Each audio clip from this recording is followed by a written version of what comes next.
China. The world's oldest civilization was born here. Thousands of years later, it is one of the world's chess powerhouses.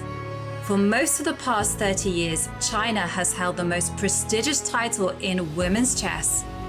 The legacy of the Women's World Championship is rich. Menchik, Gaprindashvili and Chibanonitsa, Kostenyuk, Zijun and Ho Yifan. Now, three-time world champion Zhu Wenjun is defending her title once more. After vanquishing the likes of Katerina Lagno and Alexandra Goryashkina, another rival awaits. Challenger Lei Tingjie had to defeat 3 grandmasters in matches herself to get here. In the first 2 rounds of the candidates, she took on sisters Maria and Anna Muzichuk and won. Then in the final, she beat former world champion Tang Zhongyi. And that's it! Resignation! Lei Tingjie, the winner of the 2023 candidates finals. Will Zhu Wenjun defend, or will we have a first-time champion, Lei Tingjie? Half the match is in Zhu's hometown of Shanghai, half the match in Chongqing, where Lei hails from. Who will win and claim their share of the €500,000 prize fund? Welcome to the official broadcast of the 2023 FIDE Women's Chess Championship.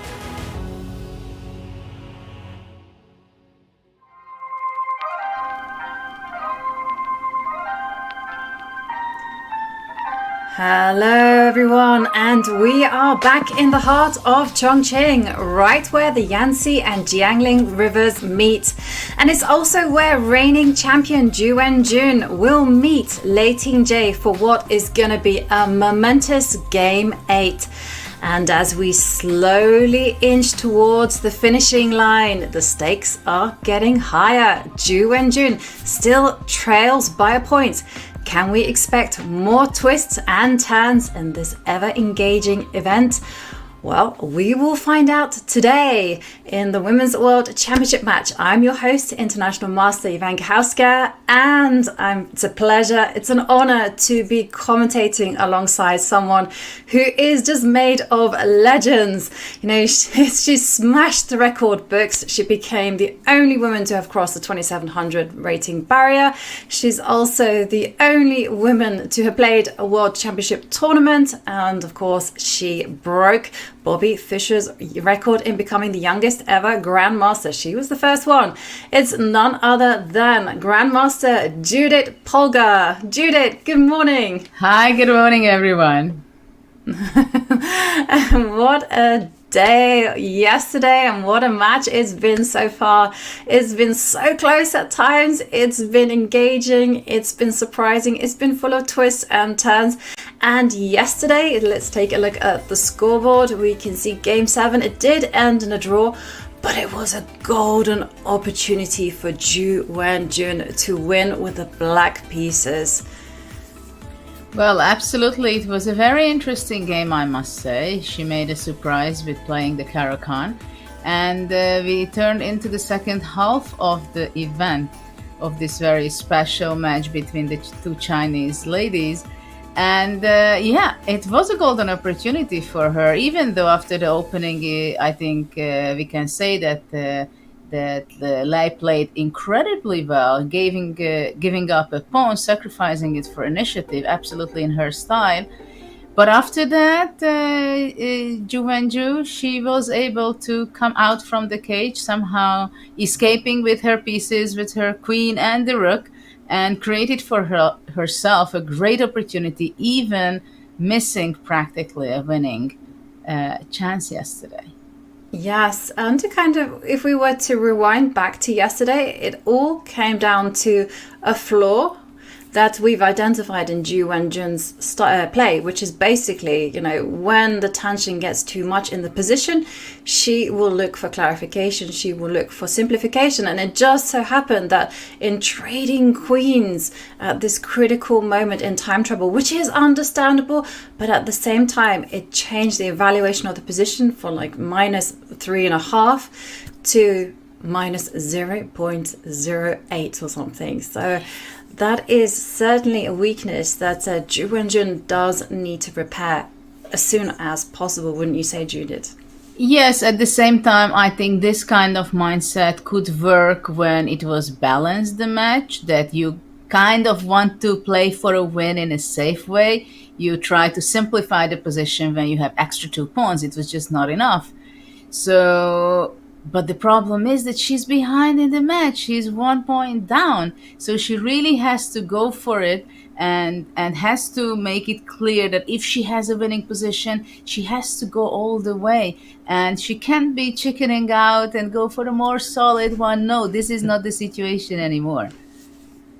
No, I mean, we are coming up to game 8, not that many games left, and we have to remind ourselves what is at stake. And of course, it is the honor, the glory of either becoming the women's world champion, or actually, in the case of Ju Wenjun, being a 4-time women's world champion. And look at the prize fund, 500,000 in total. 300,000 will go to the winner, 200,000 to the runner-up. And of course, if you're women's world champion, you can sit there on your crown and wait to be challenged. But there is some consolation for the person who finished second in this battle, because they do get an automatic entry into the next Women's Candidates Tournament. And for those of you asking what is the Candidates Tournament, it is basically the big tournament that chooses the next challenger. So if you finish first there, that's it. You are challenging for the crown. Well, exactly. This is what it is, right? But right now we are witnessing the World Championship match. And actually, I have to say that it's a pity that there are no more highlight and spotlight on this match, because they do play some very interesting games, and we can really feel the tension of this match. Because for those ladies, especially for the challenger, of course, it's the time of her life. For Ju Wenjun, she is already 3-time world champion, right? I mean, for her, it's not a new experience. It's more of the pressure that she has to defend it again. It's a very different mindset to sit in that situation, I believe. And but for Lei Tingjie, it's something very special, because it changes her life if she becomes the world champion. Yeah, of course, this is life-changing for Lei Tingjie. And you mentioned mindset, and I'm dying to know, what are your opinions on Lei Tingjie's mindset? Because yesterday she had a very close call, but of course, with her grit and resilience, she managed to neutralize Ju Wenjun's attack and actually escape with a draw. It was an incredible achievement. Will she be feeling like this draw was a victory and that almost she's untouchable? Or will she think, hang on a second, I came scarily close? I need to do some repair work? I have the feeling that she has an incredible self-confidence, to be honest. That's what I felt also yesterday, that she took the lead and I'm going to win this match. Nobody will take it away from me. At the same time, she did have a scary moment in that game 1 or 2 for a few moves. But we could see that when she played g4, she was not scared at all. She was going for it. She was ready to continue in her style. And okay, it was not the best move, but she had that fighting spirit going on during that game also. Even in the bad moments when she felt that something slipped out of her hand. But for example, after she got the opportunity to save the game, she played almost excellently her defense, and her active play and the way she's handling initiative, we could see in some critical moments yesterday when she gave up the pawn and replacing her knight from the not very good place g3 to all the way to d6. That was a very clear signature by her that she goes for the attack, she goes for the initiative, which is a very healthy attitude. It's my way of playing as well. It worked out many times very well. But also, it worked the same attitude in the endgame. That's how she saved the endgame, that she was playing very active, very much on the compensation. And you can see that even if she slips out, the things are not going on her way, she can handle and go back to stabilize herself and grab the opportunity which is given to her. Yeah, I've been very impressed by her resourcefulness, and we are about to see a handshake. And I can see by the board that the players are off. And Wenjun, yesterday she played a surprising first move, and now she's opened again with a different move. She's been playing the queen's pawn forward 2 squares. Now it's the turn of the knight.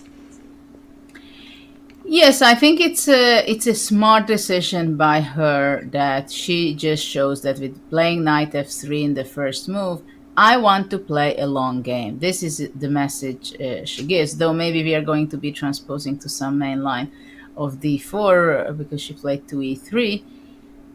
But I think it's important for her, of course, that in the second half of the match she has to try to unbalance her opponent, and which means that this is not an opening where she is going to be looking for a huge advantage with white, but this is an opening which will show that I want to play a game. I want to show that I'm better than you. I want to create opportunities and chances for myself. This is the message she gives by playing this opening. And actually, it's a reversed Queen's Indian, probably. And this is actually something that Ju Wenjun played in the 2020 match against Alexandra Goryashkina. And this was the actual opening that she used to strike back and actually win and equalize the match. And there we see it is going to be a reverse. Would it be the bishop comes out to b5, then it would be a reverse like Nimzo, but now the bishop has moved to b2, so it feels like it's a reversed Queen's Indian. Yeah. And Ju Wenjun, she is certainly changing things up. But what I did notice, and it made me smile, was that nonetheless, Lei Tingjie got her favourite move on the board, which is to put the pawn on c5. Okay. But now she played a6, stopping the opportunity for white to go to b5. Yes. But I have the feeling that today Ju Wenjun is ready for a huge fight. The way she sits at the board. She's ready for the fight, and she has to be proud of herself of yesterday that she created this opportunity, that she was winning. Of course, we can talk about it that maybe she can be disappointed that she missed her winning opportunity yesterday, which is true. At the same time, she put a lot of pressure yesterday on Lei Tingjie. So it was, it must have been something very difficult day for both of them for different reasons. G3. Definitely. G3 on the board, and I can tell you that it is an unusual move, but it has been played before, and I'm just checking the database as we speak, and it's many strong players, including someone that you worked with a lot, and that is Zoltan Almashi has played this in 2017, but the most recent game in the database was between Vincent Keimer and Arjun Erigaisi in the Satish Yildiz Chess Festival. Hikaru Nakamura has also doubled in this particular line as well, but this was a blitz game and there he lost. But what I like about this move is that, okay, it's not white's main choice, so definitely Lei Tingjie will take a pause and consider what she will be doing. Because one thing that we've seen with Lei Tingjie is that she doesn't tend to hesitate in the openings. She's been out of there faster than you can actually say a word. She just keeps blitzing the moves, and somehow you're not even sure whether she knows everything or it's a little bit bluff. Well, probably it's both. Sometimes it's a bluff, but many times she knows what she's doing. But I have the feeling that maybe now she got surprised. She's somehow got something that she was not expecting. Mm-hmm. And G3 is not your main move. Shall we, whilst Lei Tingjie is uncharacteristically thinking, shall we delve into the opening ideas? Well, obviously white wants to put the bishop on G2. That is clear. But let's see how the game could continue. So how would you deal with this, Judith, if you were playing with the black pieces? Well, there are several ideas I think to consider. First of all, of course, the normal way of playing knight f6 and developing also g6, bishop g7, for example. That's one way of doing it. The other way of doing it, I don't know if black has time. Probably f6, e5 would be something to consider, but after f6, d4 would be very strong. So e5 is not possible to play. Then the other question is whether should black develop her pieces for the bishop from c8, let's say, to f5, and only after that to play e6, and develop the f8 bishop to d6. But already all these things, I think it is one of the key elements of the psychology and preparation of Zhu Wenjun, that it's not a winning opening. I'm not going to get a huge advantage probably out of the opening, but I make my opponent think that she has to make the decision, how am I going to put my pieces, right? Do I put my bishop on g4, on f5 before playing e6, or I'm going to play knight f6, e6, bishop d6, and I leave my bishop back on c8? Or do I want to play something like knight f6, g6, bishop g7, which we were discussing just before? Yeah. So already when you have several ideas how to develop and you start thinking, that's already a big victory in the opening right now for Zhu Wenjun. So I'm very curious how much time Lei Tingjie will be thinking on her next move. Also, I would be thinking d4, you know? Maybe d4 can be also considered to block the bishop's power on b2. D4 right now. Well, it has been played before, and both games actually, it was traded blows. So to d4, it is a possibility, but one has to be slightly worried about extending in the center so early. I'm guessing that pawn takes pawn would be a reaction. Yeah. Takes on the pawn, takes back. I think with the pawn. Yeah. Oh, we have a move, and she has not gone for any of this. Instead, she's gone for queen c7. So you mentioned e5. Yeah, it's clear that that's her next move. That is going to be the calling card, definitely. So Lei Tingjie, she is signaling her aggressive intentions. I must admit, I was expecting black to casually develop the knight, but no, queen c7.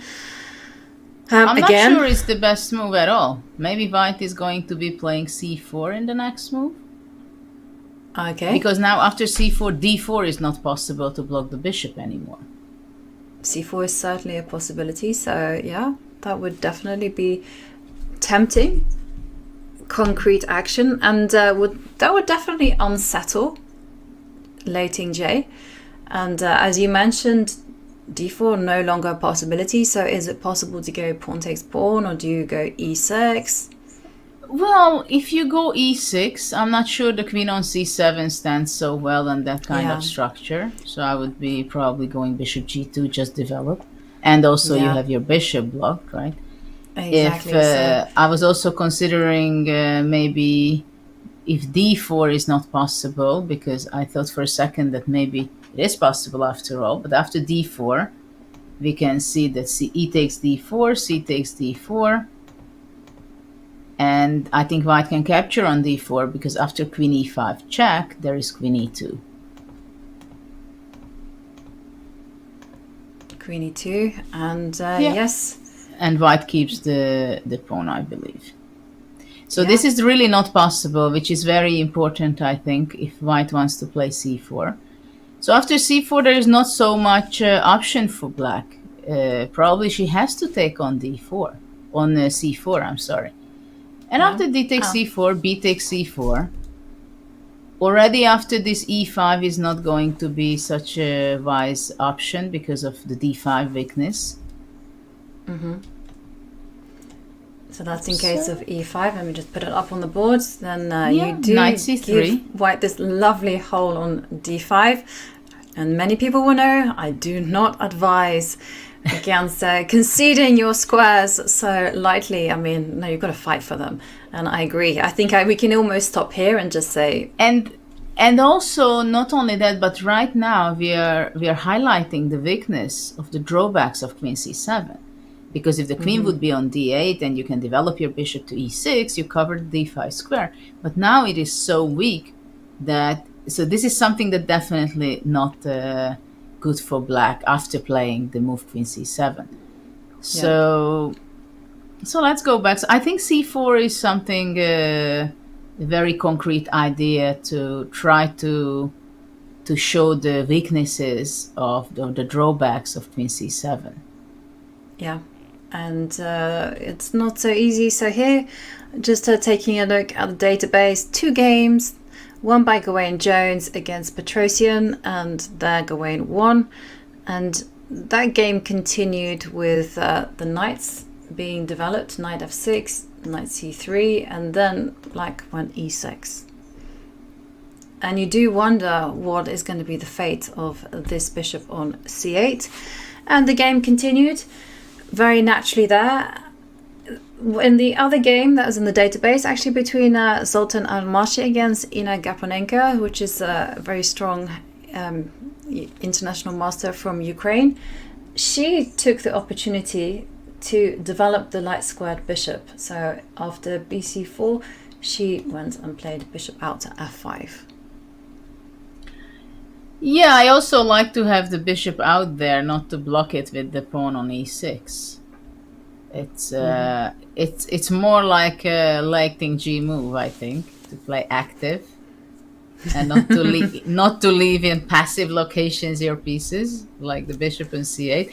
Though the bishop on c8 is also not so bad at all, because it can go to the side after b6 to play bishop b7, which is also quite a healthy location for the bishop. I can't complain. I would love it there.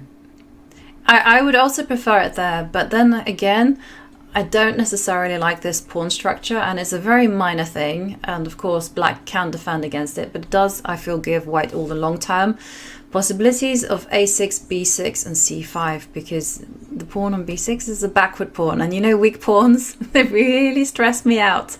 I understand.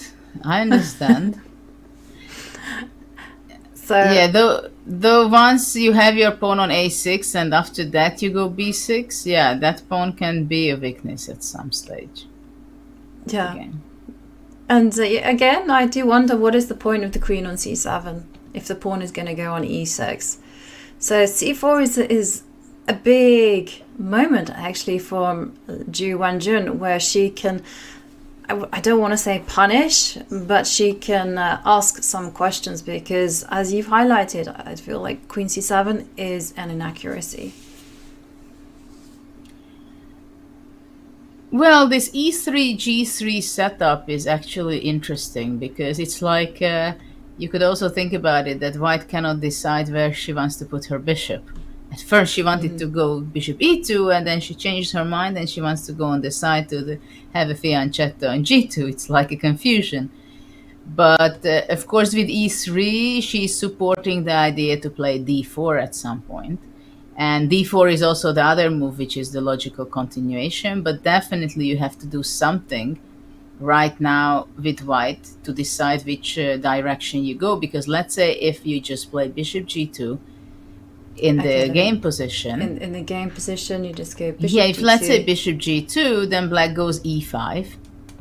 And black already kind of, we can say, that takes initiative. Even though when we switch the colors the way usually it is, we like it very much that white is controlling the center. Now black, of course, has a move one tempi behind, but still controlling the center this way, it gives a lot of opportunities and great space advantage for black, because black is going to be developing her pieces knight f6, then she's going to be developing bishop d6 castle, and for white it's very difficult to handle the center this way, because after white is playing d4, then black will push e4. If white plays c4 now, then already black pushes d4 and blocks the bishop on b2. So white really has to do something and react in concretely right now after queen c7 in the game position. It's either c4 or d4, but something has to be done with white, I believe. Yeah, so we're expecting Ji Wenjun to take some time out and deal with the threat of e5. I like your c4 move a lot, actually, but d4 would be a very positional approach, and maybe we should take a look at that. d4. And how should black respond to this? Well, first of all, black can take on d4, or she can just play knight f6, let's say, because dc5 is not really threatening, I believe, for several reasons. First of all, after dc5, simply you go e5, and then develop with the bishop c5. I really like black's position. So after knight f6, white can't really take on c5, but probably white would continue it with, after knight f6, knight bd2, for example. And just play a healthy way, developing bishop g2, castle, later on c4, rook c1, and these kind of structures. Queen on e2. I mean, this is the most natural way of continuing, but to win the game, you have to create some ideas which can cause confusion for your opponent. You have to play interesting if you want to win the game, because it shows that the players are very similar in strength. I mean, also in rating, they have just few rating points difference between them. So the strengths of the players are very, very close. This is why it's a big challenge how to unbalance your opponent by any means. And you can see that I see also the cameras, and I see that especially Lei Tingjie, she has full of self-confidence. You can see she shows up, she's there, she knows what she wants. She wants to become world champion. This is what she wants. And she came here for that. I mean, this could be her one shot. This is the thing with being the challenger. You have to give it your all. You have to want it like no other. And I mean, there's so many stories in the past of like people, challenging for the world championship. They've been in this situation and then they let nerves get to them. So obviously Lei Tingjie can stand on their shoulders and just gauge that knowledge. And one of the things I also agree with you is that Lei Tingjie is a very confident person. And you can also see that in her press conferences. They're very funny press conferences, by the way. I mean, they're very funny because it doesn't seem like the players want to be there. And we have Ji Wenjun. She seems very introverted. She's giving short answers. But Lei Tingjie also does the same, but she's so full of facial expressions, and her answers are so charismatic, even though they're very short, that it's quite humorous. Like, so for instance, yesterday, Lei Tingjie was asked, was it a surprise that Ji Wenjun opened with a Caro-Kann? And Lei Tingjie, sharp as anything, said no. and they were like, well, why not? And she played it 2 weeks ago, so absolutely no surprise. And it was that point that Ji Wenjun kind of like, had she been relaxing in her seat, she kind of like opened an eye and just was like, okay, so not a surprise. And well, we see that Ji Wenjun might have got the first surprise in by playing knight f3 and this e3 g3 setup. But it's Lei Tingjie who is once again forcing the current women's world champion to think with her last move, queen c7, with the idea of playing e5 to take the center. And as Judith indicated, it is a very critical moment already in the opening, because white has to take some action in the center to prevent this black pawn pushing from e7 to e5. But it's interesting that we are discussing now about the surprise and also, of course, how important it is or how much it affects the players. And I think probably Lei was preparing for this very smartly, that whatever happens, whatever surprise I'm going to get at the board, I just have to play confidently and react in a healthy way. Because let's face it, Caro-Kann, it's not the end of the world. Obviously, if you have to get advantage and win the game, it's a huge challenge. bigger challenge maybe than some of the other opening, because it is just simply so solid. But if you have your mindset that I'm ready to play chess, I'm going to figure out whatever happens, then already you don't have this disappointment and frustration that, oh my God, my opponent made this surprise for me. Oh, she's much more better prepared. It's panic time, you know? So this is something very important. And it seems like from her reply in the press conference, that she just wants to show that I don't care. And even if it's a little surprise, it's not a surprise, okay? Just to let you know. Yeah. And obviously, this answer was primary not to the question, but it was an answer to Wenjun that you do whatever you want. I'm going to win. Yeah. And well, also, I did like her response, this Lei Tingjie, when she was asked, was she telling the truth? And Wenjun said, 99.9% of the time, Wenjun was telling the truth in the press conferences. And Lei Tingjie calmly says, 50%. Yeah. Everyone guessing. I mean, what an answer. We definitely need to have more of those press conferences with Lei Tingjie. If she doesn't become Women's World Champion, I think definitely she has some kind of career in comedy, I would say, because she's very charismatic. And there we see Wenjun. She's now spent quite a bit of time thinking about this next move. Yeah, it's interesting. I've seen Lei Tingjie several years ago in 2021. I was following her a little bit when she was playing in the Challenger Chess Tour. And the tour had a very special way of selection, because we had a gender balanced event with the same number of talented young girls and top players, ladies, and young boys competing. And actually, she was the one who played the best. And we could see that she's talented. She has that fighting spirit, the grit, the what you need to become a champion, you know? We could see that she could bounce back after a loss. She could be fighting it out all the way. They were playing like, lots of games on one day because it was a shorter time control. So we could feel that she's out there to be giving a good challenge to the top ladies later. Yeah, no, but now she's. Yeah, now she's facing Wenjun, and I'm gonna also put you on the spot here, Judith. So Wenjun's hesitation, is this to do with the match situation, that maybe she's full of some, okay, this sounds harsh, self-doubt?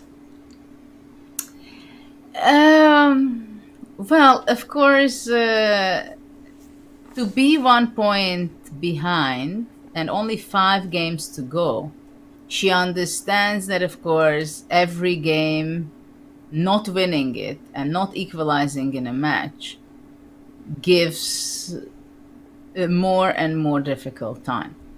And every game passes with a draw. Of course, Lei can also become more nervous.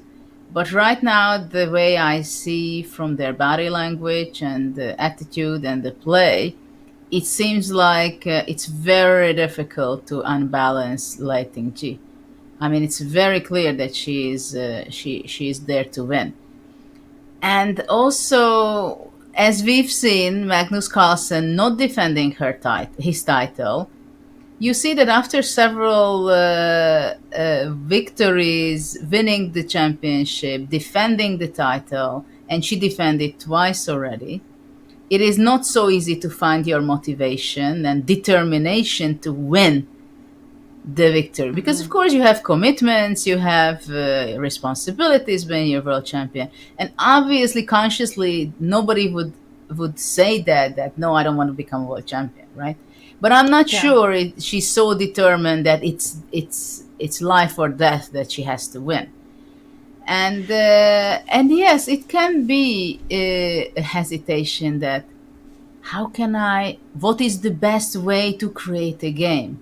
And of course, if the match would be balanced and equal, she would not hesitate on this. Yeah. So when you make a surprise, it's tricky, because I remember when I was an e4 player all my life, and sometimes people came up to me and said, "Come on, you can't play e4 all your life.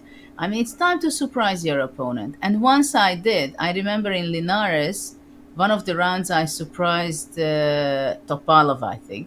Just for the fun of it, I played d4, knight f3, bishop g5, London system. And okay, just by the fact that you surprise your opponent, great, fantastic, you surprise. So all the preparation what your opponent was doing for 2 or 3 hours of the day. But let's face it, London system, you're not killing, especially if you're not an expert. And okay, I had a great position, but I mean, more or less that was it of my surprising career, playing d4. I mean, now probably I would have to come up with other things, because simply in modern chess, you cannot play only e4, I believe, because you have not only to surprise, but people have to understand that when you play e4 and d4 and c4 time to time, it's not surprise anymore for your opponent, but for your opponent, at least they have to prepare against e4, against d4, and against c4. So they split their energy on their preparation. So this is why it is important when you play already in competitions where you specifically prepare against a certain opponent. So opening preparation became very different. But at this stage of the match, I think psychology takes a much bigger role than the preparation. Yeah, definitely. And well, some interesting points there that you made that I'm definitely going to come back to, but we do see that d4 has been played, and that was a move that you suggested as well, and very much in keeping with Zhu Wenjun's style. This is familiar to her, but the downside is also probably very familiar to Lei Tingjie as well. And I wonder how Lei Tingjie will react. Will she go knight f6? Will she eliminate the pawns in the center? Which is something that we are often told as well, that it's good to trade in the center, especially when you have a bishop on b2. And we will see what happens. And I wanted to go back to this issue of mindset there that you talked about, Judith. And, how do you keep yourself motivated when you're at the top? Well, I think the main idea is that you like the game and you care what's going on in every single game. That's the kind of the secret of it, I think. If you care about the game, you care about the details, you care about the nuances, you love the game, the beauty of it, then it's much easier to keep your concentration and motivation on events. But of course, it's very easy to lose it also. But if you're in it every day, you can find new things and discover new things. Right, because we're often told about this, we have the growth mentality, you've got to just enjoy, have passion for the thing that you're doing. But it's, I don't know, just you mentioned there, you touched that Zhu Wenjun, she's already been, she's the reigning 3-time women's world champion. We've already seen Magnus Carlsen say, look, he's not fighting for the world championship title anymore. He's not motivated by it. And how can you not let these type of things affect you? And what I'm just trying to say is that for Zhu Wenjun, she's been at the top of her game. She's been number 2 in the world, just behind Hou Yifan. And it must be very difficult to play chess and enjoy chess when you know that the price of a loss is so high. And let's say, for instance, it's going to be in the papers. People are going to be making a big deal. But victories, on the other hand, don't feel that important. Or is that something that I'm wrong about? Well, it is a problem if you feel that way. If you feel much more of the pressure is taking over and you don't feel the value of victory, then that's a huge problem, because then it will be more and more difficult to compete and play every single game. Once you don't feel the taste of victory, that okay, I did it, it's great, it's an achievement. Once you feel that you don't feel that if you win you achieve something, you can only lose when you sit at the board. This is the kind of moment I believe that what Magnus had, that he felt that just okay, sorry, so but to win again, let's say against Nepo, who he won already, it's not going to give him much pleasure, but he can lose so much. And there is a very good chance that he can lose, because if you don't care, you don't put your energy, it's not that you are determined to win and fight. You just go there and show your business card that I'm Magnus Carlsen. They are not going to resign, Nobody will resign. So you do have to put your energy, your effort, your preparation, your determination, and not only in the chessboard, but in your mindset. And also, you feel it at the board, your opponent. I mean, when I played against Kasparov, this was one of his biggest strengths, apart from his preparation and other things. Impression that you're dead. Okay? You're dead. So he really came there to beat you and win and tear you apart. And you felt that. And of course, if you feel that the other one just came here to play a game, making moves, you don't feel that power at the board. While here you see that Lei Tingjie, she came here to win. I mean, look the powerful self-confidence she has. All these colorful blouse. Yesterday she was in orange, now in green, with colors there, determination, looking, it's like focus, you can see. She wants that. She wants to become a world champion, no question about it. Yes, and I completely agree with you. And we can see Lei Tingjie, she is now fiercely looking at the board, considering what she will be doing next. And you can feel the tension there in the playing hall and the Chongqing. And we see our two warriors that are setting the scene nicely for what is going to be a very tense middle game struggle. And this is the perfect time for us to take our first break of the day. But don't go anywhere, because the action will of course resume in just a few minutes.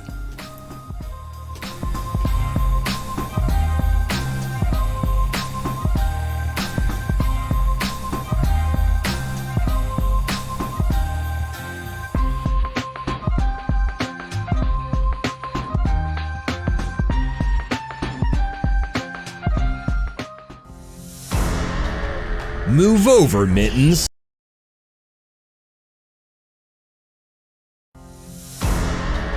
Move over, Mittens. There's a new top dog in town.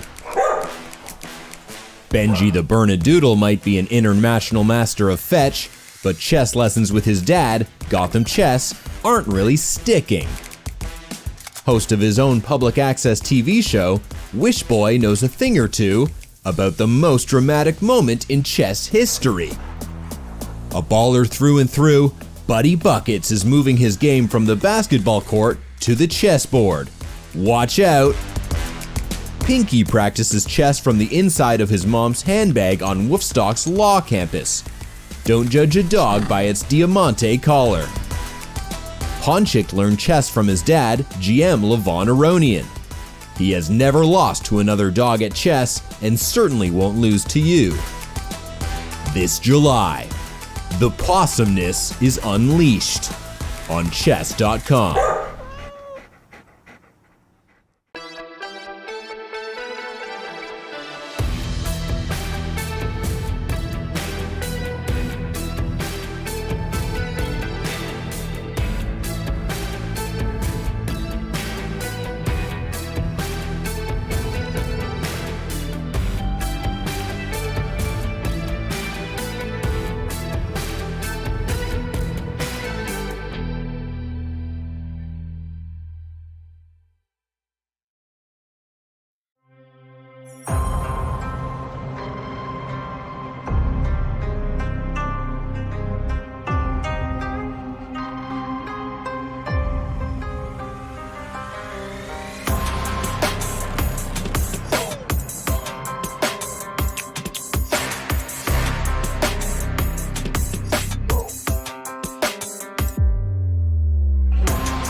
And we are back in Chongqing, where the players are getting ready. They are sat there at the board, playing out Game 8 of the Women's World Championship match. And we've already seen Lei Tingjie, despite being somewhat surprised in the opening, has responded confidently. And once again, we see Wenjun in deep thought.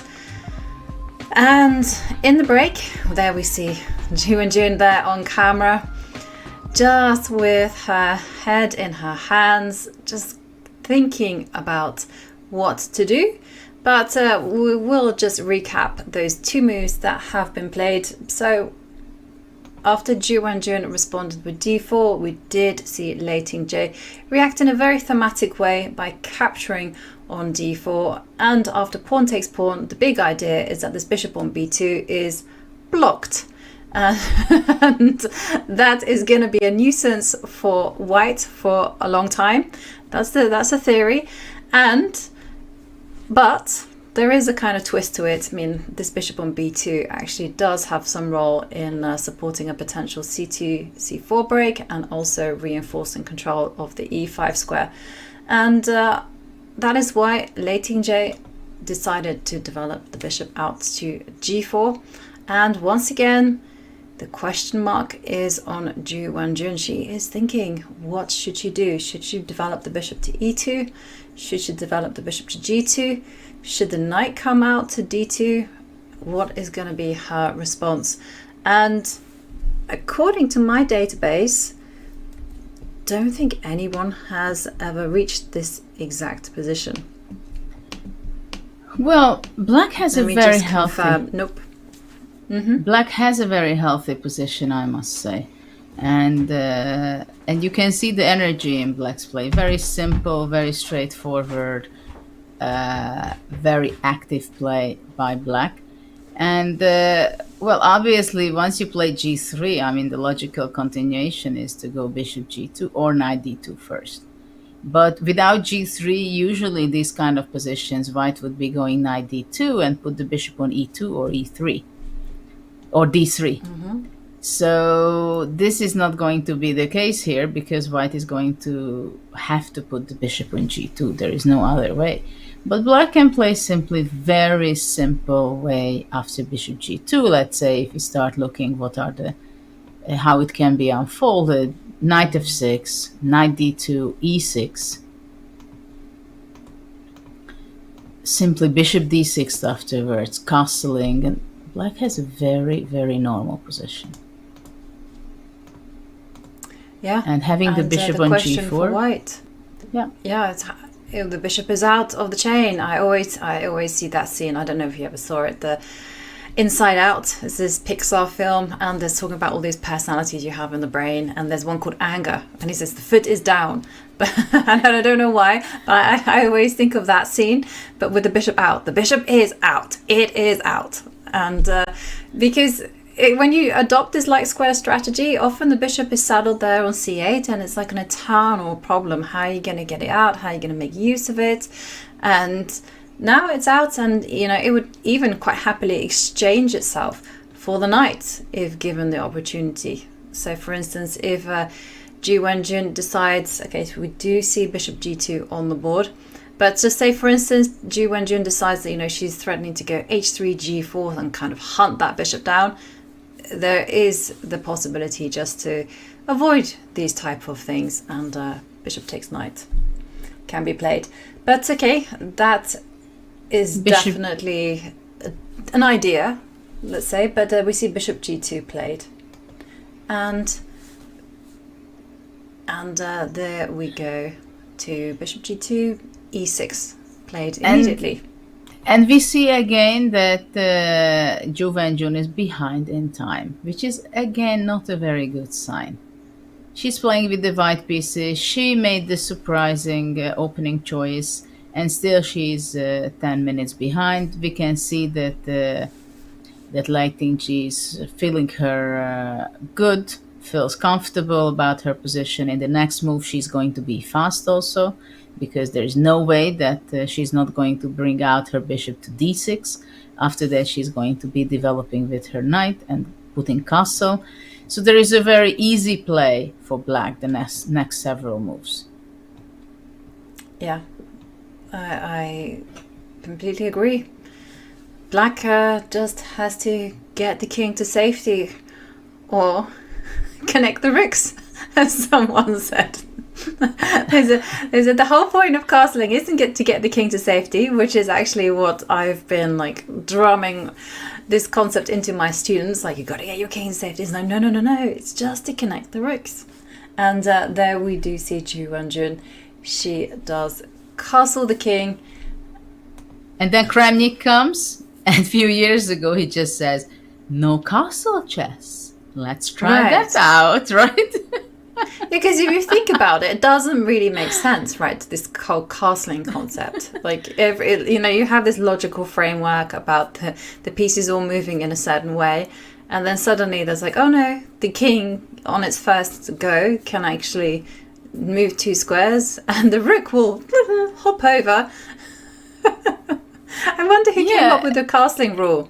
Yeah, but still, when Vladimir came up with this idea, I was in a shock at first.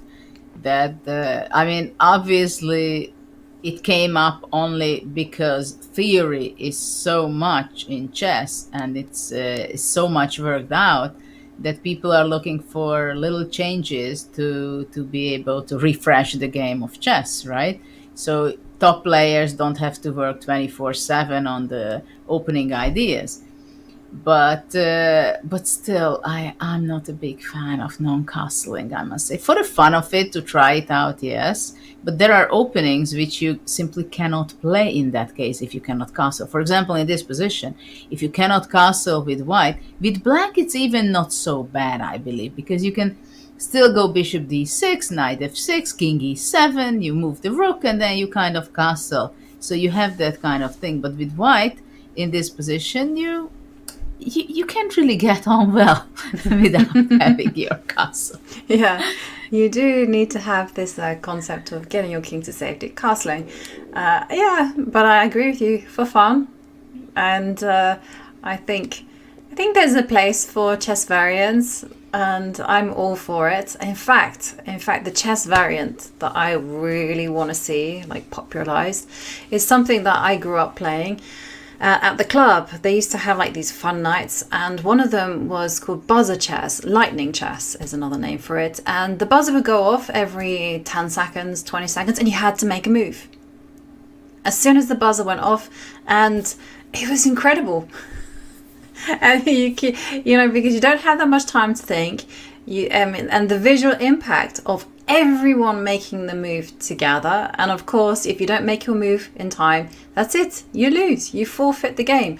And so you'd see people leaving, and it was just, I enjoyed those moments. But how did you play? It was a tournament, like few people are playing? It was a tournament. It was a club night. We were all lined up in one row, and the white players and the black players, and then the buzzer would go off, because I think there was actually a British buzzer tournament, British Lightning Championship, and that went off every 10 seconds. But we were playing a little bit slowly, like 20 seconds. And 20 seconds, this buzzer would just go, and then everyone had to make the move.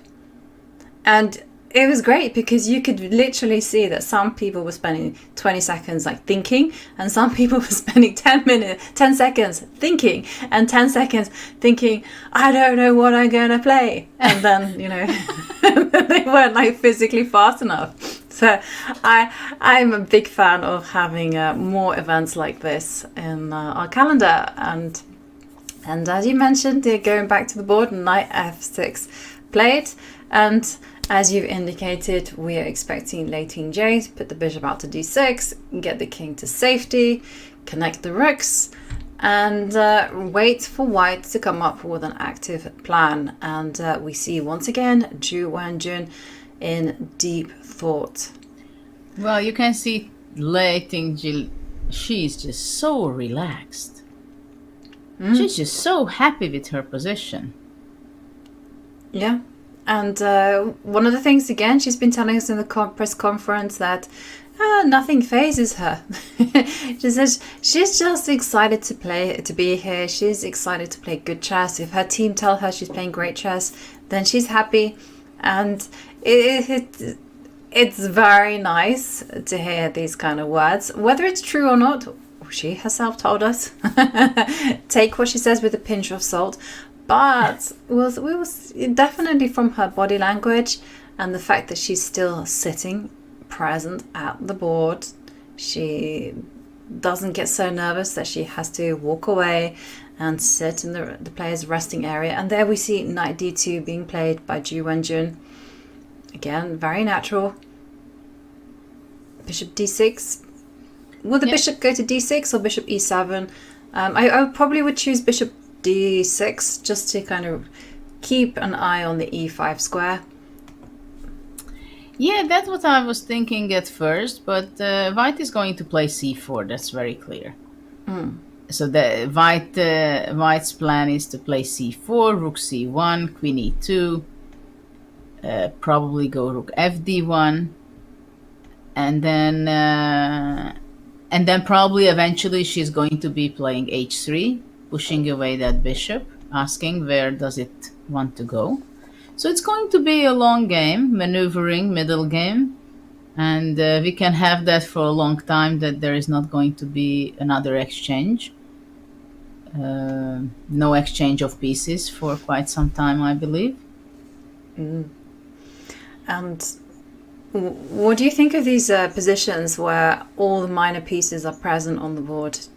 I personally found them very complicated. That's why I'm asking the question. They are very complicated, and you start maneuvering with them, right? And you have to understand the position, what kind of plans you have, what kind of pawn structures there are, how it's going to be changing. Because, for example, in this position after c4, it can easily be the case that at some point black takes on c4.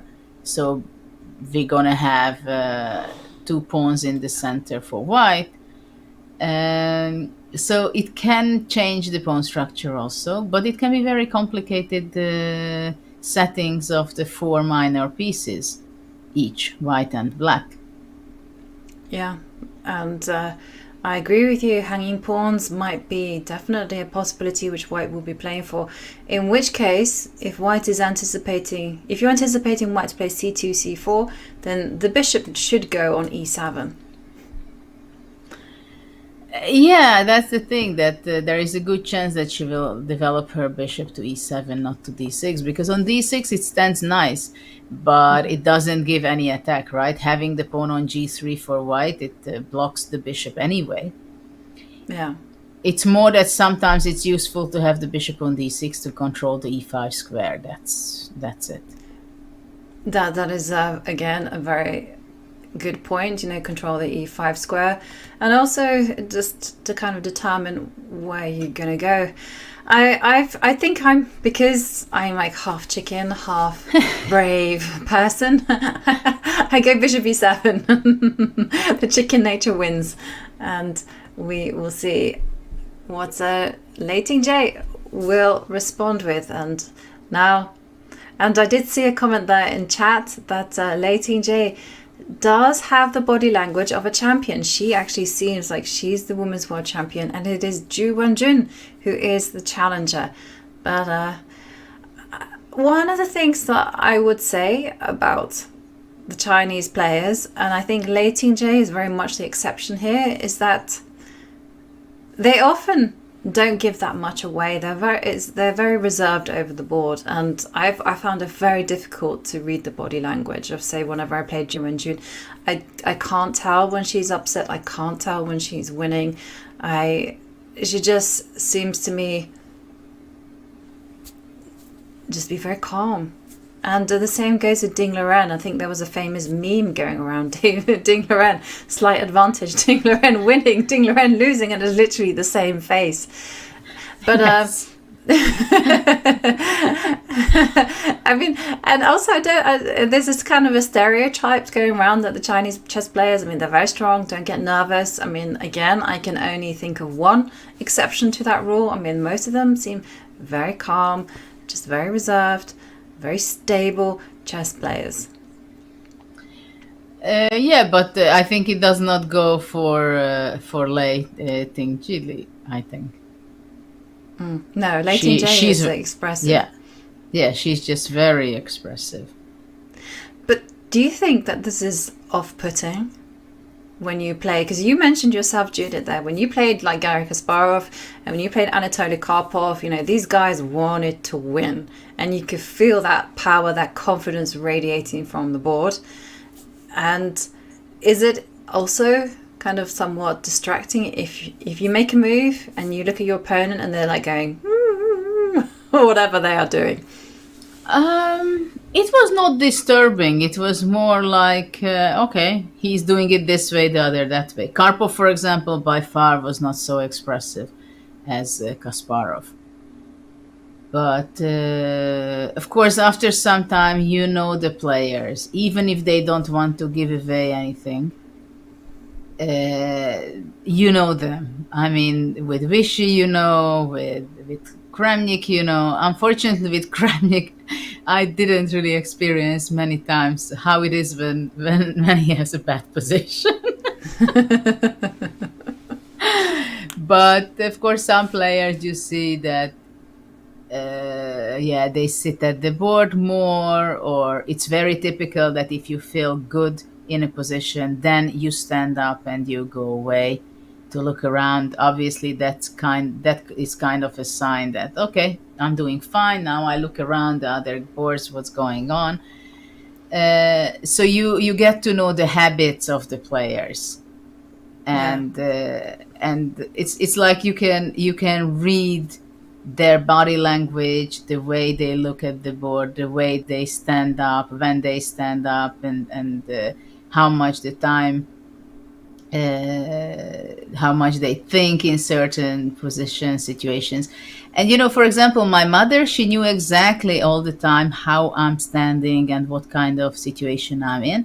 And it's not because she understood what's going on the chessboard. Her level of chess is very, very low. But she knew me very well, so she understood every time by my body language what is the situation. So that's how she was reading me. Yeah, no, it was interesting you say that, because Alexandra Kostaniuk said the same, that her mother didn't play chess, but she could always like look at her and go, oh, Alexandra is not in trouble. Yeah, it's all good. And on that subject of these tells, so to speak, can you enlighten us? Like, for instance, like Vichy, like what did he do when he was winning? What did he do when he's losing? Well, you know, with some players like Vichy also, I think, but also yesterday we've seen with Lei, I think, that sometimes that when things are going badly, you have more body movements. You know, like you're changing your pose somehow. That it expresses that you don't feel comfortable in the position. You know, you put your hand like this, then the other one, then maybe your how you say it, when you give noise from your throat. You clear your throat. Yeah. So and you know these things that how the other one is behaving, or the contrary, that somebody is very energetic, and then when they have a bad position, they are very calm, like freezing. And was there any kind of like tell, like for instance they had spotted some tactic and they were just calculating it out? I like that chat says, I always clear my throat when I see checkmate coming. Yes. That reminded me of this one story that I had. I used to sit next to this international master. This was many years ago at the Four Nations Chess League, and he had one season where he played really well, but the next season he played really badly, and things just didn't go his way. And and what would happen was that he would be invariably surprised with his opponent playing some killer move, and then he would go and every time I sat next to him, I was just waiting for that moment when he would go now obviously these two players are not like that, and it's very rare that someone gives away the game quite like that, but it's definitely interesting to kind of be able, as you mentioned, to read your opponent. Yes, it's interesting. And what I found interesting, for example, when I was in competition, I have to tell you the truth that I was never working on those things consciously, deliberately with someone who understands body language, who understands. I was not doing those things, but I think it can be extremely useful to understand yourself. And because many times later on, I started to make some coaching, and I started to understand myself better, my what I think, why do I respond on things when I don't like in some situations, or why do I react differently. And it helps for you to understand that when you are in this kind of situation, what kind of body movements you do, how do you calm yourself down, how do you control the things, how to manage yourself also. So these things are, I think, very interesting in chess. I was more doing it by intuitively when I was a Yeah. kid, and by experience. Right, because I do, having spoken to a lot of grandmasters, is that a lot of grandmasters, especially the top ones, they choose their openings based on the player and their character. And they say, well, they've noticed that they're not a risk taker, so therefore they play provocative openings just to get away with things. And I was really surprised that how they are taking that philosophy of playing the person, not the board, to the lengths that they are in the opening. And we also see Magnus do this as well. He will always have, when you speak to him privately, he will always have like some comment, that some observation that he's noticed about his opponents, and something that really cuts to the heart of the matter. Like, for instance, can't do tension, or like it gets bored easily. And then he'll go, okay, well, if you get bored easily, well, you know what's coming next. That will be 70 moves of endgame for you. Yeah.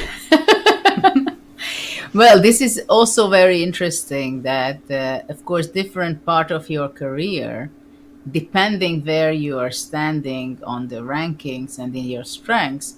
Like when I was a kid, obviously I had to know myself, my openings, what I'm going to be playing, right? Because I had no idea in an open tournament who am I going to be playing. I didn't even know that person. Most likely I was not even be able to find any games of him, especially when I was a teenager. There were no computer databases, right? Mm-hmm. So later on, when I started to play on events where I could prepare against my opponent, that was a completely different story already. Indeed, you check your opponent, what he's playing or what she's playing, and then you do your decisions accordingly. And that's why with some players, for example, people said that, okay, some of the grandmaster, what would they do if they would play in an open tournament where they get to know who is the opponent 3 hours before the game? They cannot prepare that way, the way they prepare against everyone, that they know what they play or the opponent, and that's how they prepare. So it does need a completely different preparation when you go on a higher level and you are able to prepare for your opponent. Because of this, because all the top guys, they are just simply using this, because this is how they can be more successful, that they play specifically against that person. What is the most unpleasant opening against them? Which you can do when, even if you play in the Olympiad, because you played many times also.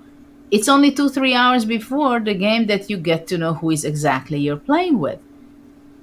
So you have a completely different kind of method of preparing, making decisions, what you're going to be playing.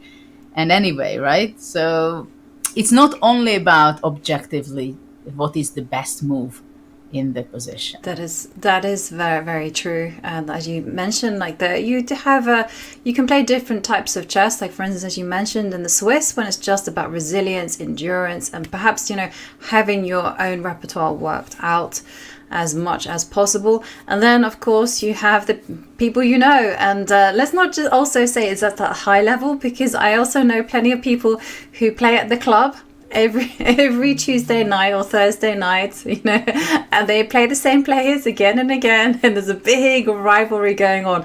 Now, I haven't, it's shocked me a little bit, but then at the same time, I really enjoyed the story, as I was told that when I first published my Caro-Kann book, that this club in, I think it was Narvik in Norway, they were all Caracan players, and they all got together at a club night and they discussed my book, and there were like factions who were against it and the factions who were for it, and they were doing research and they were all saying this is good, this is that, and in the meantime I do see the bishop did develop to d6. It was just a matter of taste.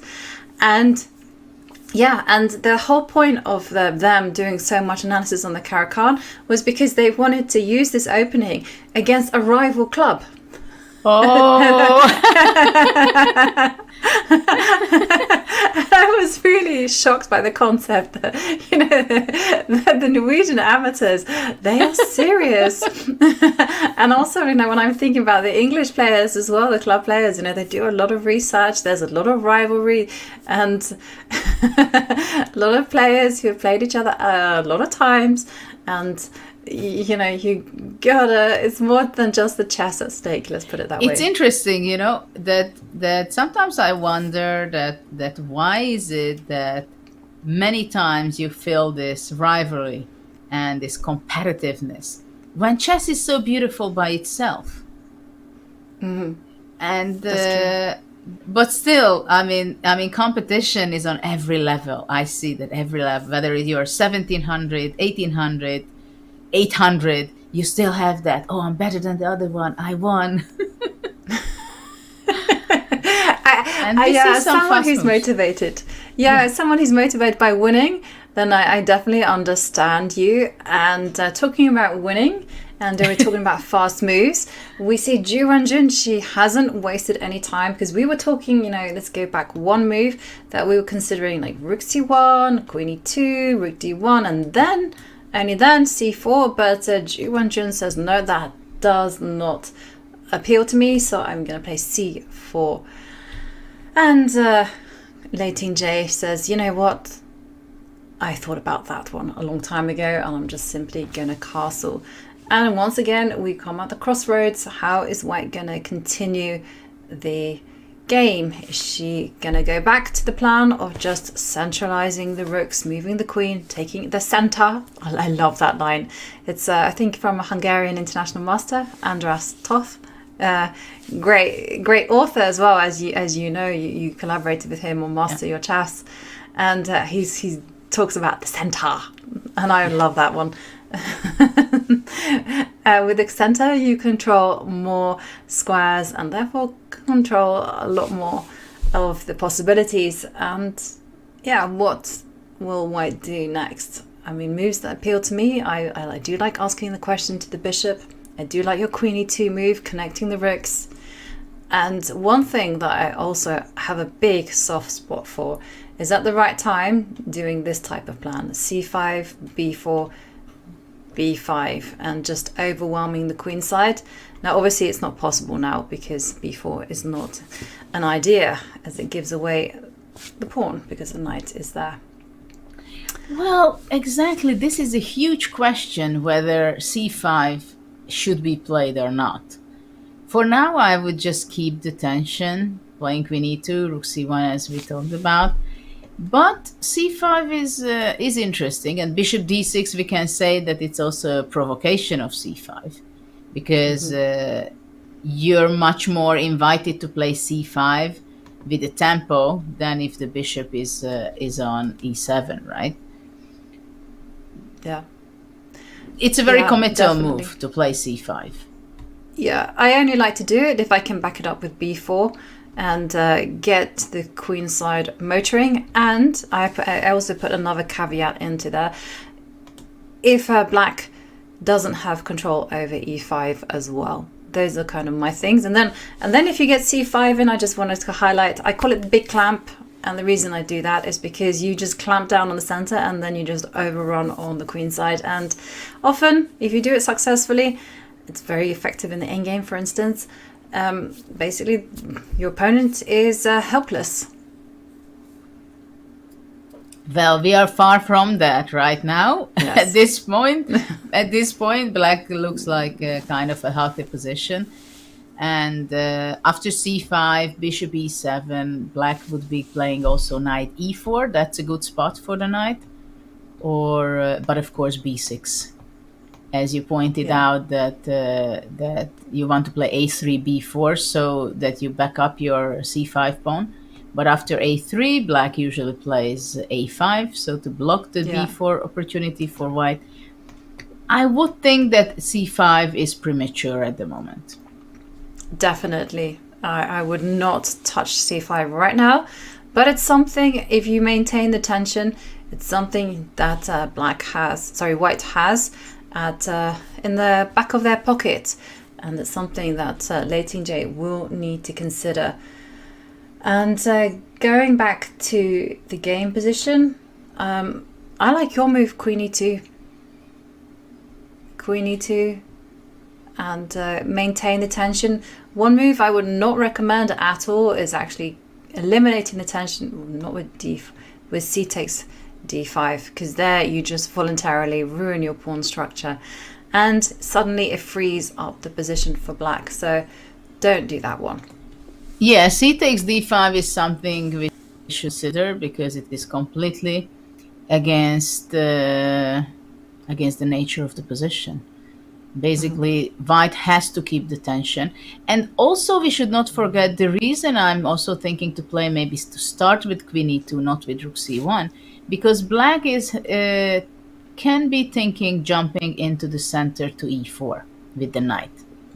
So the e4 square is also kind of important for white to control. Yeah, and knight e4 is a very thematic move for black. And black's plans, black's plans mainly revolve around capturing on c4, right, at the right time. If you take away knight e4, I don't see anything else. Maybe e5. I mean, could e5 be something that, after all, the knight is on d2, not putting pressure on the center? Well, I think it's very difficult to play e5 for quite some time, because, for example, if it would be black to move, e5 I think is not possible to c5. Yeah. And then pushing back the bishop and the e5 pawn is vulnerable, and taking What happened? a3. Did she play a3? She did play a3. Okay. Well, again, Wenjun is signaling her intentions. Yeah, She not hiding wants to it. go Very clear. c4, c5. She's waving it with a red flag. This is what I want to do. And take that, Lei Tingjie. How are you gonna meet c5? And she's gonna back that up with b4, and then just expand on the queen side. It's so funny how I mentioned this plan, and I was like, yeah, it's gonna happen, but maybe not now. And then literally a3 comes, and she's like, okay.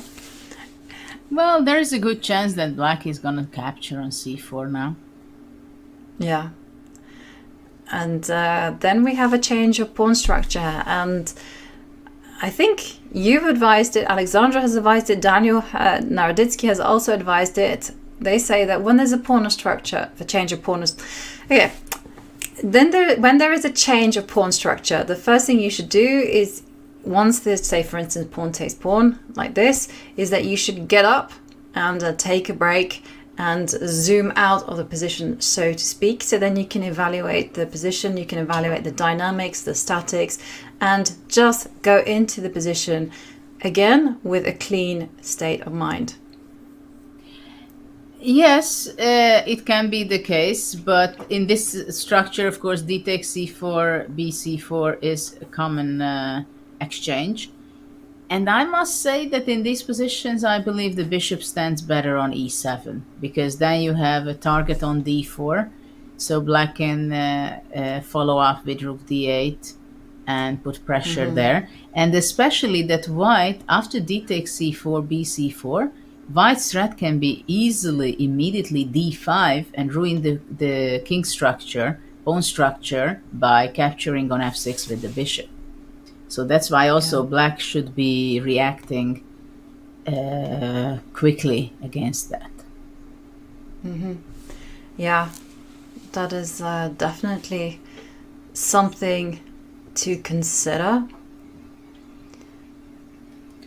But still, I mean, Does black have the luxury, for instance, of saying, well, there's been a change of pawn structure, that's very committal, I provoked that, can I return my bishop to e7? Is that too much of a liberty? Well, I'm not sure you have better than that, because d5 is something really you have to look after. So you have to make a preventional move against that. But after bishop e7, I must say that we can say that black lost the tempo. So after all, maybe bishop e7 was a better choice immediately, not to play bishop d6. Yeah. My experience in this type of position is always bishop e7. And bishop d6 looks very nice and more active, but you are facing off against what I call a brick wall. And, well, in that case, it doesn't really matter where the bishop is, but bishop e7 is always my preference. And, okay, I will stop clicking random squares on the board. That was doing that accidentally while I was talking. It's the curse of being a fidgeter. I cannot keep still. So I'm sure our producers really love me for that. Bishop e7 on the board. Well, okay, so that's a possibility. Pawn takes pawn and retreating the bishop back to e7. But I would wonder if, let's say, we don't exchange on c4, because I understand that, of course, it's very clear idea what white has in mind after a3 to push c5 and b4.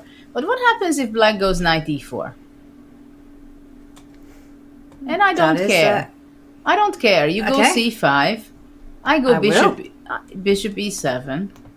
And then what's your next move? My next move is, usually the idea is to kind of break out in the center, but here it's not possible because the d5 pawn isn't secure enough and I don't want to be making a weakness. But the next move would be, I guess you put, let me just think in Caro terms. In Caro terms, I would put pressure on d4. So I would go bishop f6. No. It's white to move after it's white knight to play. e4. Yeah. But the problem is with white. Yeah, I mean, probably you thought b4. that after b4, bishop f6, right? That's one of the options. But the other option I thought before playing your bishop f6 to play f5 sometimes. Of course, it's a very committal move, but f5, bishop f6, putting pressure on d4. Black's position is extremely energetic. Maybe too energetic though, but no. This is very, very nice because it's very difficult to dislodge this knight on e4. Again, you're preaching to the choir here because I see this kind of idea all the time in the Caro-Kann and also in the structures that you use when you fight against the Catalan. You just put the knight on e4 and you just reinforce it.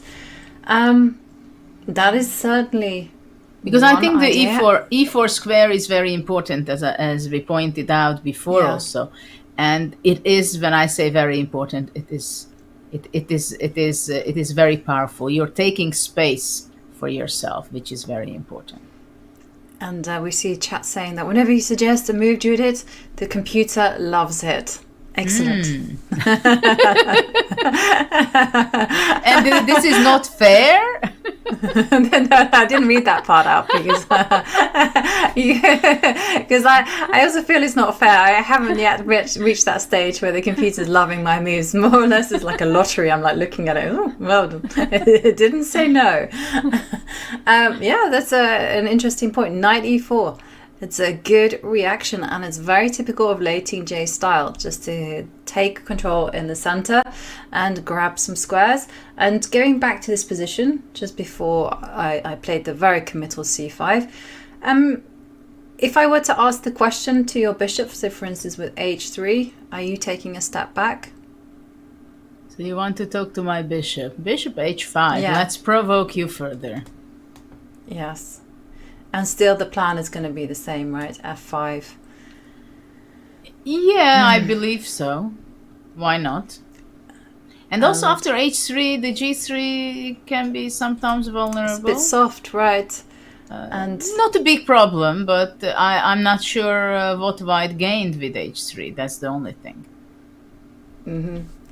yeah, I was kind of hoping that I would chase down this bishop in some dimension, I have to say. I don't think it's actually possible. I was hoping to really pour fuel into the fire and go for this type of Wow, setup. you're very optimistic. But look at that f4 square. I know. Square. This lovely so I have Emmentaler cheese. Yes. Full of holes. I've done that to White's position, but I'm just doing this just so I could try to get something back. But okay, I wanted to just give up this, but then I can see the computer sliding down, and like you say, the f4 square is I would too give it much. check on h2 just in case. I think. Yeah. And then maybe slide after again. that to go bishop f4. Or Yeah. Oh, yeah, maybe Well, knight apparently g6. it's- Now you can take a pawn, so maybe I should have take on d2, simply exchange, and then bishop f4. bishop f4. Yeah, so that kind of plan, which actually, okay, I laughed at it as well, and it is a little bit ridiculous, but sometimes this kind of plan is something to be considered, because often, like, I live by the rule that if you let the light square bishop come out, you've got to harass it. But maybe in this type of structure, it's clearly not a possible move. So h3, not going to be played. And, well, we're going to leave you here. a3 has been played, and Lei Tingjie has to consider what she is going to do. Is she going to follow Judith's recommendation of putting a knight into the center? I like that move a lot. And simply ignoring, or is she going to react with this pawn capture? D takes c4, and we are going to leave you in a very important junction, and there's going to be a lot of action coming soon. But first, something is coming your way in the chess calendar. It is the Bullet Chess Championship. The most elite tournament in bullet chess returns on Monday. You do not want to miss the 4th ever Bullet Chess Championship, featuring the most formidable lineup the event has ever seen. For the first time, Magnus Carlsen joins the fray, where reigning champ Hikaru Nakamura and 2021 champion Alireza Firouzja await. 16 of the greatest names in speed chess will enter the arena to fight for their share of the $100,000 prize fund. It all kicks off on July the 17th. Use !BCC in chat for all the details. And with that, we'll be right back. The action continues between these two Chinese superstars right after this break. Hi, I'm Grandmaster Anish Giri, and welcome to Left-Hand Repertoire's 1e4. The so-called Latvian gambit is horrible. F5, knight takes e5. This is not how chess is played. He played too many moves with pawns and the queen, and didn't develop his light pieces. And if knight e4, this is a very important trick to remember. Many people fall for it, actually. Knight to b5, brilliant idea. ab and queen g7, and after rook f8, bishop h6, queen c5, and f3, and surprisingly, queen f2 is almost checkmate, but it's not. If your opponent wants to be solid, we go for the aggressive, for the kill. If your opponent wants us to go for the kill, we play simple chess. And just use the fact that we have more space in the center, clear-cut plans, and nothing to worry about.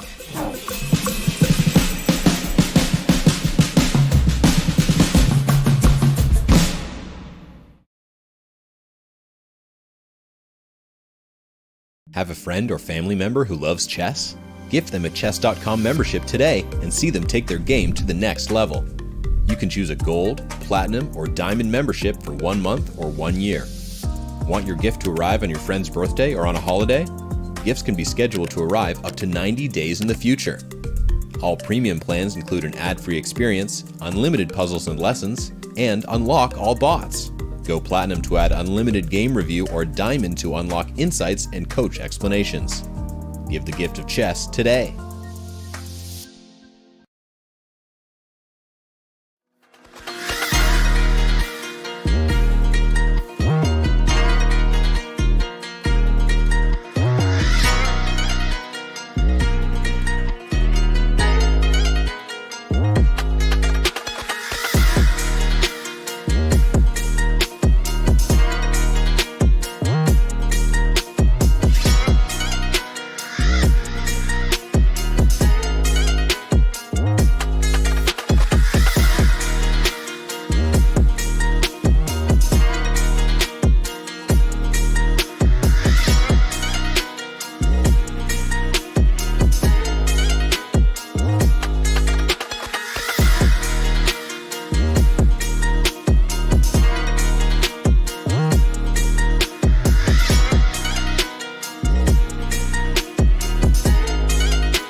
I didn't think about winning or defending the goal. I just think we're still a strong team, and hopefully we can play our best.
And we are back there in Chongqing, and there we saw this very nice video of the women's world champion Wenjun in action. And we have to remind everyone that she is a 3-time back-to-back reigning women's world champion. In 2018, she took the crown from Tang Zhongyi. A few months later, she defended it and actually retained her women's world title in a completely different format. It was a women's world championship knockout, and she had a lot of adventures along the way, but she was very impressive. And in 2020, of course, she fended off the young Russian Alexandra Goryachkina.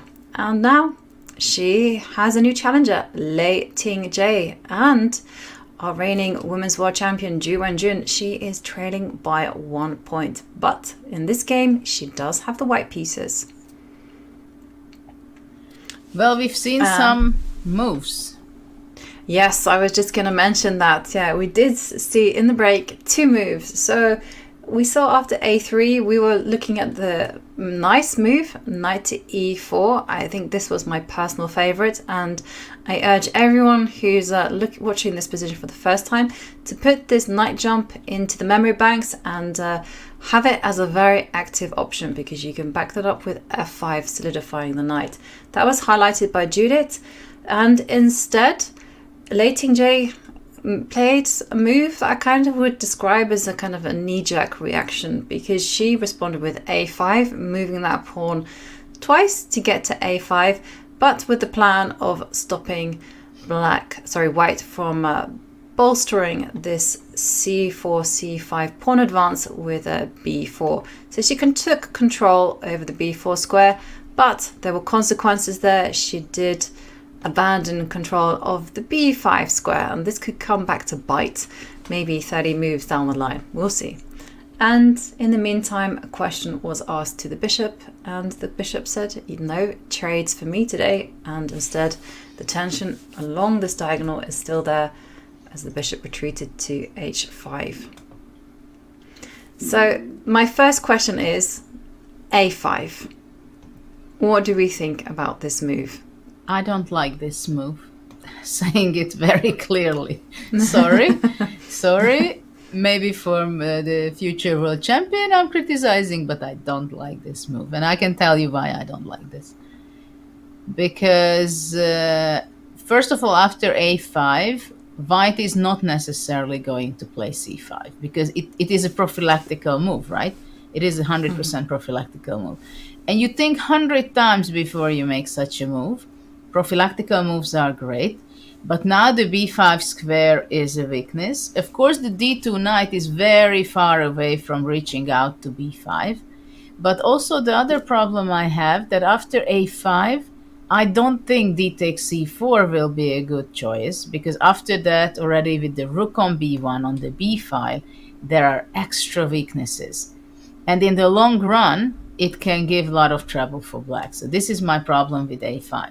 The other thing is that I think the time element is very important, and still I can only emphasize on the importance of the e4 square, which for the moment nobody is paying too much attention. I'm saying this from this aspect that With white, you can go queen e2 and control the e4 square. Black had the opportunity to play knight e4. She didn't play knight e4. So right now, I think white has to make a decision whether, well, to play c5. I'm not sure I like it at all. I think a logical continuation is, the most logical is queen e2, control the e4 square. To keep in mind that c5 is always an alternative for white. But for example, here, if white wants to go c5, if we watch that line, c5, bishop e7. Let's say if you want to support b4, you would have to play bishop c3 immediately, right? So after b6, you are able to play b4. But after bishop c3, knight e4 would be extremely strong. Yeah.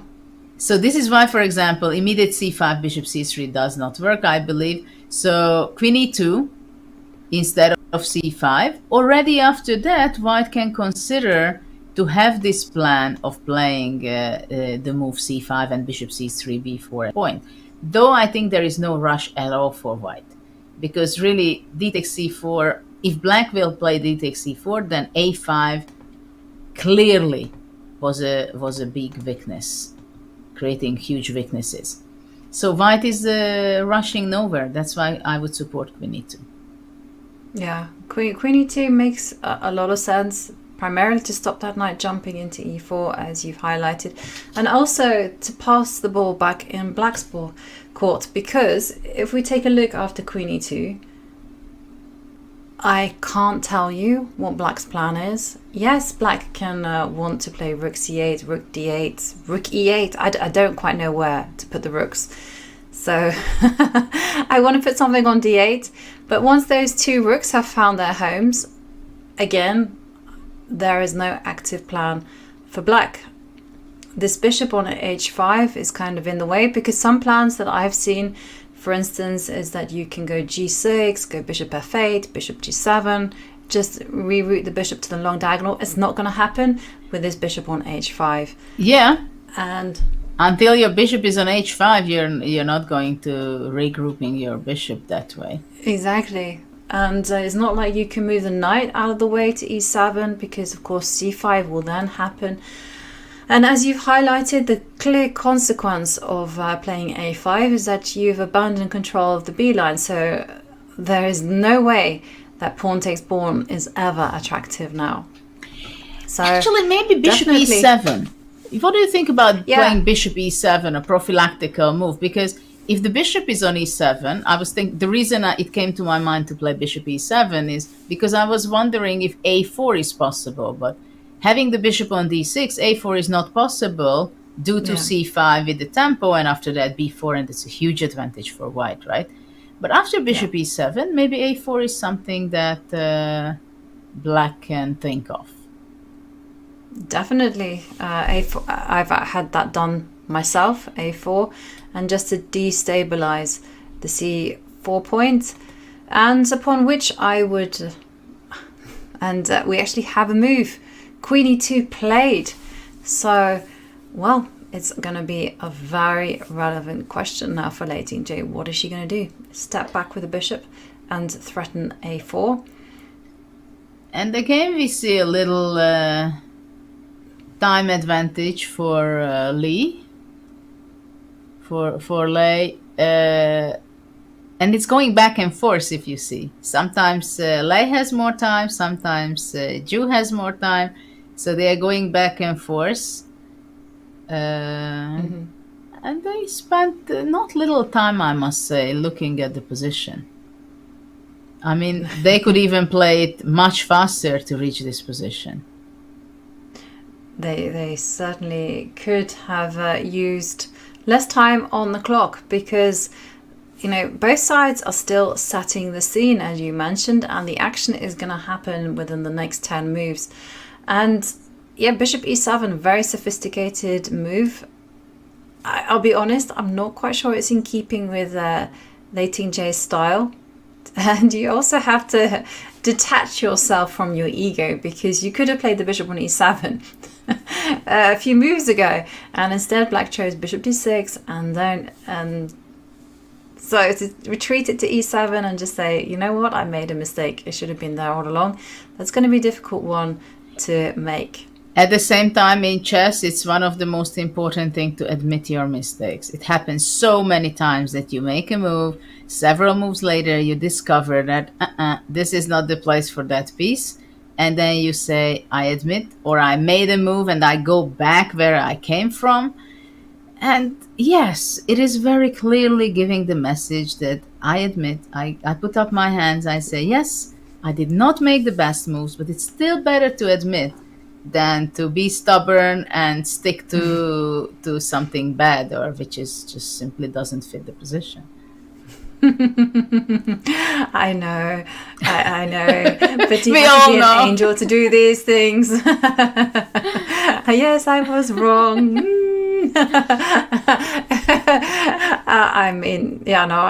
Actually, Bishop E7 did appeal to me. I did think of it in another incarnation. Like, for instance, I thought maybe it could be a good idea to go, instead of pawn takes pawn, over to Queen E2, is to put the rook on E8 or D8. I wasn't sure where, but so I was just going to pick a random one and then put the bishop back to F8. I don't know why. Well, Because let's there see. is- Let's see. It's sensible. What if I go C5 and after bishop Yeah. F8, I go bishop C3? And you're determined to get B4 in.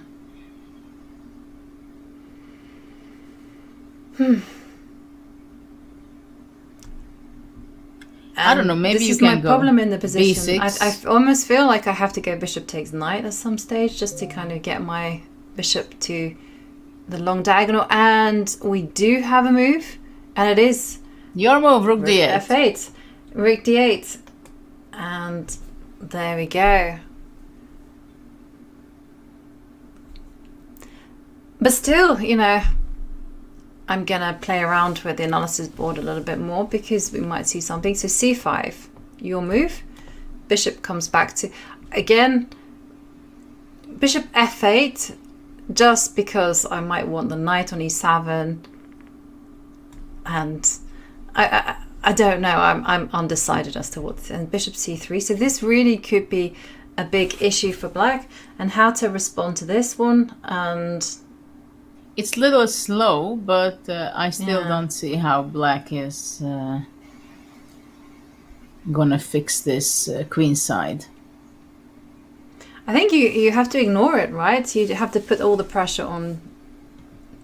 You see, when the knight was in E4, I could go bishop F6 with ease. But now the knight cannot go to E4 unless I'm sacrificing something, which... Yeah, and then B6, B4, exchanging on B4 takes. Everything exchanges. Yeah, okay, so let's have a look at this one. And mass liquidation. And which way do you capture with? The B. D pawn, B pawn? Yeah, because I'm scared if I go D takes C5, then you go D4. And has a very strong center.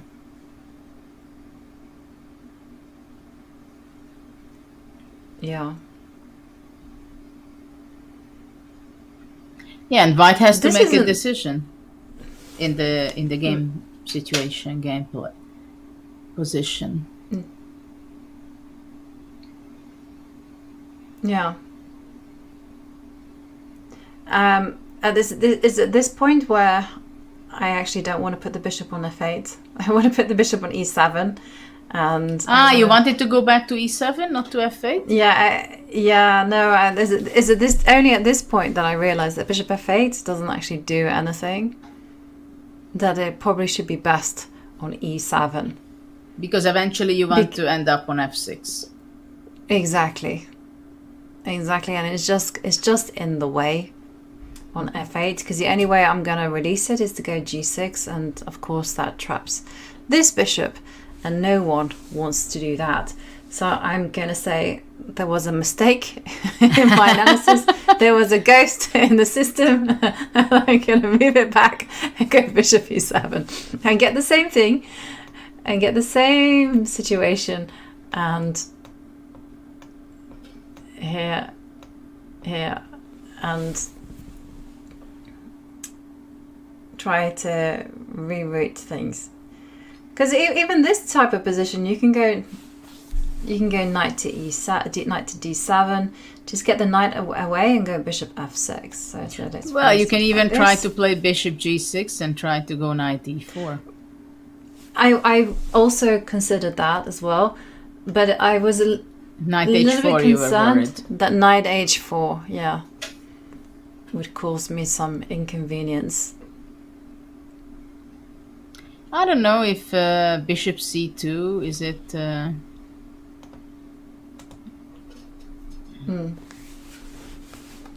Is it a bad place for the bishop, or I'm okay? Well, it's going to get kicked around, right? Well, how do you kick me, rook? Then- Yeah, I was thinking rook c1, but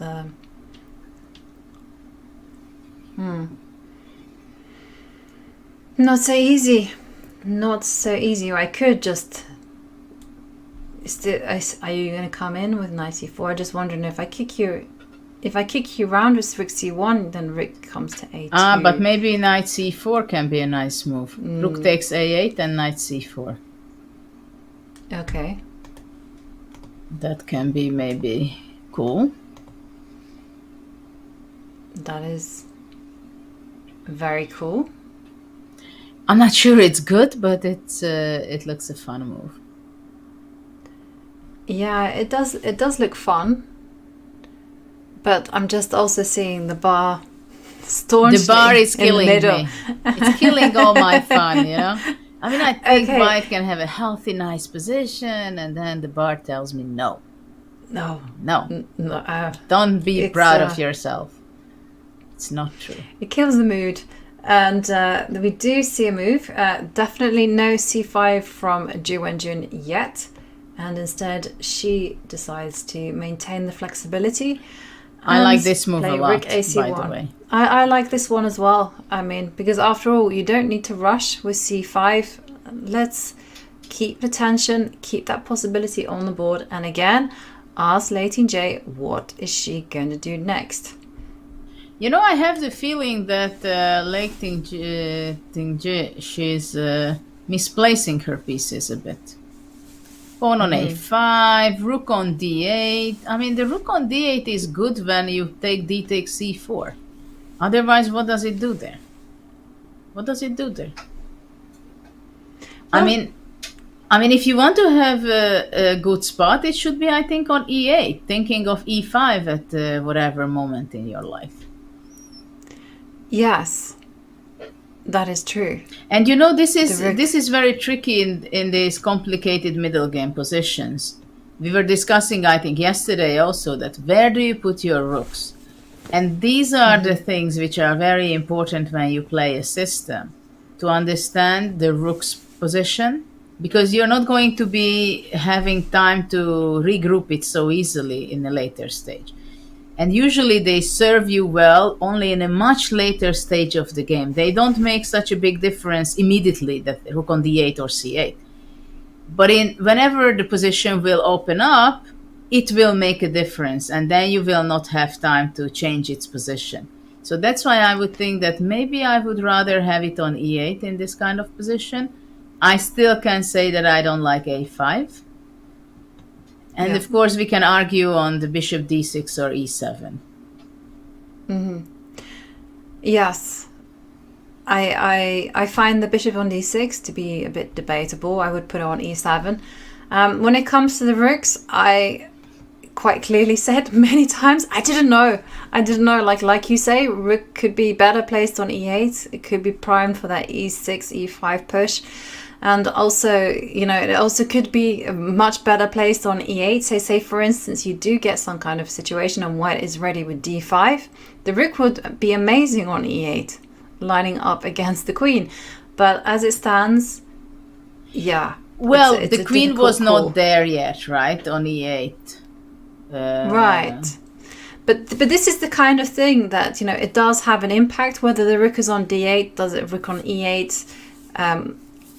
It will definitely have an influence on the change of pawn structure. It will also have an influence when it comes to the whole later stages of the game. And like you said, 10 moves down the line, it will become very apparent. Maybe this rook is really badly placed on d8. For me, it was very natural because, you know, you kind of wanted it out of the way.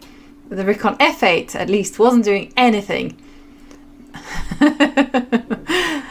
It wasn't a good piece. This, as it stands here, we still have to come up with a plan for Lei Tingjie. Because maybe she does your move. Maybe she goes bishop e7. She says, you know what? But you I see, made a black mistake. But don't forget that black is making moves. They are moves, and they look healthy moves. It's not king h8, right? But still, in the last 4 moves, white improved her position. She played c4, a3, getting ready for some kind of b4, h3. She pushed back the bishop a little bit. Queen on e2. It's the square for the queen in this structure. Rook on c5, c1, we are not going to argue at all whether it stands better than on a1, right? So white in the last few moves, she improved her position, and we can say the same thing for black. No. But that's true. But black's pawn structure is very stable. And maybe black's, this kind of stability of the structure is so kind of safe and so solid that black can even get away with making silly moves.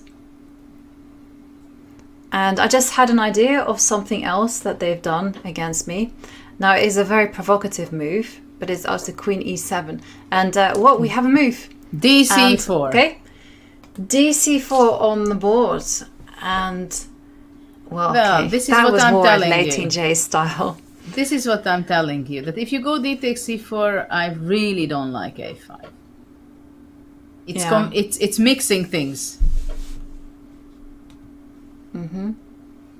It certainly is mixing things.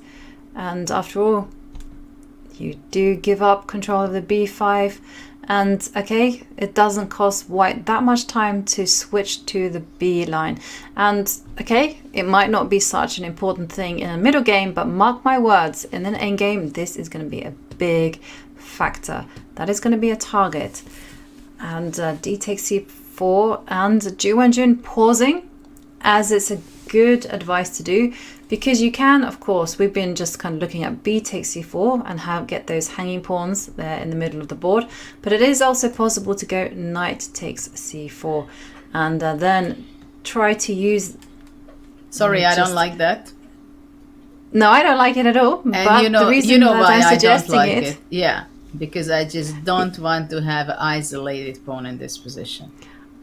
I hate isolated pawns. I don't know whether I said it on show or I said it to you during the break, but like weak pawns, they stress me out because I can just see what's happening. I played against the Caro-Kann, the pawn of attack, which is giving white an isolated pawn, but that's a completely different story. First of all, if you have an isolated pawn, you don't have your knight on c4. You have it on c3 to support the d5 square.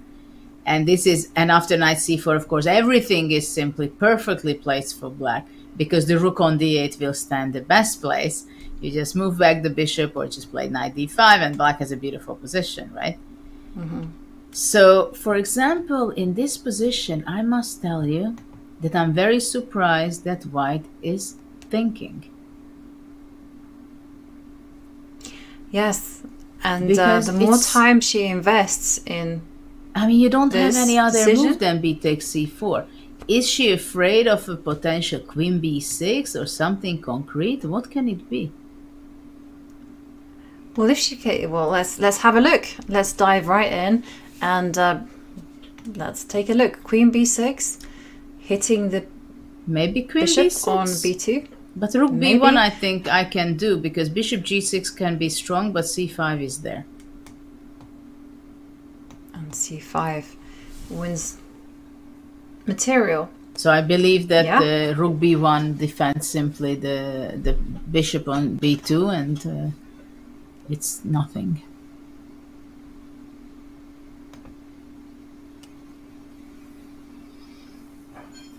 I'm just looking at other kind of moves. So could you go queen a6? And so what? I don't care. Yeah.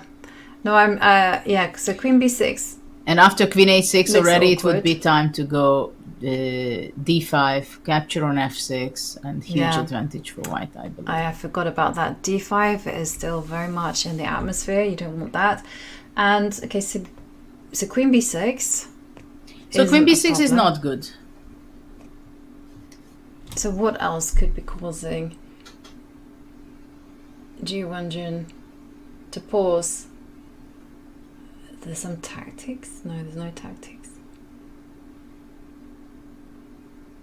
I mean, if she's going to play bc4 and just play the game, you know, she's wasting very important minutes here.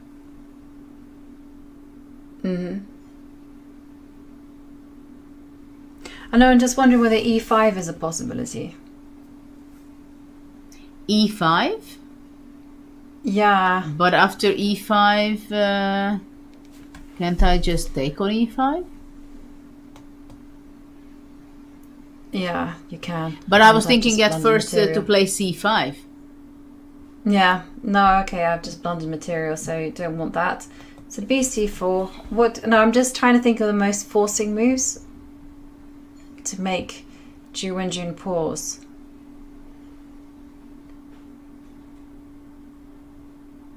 No problem. And I was thinking at because Lei Tingjie is a very aggressive, very direct player, so I was looking at possibilities like knight takes pawn. Is that going to be something? Knight takes pawn, and then bishop takes a3, but that again doesn't look very good. Very strange moment for me that white is hesitating. How to capture back.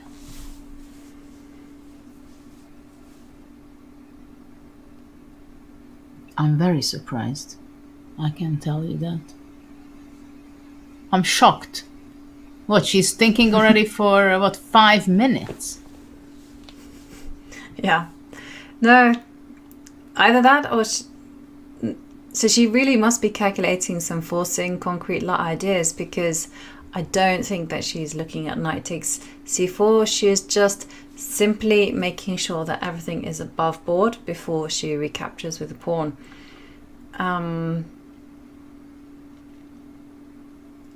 Well, it must be queen b6 then.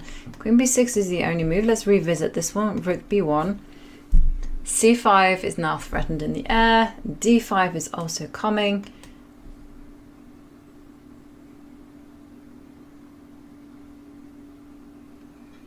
Is there some tactical stuff? Yeah?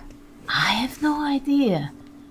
I can't believe it. She's thinking for more than 6 minutes already at this stage.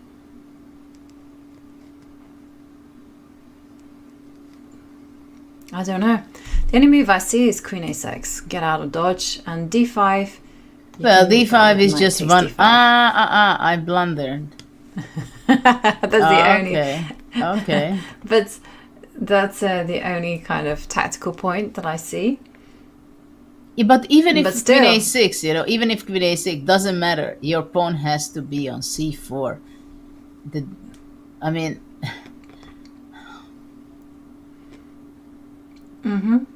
So I'm going to just turn the engine on to see that is there anything tactical, because I don't see it, and maybe the engine spots something. And holy moly, and this is the first for me, but the top suggestion Bishop A3 is or queen what? b6.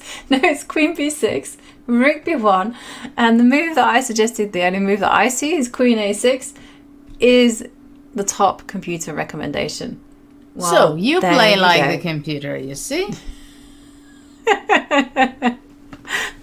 Well, that's why I was a little bit shocked. And yeah, you're right. Like, still though, it says after rook fe8, Rook f1, AC8. d5 is a threat. it just says you should just do rook ac8, and it's never worried about d5, because it says you can just... Oh, okay, this is computer stuff here, because look at that. It says take. I don't care. Okay, I understand that it doesn't care, but they will care. Finally, b takes c4.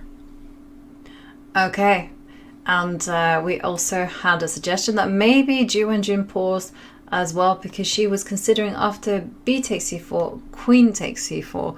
And the whole idea was that after rook ac8, queen to b5, and knight to d4, knight to e4 could have been some fun for white, especially because of the open c line. And the computer gives queen c4 as a better move? Yeah, these are lines that are suggested by producer Bick. So thank you, Bick. And it's considered better queen c4 than bc4 according to the computer? You're joking. No, queen takes c4 was the third best computer move. Okay, but bc is the first move, right? BC is the first move, and there we see bc4. No, but this is not a good sign for Ju, you know. It's not a good sign, because these kind of moves you cannot afford spending 6-7 minutes to capture it back, because it's a strategical move. It's a strategical question. Yeah, no, I agree with you. I mean, the fact that she hesitated does make me wonder about Ju's levels of self-confidence, because she always has struck me as a very calm, very confident player.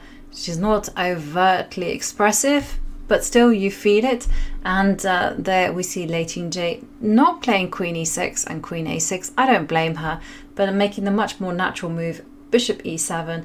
And Wenjun has responded with queen e3. So time for us to catch up with the live board. And here it is now Lei Tingjie's turn to think.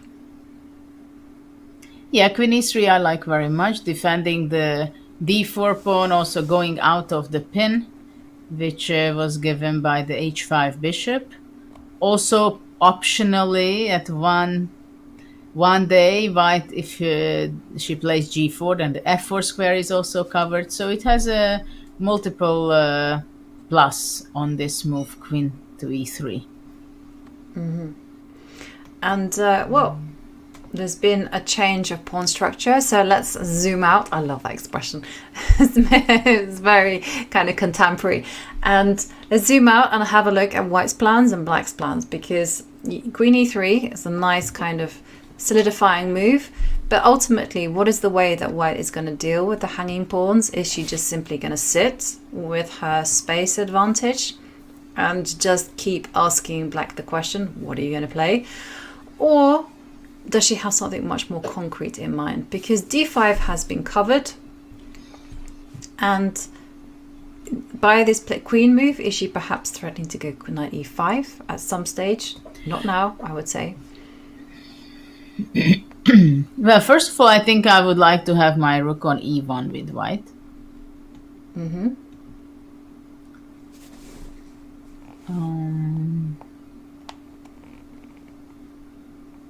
Well, yeah, it's a good question how to improve white's position, because it's not so easy.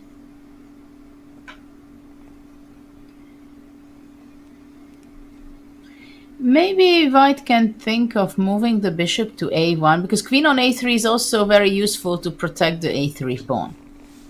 Yeah. So also maybe white could try to go bishop a1 and rook b1, because the rook on b1, putting it to b5, that could be something nice idea.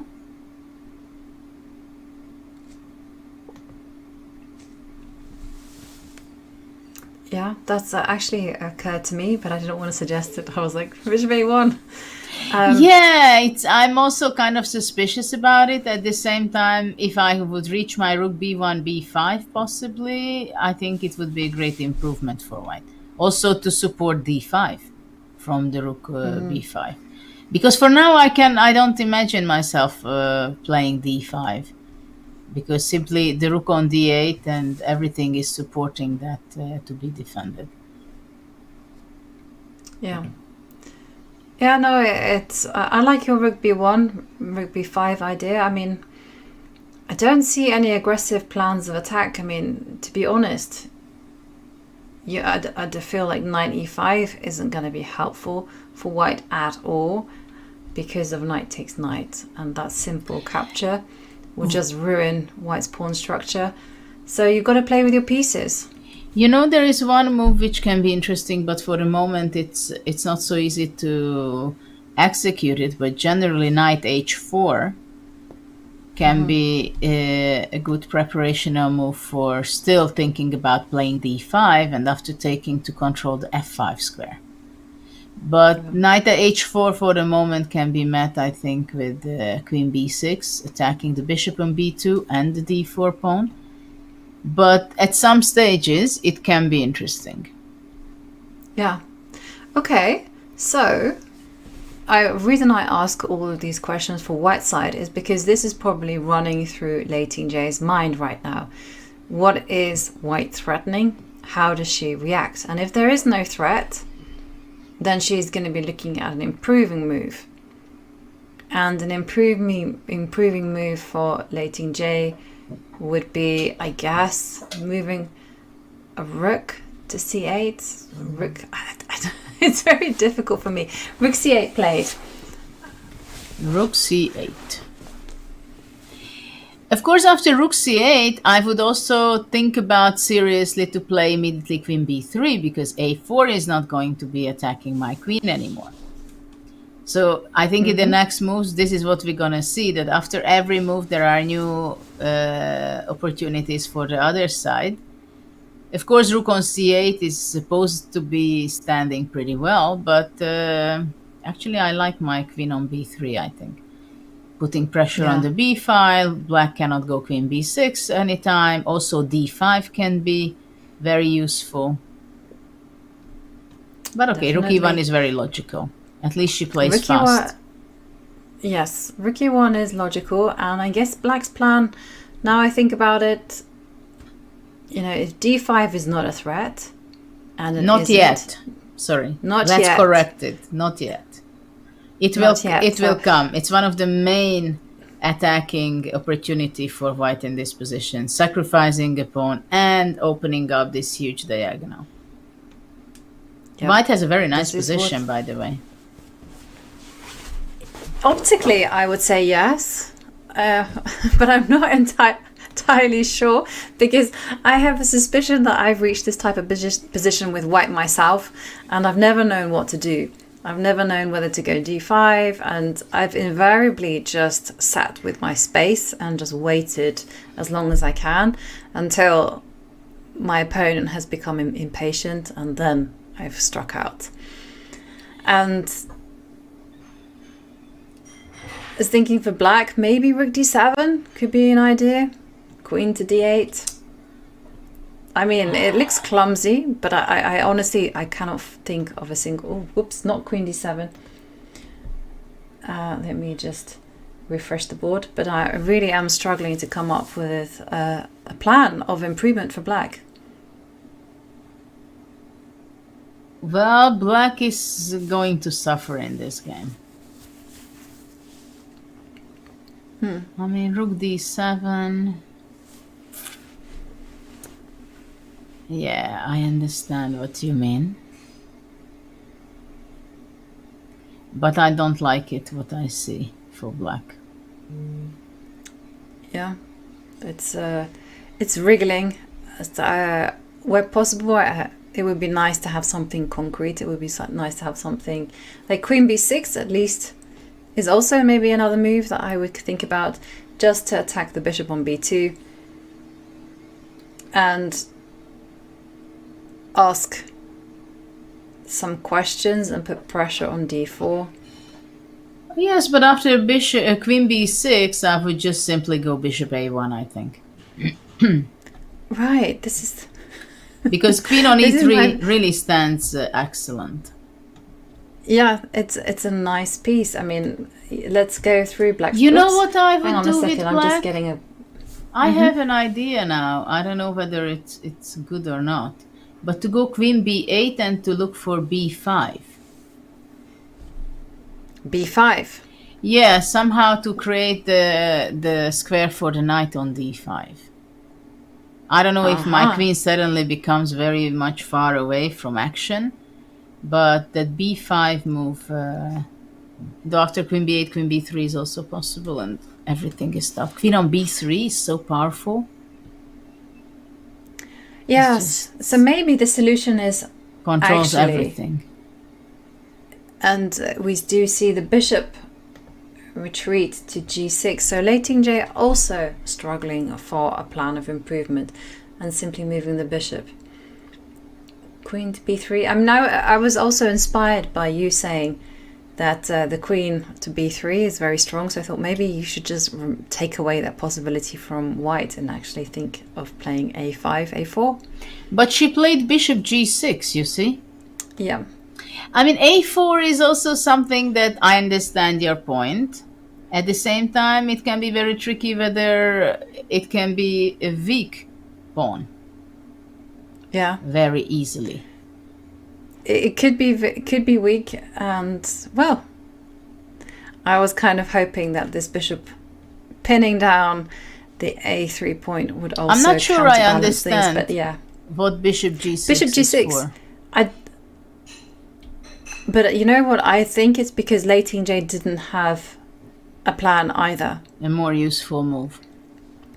And I'm okay. So I can see one point to this is that the bishop to come into g6 takes away the b1 square from the rook. So therefore, I'm thinking that Lei Tingjie, I understand your point. Creating a story.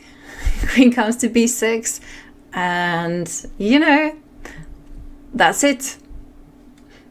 I understand, but I don't like it. I don't like black's position. I think white has practically everything what she could get. Mm-hmm. Yeah. I mean, really. I mean, her position and queen b3 is on the board finally. Queen b3 has made an appearance. Beautiful position for white. Beautiful position. You can't dream of more than this. Mm-hmm. I can't say I disagree. I mean, white has everything. White has control of the b line, has control of how many squares? Quite a few squares in the middle of the board. They have the possibility to jump forward to e5 with the knight. The knight on c6 moves, and everything is very well protected. Whereas black's pieces just have no harmony, they have no purpose.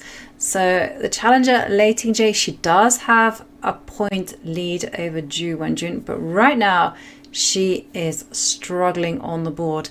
She is suffering in this middle game position, and well, she has just under 38 minutes now. They've played 19 moves, and I think it's the perfect time for us to take a small break, and we are going to come back in a few minutes and enjoy the remainder of the action.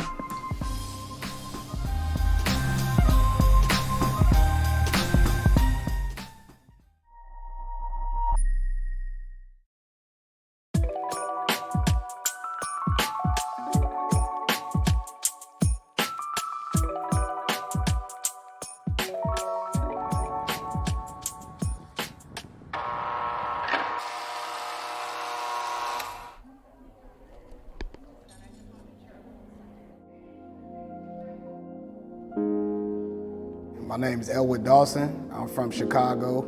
I'm Secret Blackman, My name is Roberto Beza, Jr. and what I want to share is I love tacos. Tacos and chess. So yeah.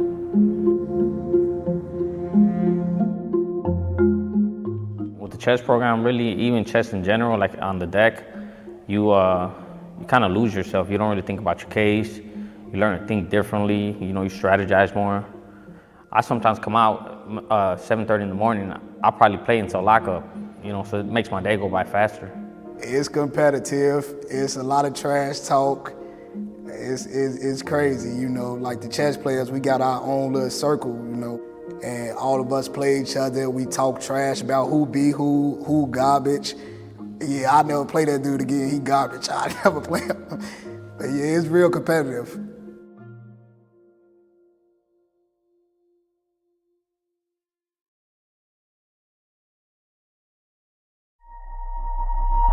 Chess.com's game review recently got a major update. Here are 4 key notes.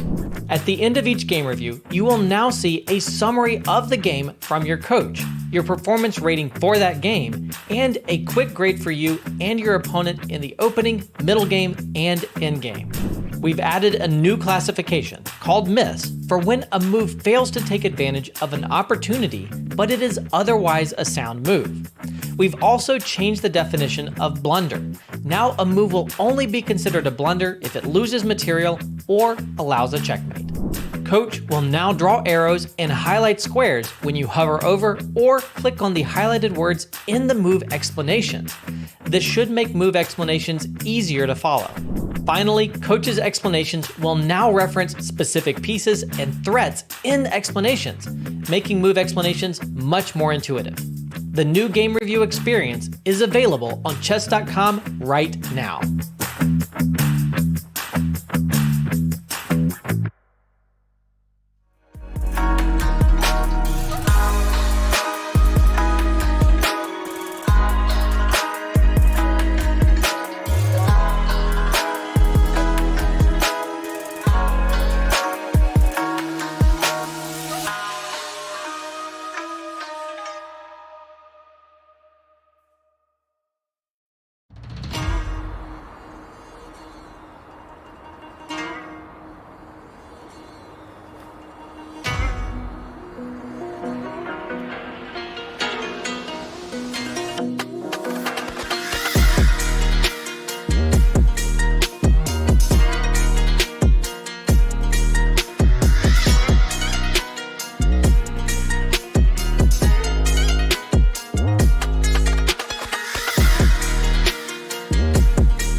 China, the world's oldest civilization, was born here. Thousands of years later, it is one of the world's chess powerhouses. For most of the past 30 years, China has held the most prestigious title in women's chess. The legacy of the Women's World Championship is rich. Menchik, Gaprindashvili and Chibanitsa, Kosteniuk, Xijun and Ho Yifan. Now, 3-time world champion Zhu Wenjun is defending her title once more. After vanquishing the likes of Katerina Lagno and Alexandra Goryashkina, another rival awaits. Challenger Lei Tingjie had to defeat 3 grandmasters in matches herself to get here. In the first 2 rounds of the candidates, she took on sisters Maria and Anna Muzichuk and won. Then in the final, she beat former world champion Tang Zhongyi. And that's it! Resignation! Lei Tingjie, the winner of the 2023 Honey Dates Finals. Will Zhu Wenjun defend, or will we have a first-time champion, Lei Tingjie?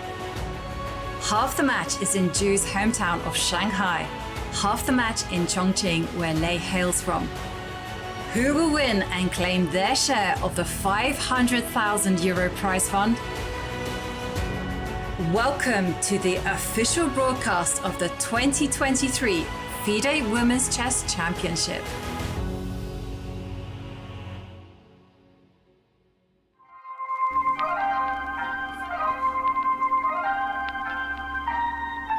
And we are back. You can see the tension. You can feel it in the air in Chongqing, China, where we see Zhu Wenjun, who is trailing a point, playing with the white pieces against the challenger Lei Tingjie. And we heard Lei Tingjie's story there. 2021, she won the Grand Swiss. 2022, she won the candidates, and 2023, she won the candidates final against Tang Zhongyi, and now she finds herself sitting in this chair in game 8 in a difficult position, I have to say. And we left the game when the queen was on b3, and we thought this was a fantastic move from Wenjun.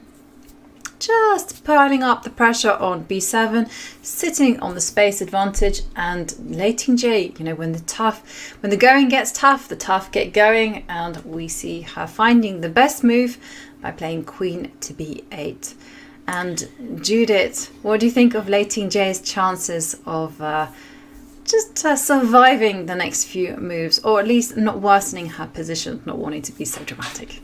I have to tell you that I wanted to ask you what you think about what's going to be the outcome of the game, because I would put on Wenjun that she's going to win this game. She has such a beautiful position. She practically outplayed so far Lei. Because it's simply... Can I pin you down on percentages?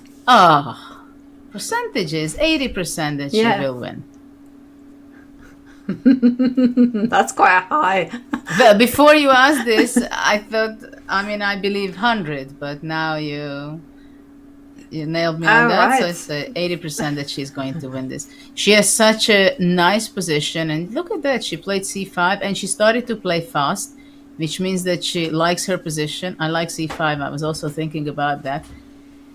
Giving up the d5 square, but making space for her own knight on c4. Black is so passive, and I have to tell you that I had a few bad experiences with top guys like Gelfand. I remember one of the game, and that simply in such a position you think, okay, I have my rook on d8, I have my rook on c8, I have my both knights, they look okay, but White's pieces are just much better placed than yours.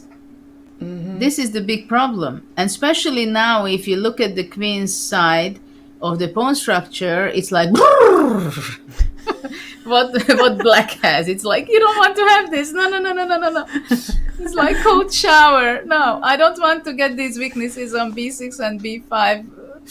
Give me a break. Let me go back with my pawn to a7. No, I don't want this. Yeah, no. It doesn't make a big impression. But okay, so I'm gonna be a bit more positive about Black's position. Okay, c5 looks great, but it does come with a cost, and that is it did allow Black to put a piece on d5. It's a committer move, I understand, and you're going to have your d5 square, which I'm not happy to give you this, but that's the only thing you have. That is true. That is the only thing I have. So, and the problem with putting the knight on d5 is also it interferes with this pressure against d4 as well. So, yeah, it's definitely not a pleasant position for Black, but Lei Tingjie, she has to find a way to unravel, and I think putting the queen on b8 was a wise decision, because after all, she still can move rook c7, rook d7. I'm really struggling to come up with something to hold the position firm, but if need be, she can go rook c7 and maybe double up on the d line. One thing that I would not recommend for Wenjun though is to trade off lots of minor pieces. The position is fantastic for her because all her pieces are very well placed. Well, I think the main question for Black, can she break up with b6? If she can break up with b6, then maybe there is some chance for how? That's a dream at the minute, right? Because if you go knight to d5, and even if you go b6, I'm not going to be taking it. I'm going to be waiting for you to make a move, and once you exchange on c5, I will have a passed pawn.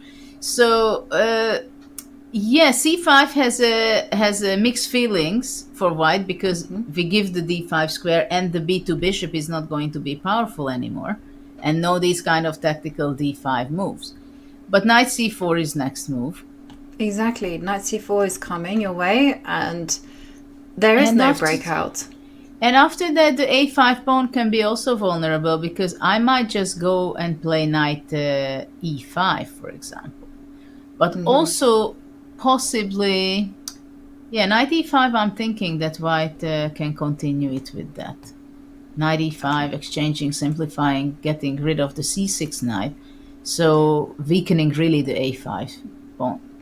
And all the while, I mean, it's now actually black to play, and I cannot think of a single move that black should be playing here. Because you play bishop f6, well, look at that. You let go of the d6 square. You don't want that. And what I don't really know what black is going to do. So, I mean, I'm just forced to think of moves like... Even rook d7 is not going to be a great move because the knight is going to come out to e5. I'm struggling. I'll be honest with you, Judith. I'm really struggling to come up with a move. Maybe h6 or something. h6, but then, okay, this positively encourages knight e5. And white has a very pleasant advantage. And especially when we look at this bishop on e7, which is standing on a line that can be potentially opened. And I can smell some tricks out in the air. And there we see knight d5 played. Well, it's the most logical move, I must say. And look how fast they are playing suddenly. And we see knight c4. And once again, the ball has been returned to Lei Tingjie, and she must come up with an active plan, or at least something that she can do in order to coordinate her pieces. Well, the time management is getting more positive for Wenjun. And we are at move 21 only. So the players might end up in a little time trouble. And on the subject of time trouble, was that something that you were ever comfortable with? Well, first of all, we have to define what time trouble is, because after this new system, that the Fisher clock, that you get bonus time, it changed everything, the whole sport, I must say, because when I was a kid and teenager, I was absolutely not even close to get time trouble, because I was a very fast player. And later on, I started to have sometimes, well, time trouble. Let's say for me, it was if I have 12 minutes for 5 moves, I felt a huge time trouble at this point. Which means that the way I felt it, that I'm just nervous about it, that, I don't have time, so I cannot focus properly. Even if it would be enough time to calculate whatever, I just had a different feeling, which was not good, because I felt that I'm in time trouble. But later on, when you get half a minute per move, it's practically, you don't have those kind of time troubles. What, for example, Ivanchuk had in Linares back 25 years ago, when he had, let's say, 1 minute for 20 moves. You know, when you really talk about whether is it possible to complete the number of moves in 1 minute physically, you know? And nowadays, you don't have these things. Though we have different time control here than the World Championship for Ding and Nepo, which is quite surprising for me to have different time controls for the World Championship between ladies and the guys. I'll be honest with you, I'm also very surprised at the difference in time control, because it's not like women play different time controls. It's not like in the Grand Swiss where you had the open section and the women's section that we were playing like with half an hour less or whatever. No, there were still 3 time controls, and it was still very long games for everyone. So I'm a bit surprised, and the only thing that I can think of is that the players were consulted, and the players specifically asked for this standard time control, which, you know, when we kind of like, just to mention for anyone who doesn't know, it's 40 moves in 90 minutes with a bonus increment of 30 seconds per move. And on move 40, the players get this 30-minute bonus time. So this is very familiar, very standard. Yes, it's interesting. I heard that the reason is that they have different time control here and the open section World Championship, because ladies are playing anyway interesting chess, so they can have this bonus time. For guys, they had in the last World Championships, it was so tight, they are so close that they want to create some somehow to make them going out of the comfort zone. So they are pushed to make risk, or they go short on time, and then they mess up something, you know. But it's strange, something confusing for me a bit.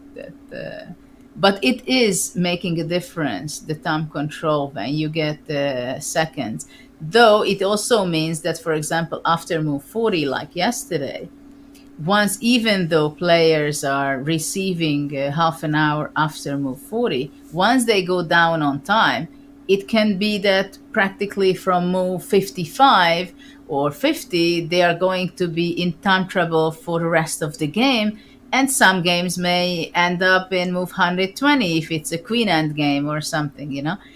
So it is very different, and you have to understand this, that different time controls lead to a different kind of rhythm of the game, which may take to a different result at the end. But of course, as a sport person, you know exactly that whatever time control it is, it's your sport, it's your game, it's your profession. So you just adjust yourself, whatever you have to adjust to.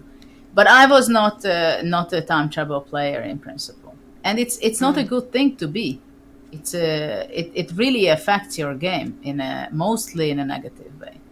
Yeah, and as everyone in chat is pointing out, Lei Tingjie now with actually quite a serious time disadvantage, and she's only got 23 minutes on the clock. And I quite like that joke from Chess Kidding. Says, I predict time travel will be invented by a very slow, frustrated chess player.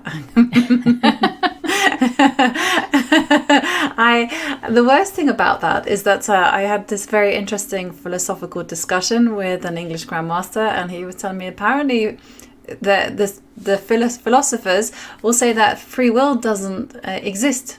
It's like it's completely fabricated, doesn't exist. And the worst thing is that you go back in time and repeat the situation with exactly the same circumstances, you would make the same mistake again and again. You would never learn. And we see, hang on a second. Yes, I'm kind of speechless. I see a pawn sacrifice a4. A4 played. So I'm gonna just stop my philosophical discussion immediately and have a look at the position, because well, pawn sacrifice. And Ivanka says, yes, please. Queen takes pawn. Let's dive in.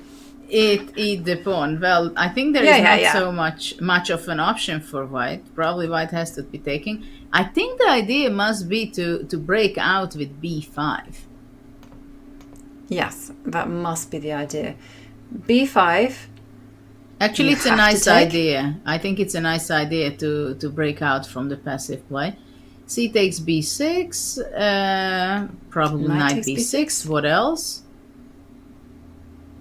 Knight takes. After knight takes, queen takes. Yeah, there's nothing. This bishop on b2 is a little bit loose, and so you have to take that one. And queen takes. That is a very nice idea. Okay, I guess you move the bishop. Yes, but after you move the bishop, probably to a1, because after bishop c3, rook a8, and capturing the a3. So you still have pressure on the c6 knight.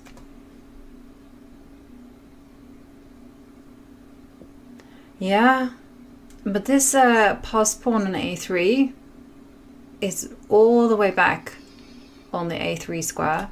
Let's just highlight that. But it's an extra pawn. It is an extra pawn, but these two don't make great impressions. They're not connected, they can't move, and they're just sitting targets. And now suddenly black's pieces have a lot more freedom, and even better, Lei Tingjie has a plan. And you should never underestimate the importance of having a plan, an idea of what to do. And I guess she would play queen a5 is coming next. Try and initiate some trades. Yeah, you can see that how energetically she plays. She cannot stand the passive position, which I cannot agree more to go to this direction. Very creative, as chat there says from Lei Tingjie. Bishop A1. Okay, so let's run through this one again. Queen A4 on the board. Okay, to take or not to take, that is the question. Other options. Queen to Well, B5. I was thinking about Queen B5, yes, but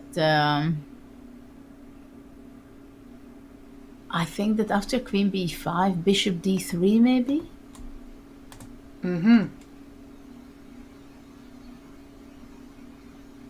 So I don't think you have better than to take on A4. But if you take on A4, Then, I mean, isn't B5 going to be...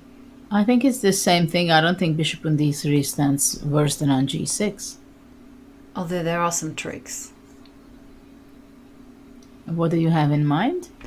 There was ideas of bishop takes knight, but unfortunately you have to capture back with the queen, because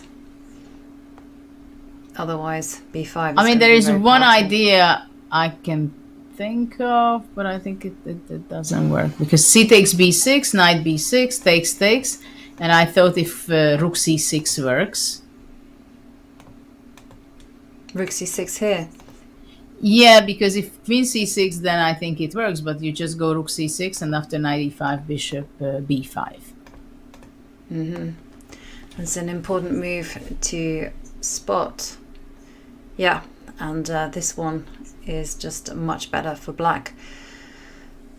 So yeah, that's not a possibility. So queen B5, bishop D3. Again, it's interesting that Wenjun is thinking, because I think simply there is no other way than to take on A4. Of course, to think here for a few minutes just to see how she will be reacting after Queen A4, B5, takes on B6, Knight B6, Knight takes B6, Queen B6. So this is the question, how she's going to be continuing after this point. And unfortunately, because of this, you can't go Queen A6, you can't make moves like Queen B5.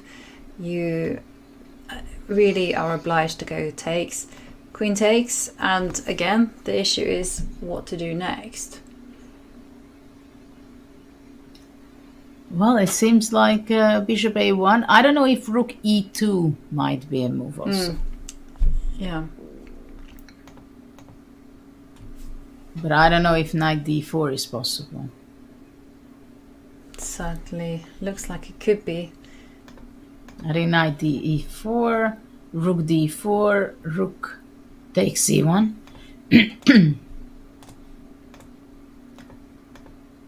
Bishop C1. Well, you can even go Queen D4. I mean, black is just Queen D4 and black simply is fine. Black is doing well, and this A pawn is not very strong. It's just so far away.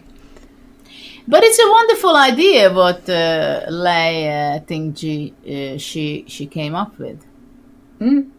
She's very resourceful. We've seen her make some inaccuracies, but she always bounces back and manages to find aggressive ways to hold on to the position. I mean, yesterday, she was one pawn down, her position was bad, and still she found the best chance, which is to put the rook on d1 and then just push with f5.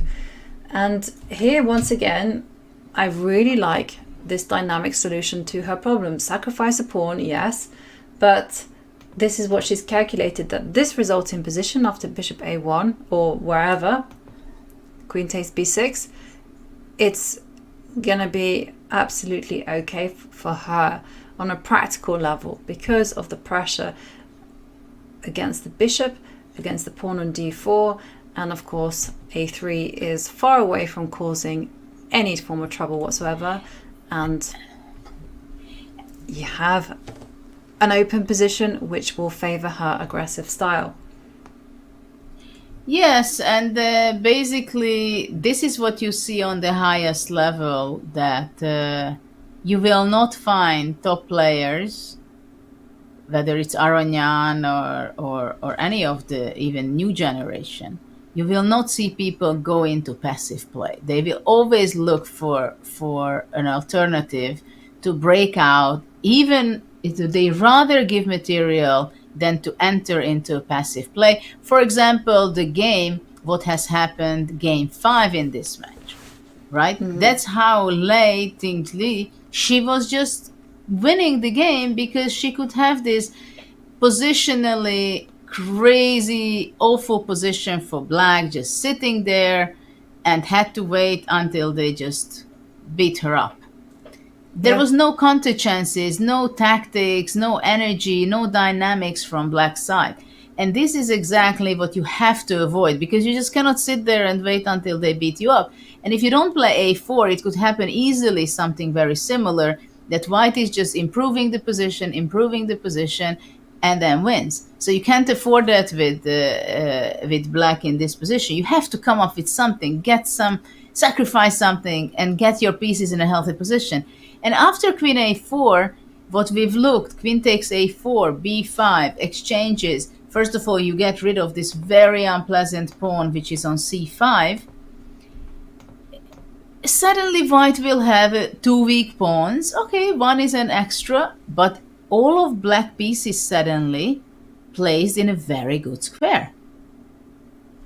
Yeah. Because after exchanging on b6, the rook on c8, the rook on d8, they couldn't be placed better. The queen on b6, excellently placed. The bishop on e7 just attacks the a3, puts pressure on that.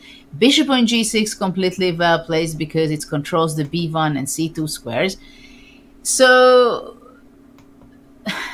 the only problem is the material down. That is one of life's unfortunate things. So yes, your position is good, but yeah, you are a pawn down. And there we see the players just racing through the moves, going into that variation where the queen takes bishop. And now the issue is, where is Wenjun gonna retreat or move the bishop to? And she doesn't defend it, she simply plays bishop a1. But this is what we've seen, right? It was obvious that this is the only way you can play. And poor Wenjun, she again spent like 5 minutes on that. And psychologically, it would have been much better to make just a quick decision. I take bishop a1. Let her play. But she was surprised, and I think she just had to compose herself after this a4 move. She was really expecting that she was going to be in a position with full control, and now she finds herself into this chaotic position where one mistake from Wenjun, and that's it. Her pawn advantage will be completely neutralized.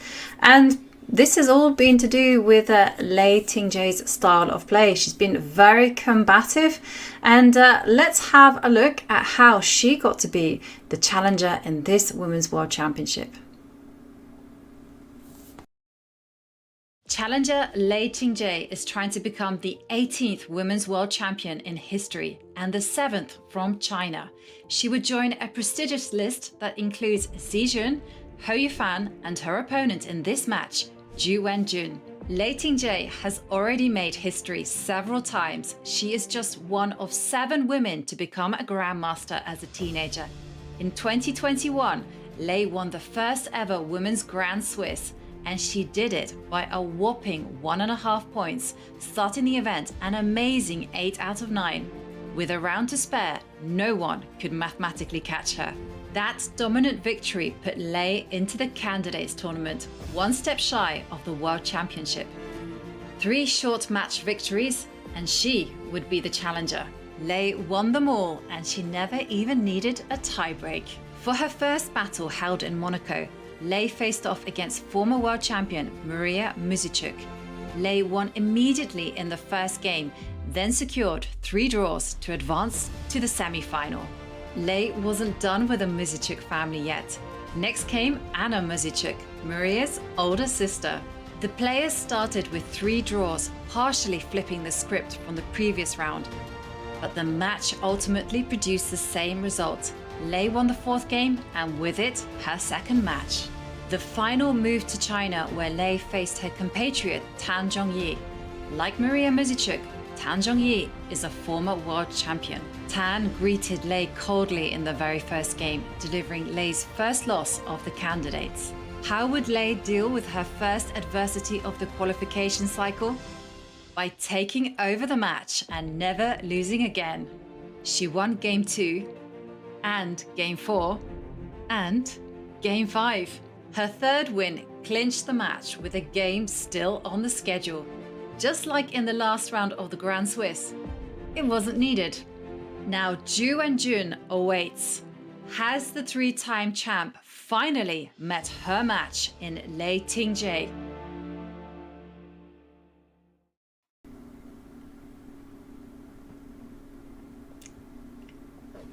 That was certainly an impressive path to the Women's World Championship match. And just racing to 8 points out of 9 in the Grand Swiss. I remember I was very, very impressed with her performance. Just putting it in the bag so early on. And then, of course, just dominating everyone when it came to the candidates, the challengers. And then, of course, Tan Zhongyi. She, at no step of the way did she ever need a tiebreak.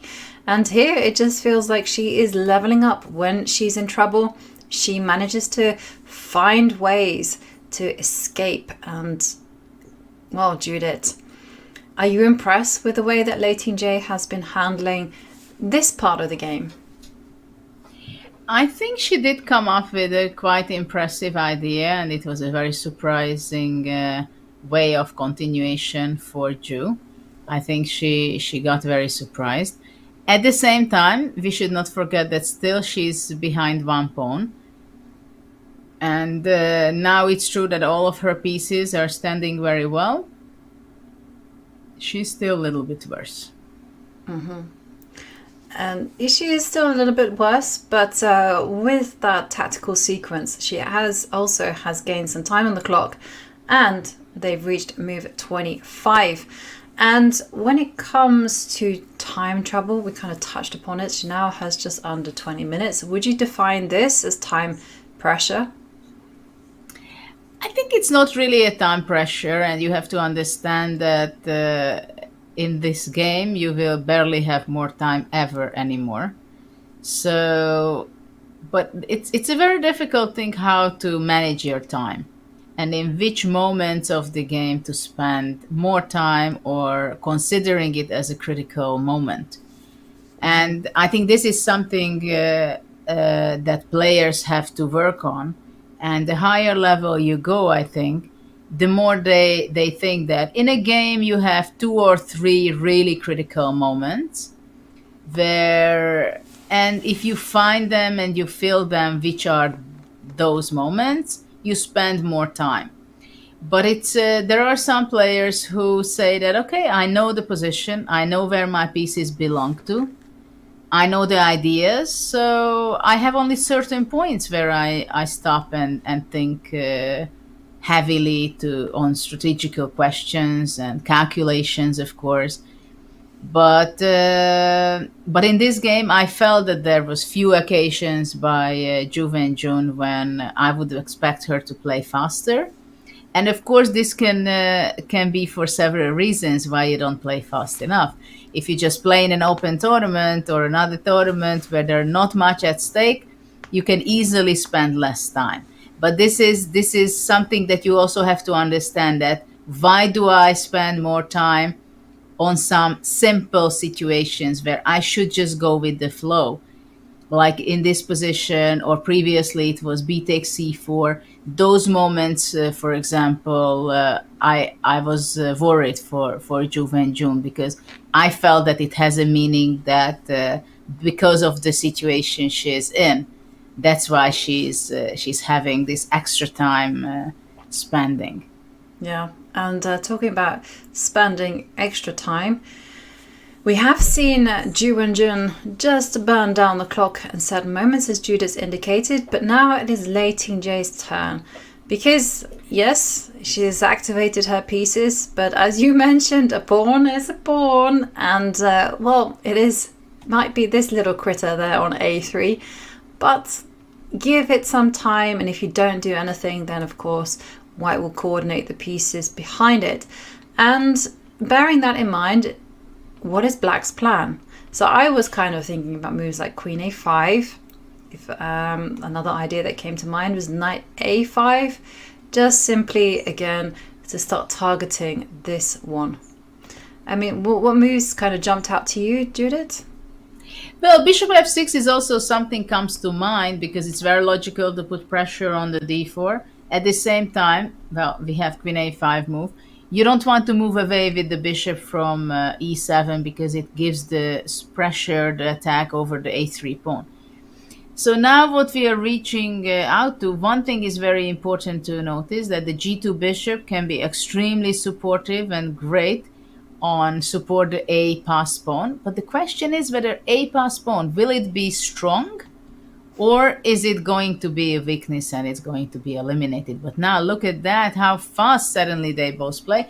And d5, what a tactical opportunity for white.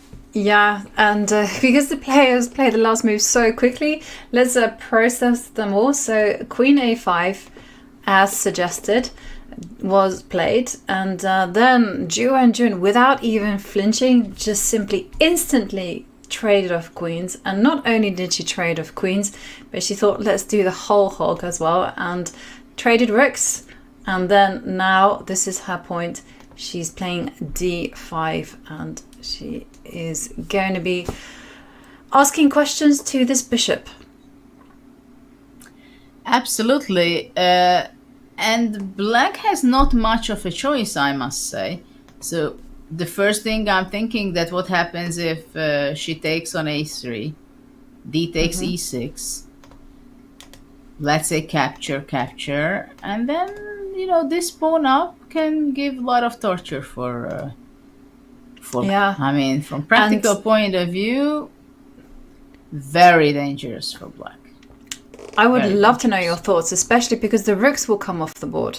Yeah, black can force to exchange the rooks to rook c1, rook e1, takes. But this can be... I think it's very dangerous to play this with black. Okay. It's very dangerous. Even though we have only 3 against 2, but I would be very optimistic. Mm-hmm. And what... Because it's interesting, because if there were no minor pieces on the board and there were just rooks, then this position would be an easy draw. But the fact that there are 3, each side has 3 sets of minor pieces, 3 sets, not 3 sets, 3 minor pieces each. I really haven't ever had a position like this at all. So I'm kind of interested to know, like, why would this be a position with serious winning chances for white? I don't know. It's true that if we would have no minor pieces and we would have rooks on the board, 1 each, then it would be 2 rooks versus 2. It's also a different story. And also if we have only 1 queen each with 3 pawns versus the 2, that's also very drawish. When we have 3 pieces, it can go tricky because, for example, if I can exchange the knight for the bishop, it can give extra chances. My bishop pairs are quite powerful for white. If white bishop can show up on d5, let's say, but a1 bishop is extremely powerful, I can improve my pawn position, playing f4, g4, bringing up the king, or centralize my knight on e5. So there are a lot of small things and alternatives. Eventually, maybe I can also create a passed pawn because black will have to play g6 from g7 because it's attacked. So somehow with playing with 3 minor pieces, I think it can be... Black has to be extremely careful because white can create more opportunities and more chances with the minor pieces. And okay, it's clear that you're the one with white who is pressing. She's going to be pressing it for 40 moves or 50 moves, even if black will be able to make a draw. it will be a long and painful and suffering time for Tingjie. So it's kind of tricky. So let's see if she has anything else, or she has to go for the long suffer. Let's have a look. And so we were looking at this forcing line of bishop takes pawn, and then a whole series of captures. White winning this pawn on e6. Anything else? I don't know. What about knight b3? Can she go knight b3 in this position? Knight b3 is certainly a possibility. And whilst Lei Tingjie thinks about what move she's going to play, let's have a deep dive. Okay, and I guess your plan is after bishop b2 to go rook c2. Yeah, probably I would like to go rook c2 to bother a little bit longer the bishop. Mm-hmm. And I don't know if white can go with d takes e6 to start with. This is what I was just thinking. D takes e6, and if you capture with pawn takes e6, then I will just simply park the bishop on e5. No, but then I've give up my pawn on a3. I don't want that. But I'm not sure because rook e3 you have. So let's say f takes e6. And f takes e6, bishop e5. Bishop b2 is also possible though. But let's say bishop e5. Can black capture on a3? I'm not sure. Rook e3, bishop c2. I guess you could do a check. Or also bishop c2. Yeah, bishop c2 is a better move. Yeah. Knight c1. Knight e1. Knight e1. And we can see the evaluation bar all the way in white's favor. So, okay, knight b3 on the board. Well, it's typical active move by Lei.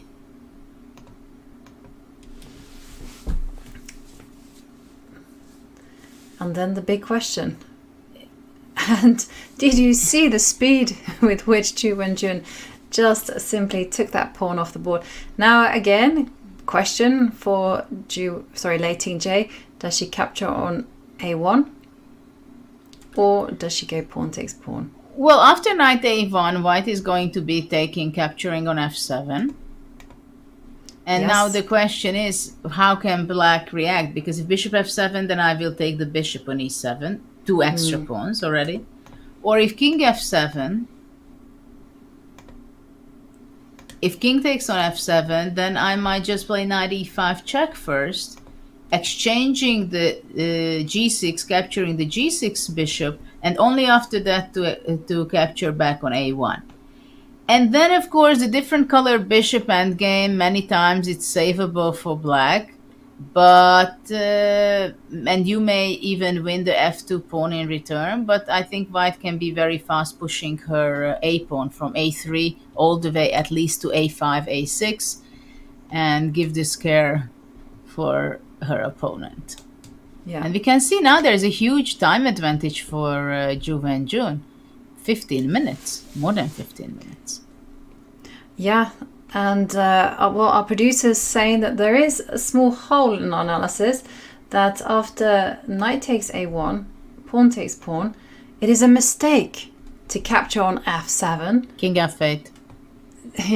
One should not be materialistic and put the king on f8, and the whole point is that after rook takes a1, bishop comes to f6, rook e1, and then you go bishop takes f7, and maybe this is compensation.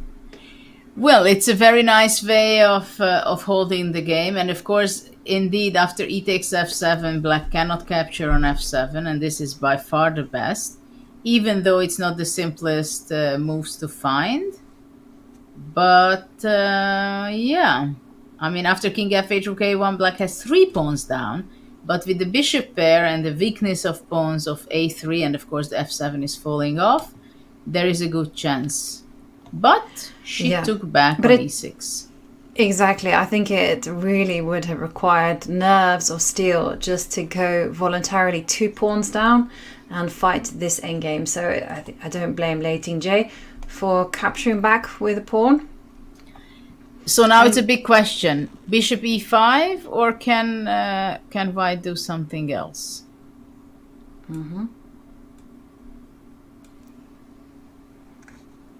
And yeah,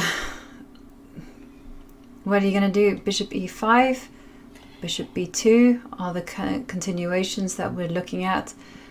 And we did see bishop e5 as possible because, let's run through that bishop e5 line again, because that was very sophisticated. So bishop goes to e5, bishop takes pawn, rook to e3. And bishop c2 wasn't good because the protection of the knight could be destabilized. And what about rook comes to c1 check? King h2. King goes to h2, and then we sit like this. Well, first of all, I would consider knight d4, for example. And just to simplify it, with knight d4, rook a3. And suddenly I believe that there can be a huge danger for black on the 7th and 8th rank, suddenly. And my bishop on e5, it is hard to imagine a better bishop than that one. Yeah. Yes, that is a beautiful piece. Yeah. Okay, well that was very I mean, I don't even feel like I need to go on much further from that, because that feels so unpleasant. It feels So very, very unpleasant.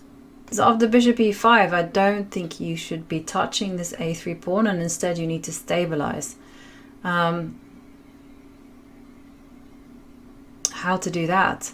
I guess you could go bishop f6, or you could go rook a8. What happens if you just go rook a8? Well, after that, I think knight d4. Yeah, knight d4, and look what I've done. I put myself on the firing line. Okay, but and look at that. I like very much what the way Wenjun is playing. Not only the moves she's playing in the last like 8-10 moves, but also that specifically in the last few moves, after she grabbed the pawn on a4, which was offered and sacrificed, she plays very fast. And look at her, how huge time advantage she has. I think psychologically it has a huge meaning at this point of the match. And Lei Tingjie, this is the very first time that we have seen her with such a huge time disadvantage, a time imbalance. She has under 10 minutes, whereas Wenjun has 24 minutes and 35 seconds. And bishop e5, what a classy move from the reigning women's world champion. Just to spot that bishop takes a3 is not really possible because of rook to e3, and white will start magnifying their advantage with knight to d4 in the air. Yeah. Well, we can say that yesterday she played a good game. She was just so close to win the game and equalize the match, and today again she has a very serious chance right now. She's not there yet, I believe, where she was yesterday. Yesterday she was much closer to it, but from practical point of view, now again she has a very, very dangerous position. And with the time advantage, and if let's say Lei will be forced to go into a passive position, which is very much against her nature, then I see a strong opportunity for Ju for victory. And I would still stick to 80% that she wins, by the way. Okay. Well, it's a big percentage there, Judith. So I'm very pleased to see that you're so confident in Wenjun's abilities. And I've been very impressed right now with those moves. Bishop e5, to not just passively defend the a3 pawn, and just to understand that rook e3 is very dangerous. The bishop is excellently placed here on e5. And we see the nuances the game offers. Like when we were thinking about, she played, Lei played very fast f takes e6, right? And it was so easy to miss that opportunity, that king f8 move after capturing the bishop. Because, yeah, generally speaking, of course, you want to get rid of the bishop pairs, right? And then somehow to hold on the being down on pawn. But the problem was that after ef7, king f8 was such a unique and nice move, which if you calculate fast, you just easily slip. You just say ef7, captures, knight e5 check. Okay, I don't want that. This is the moment. Yeah, and it's easy to miss this idea. And it would offer very good drawing chances because black has the bishop pair and probably it would be not enough for white with very precise play by black. But of course, from a practical point of view, to have the bishop on e5, it is huge. And now we see that bishop a3 was taken. There was nothing better that black would find. Okay. Wow. We'll have to revisit the analysis, and there we can see it being awarded a question mark, which means it is a mistake. It made the position worse. And the reason why it made it worse was because we've been looking at this position for a while and we've been wondering, what's happening. And rook will simply come to e3. And because of this, let me just control the mouse a little bit better. And because of this, this kind of, what is this called? Skewer, pin, and rook e3 on the board. It's on the board. It is on the board. And the big follow through is that should black simply play rook c1, rook b1, or try to defend this knight, that white has the great point of playing knight to d4, and there is too much tension against this knight. And if knight takes knight, well, it is the bishop that will be traded off. Big moment. Even bishop c2. Well, it's either bishop c2 or rook knight c1, rook d4. b1, right? There is only these two options for black to hold on her pieces. And Lei Tingjie now down to 6 minutes. I'm now wondering that is bishop c2 not losing material? After bishop c2, knight e1.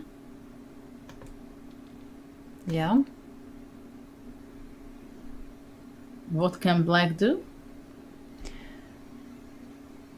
Well, I guess you could go here, right? But okay, knight c3, knight c2, 2 pieces for the rook. This is definitely not something you'll be happy with. No, I would not be happy with that one. And the thing is bishop c2, if you go knight e1, I guess... Bishop d1, rook d3. Bishop d1, rook d3 is the scary line. And how to... I guess if you just stubbornly say rook c1. Well, and I can tell you praying is part of my strategy here. Oh, definitely it should be at this point, I believe, for black. I don't know if king h2 is the best move or... Yeah. And just to remind you all, we are on move 31 and Lei Tingjie's clock is ticking down 5 minutes. They do get a 30-second increment per move, but the heat is on for Lei Tingjie, both in terms of the clock and in terms of the position, because her position is dangling on the edge of that precipice. It's only move 31 and she's under 5 minutes. Look at that. But what happens if instead of rook d3 I go bishop f3?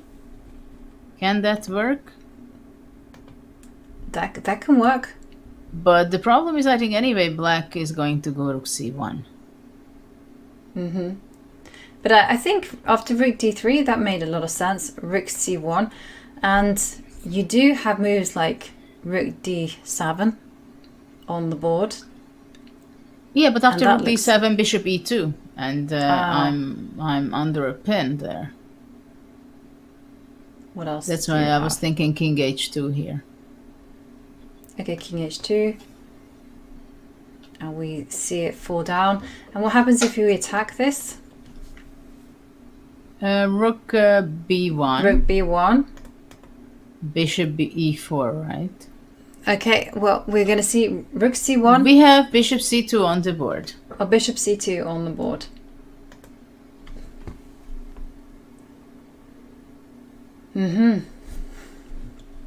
Okay, big moment. And yeah, you're right. Knight, okay, so I'm just checking with the computer just so that it gives us the concrete path to the advantage.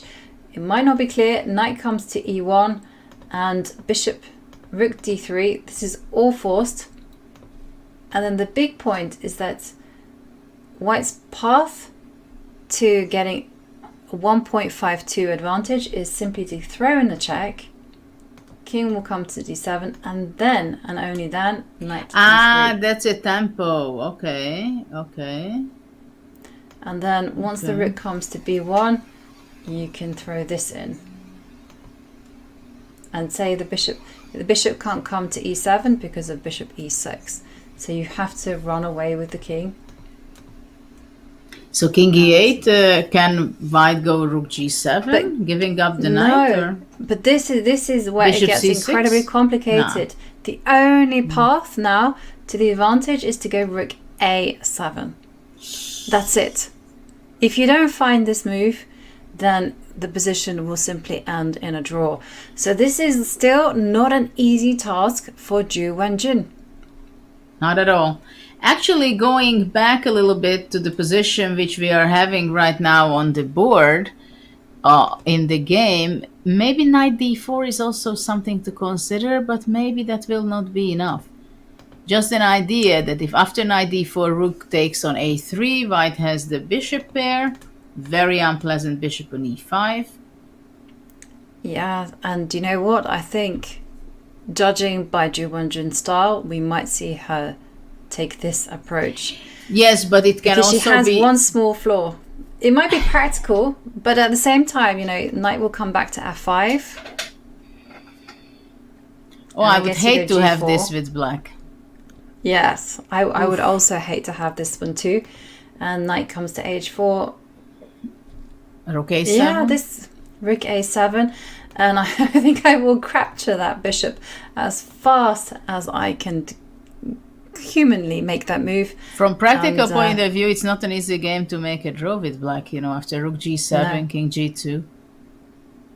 No, not an easy draw by any means. But let's head back to the position because Zhu Wenjun is facing a choice. So we have the more correct knight e1, but there is a very fine path that white has to tread in order to get that much needed advantage, or the more practical knight to d4 with the idea of grabbing the bishop pair and saying, I don't care about material anymore. It's just going to be about the power of the two bishops. Well, which one would you it's choose? critical. It's a very critical moment. First of all, Zhu Wenjun probably will make her calculation because knight e1 is the most natural move and it's the most forcing as well, because it's like it's hanging there, right? Mm-hmm. Do I win the knight or I don't win the knight? What is the intuition says? Of course, intuition says that you have to go knight e1 and rook d3. Once you start calculating bishop d1, rook d3, rook c1, you kind of frustrated with white. How is it possible I'm not winning on the spot? You know, this can easily be the case. And if I would go knight d4, it means that I'm kind of frustrated that how is it possible that knight d1 is just not winning? Mm-hmm. You know, so it would be kind of giving up on my hopes that it was winning on the spot. Yeah. It's still a good try, but I would definitely try to make knight e1 work. I also would try to make knight e1 work, and I'm also thinking about the errors that she's made during the match, you know, when she clarified the position a little bit too quickly. Do you think that these mistakes will also be playing on Zhu Wenjun's mind when, you know, she will say, well, you know, knight d4 is my instinct, but because of the mistakes I've made in the past, let's focus on knight e1? Well, it shouldn't really be the case because it's a concrete situation now. So she just has to go for the calculation and make and decide accordingly. Because I mean, after knight d4, there is a very good chance that Lei Tingjie can hold, because we've seen this before from her. But if you don't see how you're going to be winning or continuing the game after knight e1, rook d3, rook c1, if you don't see it how, then you cannot do anything. Then you say, I don't know, I don't see why is it so good, so I go to the direction of knight d4, because at least after knight d4, I have the bishop pair, it's a one-way ticket, I'm going to torture her, maybe I win, maybe I don't, but from practical point of view, it can be very annoying for black. And So- yeah, but I have to also agree with Finfala, who says that drawing two completely winning positions would be devastating. But this is not completely winning. Is not kind of the case here, even though the engine says to us it's a clear advantage. In human terms, this is not that easy at all. And you have to see a lot of critical points. And there we see both players focused. Wenjun, she has 18 minutes to take her decision. Knight d4 would fit in very much with her philosophy. Knight e1 would require her to spend a lot of energy working out and seeing that eventually the rook will end up on a7. Yes, because I mean, what would you say after the game, right? If let's say you don't know exactly why is it so good after knight e1, bishop d1, rook d3, rook c1. You think about king h2, you see it's not good enough, you see check, check, rook a7 to see that it's more actually about intuition whether knight e1 should be the best move or no. At the same time, it's also very tempting to go for a long torture after knight d4. Well, we expect Wenjun to go into the tank here as she takes this decision. So don't go anywhere, because this match might conclude very soon. And see you all after this very short break.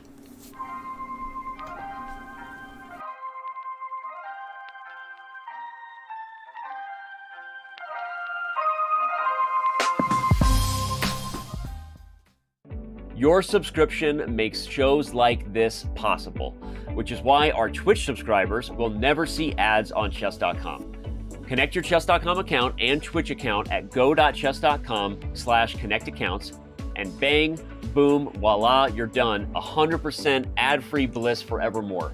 Whether you're following our events on site or on stream, type the command connect in the chat, and thank you for helping bring these shows to life.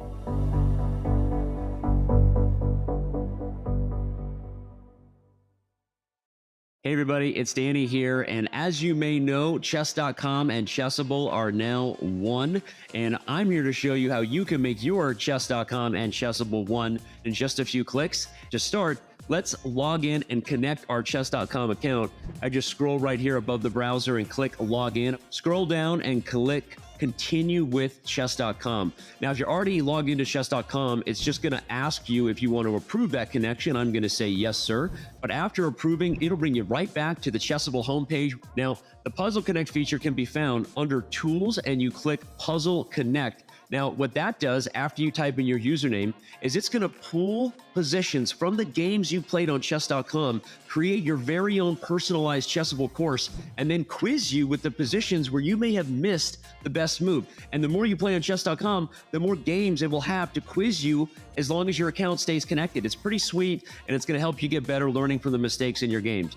Yes, this is a pro feature at Chessable, but if you go to chessable.com/link, you can get 30 days of Pro for free.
Hello everyone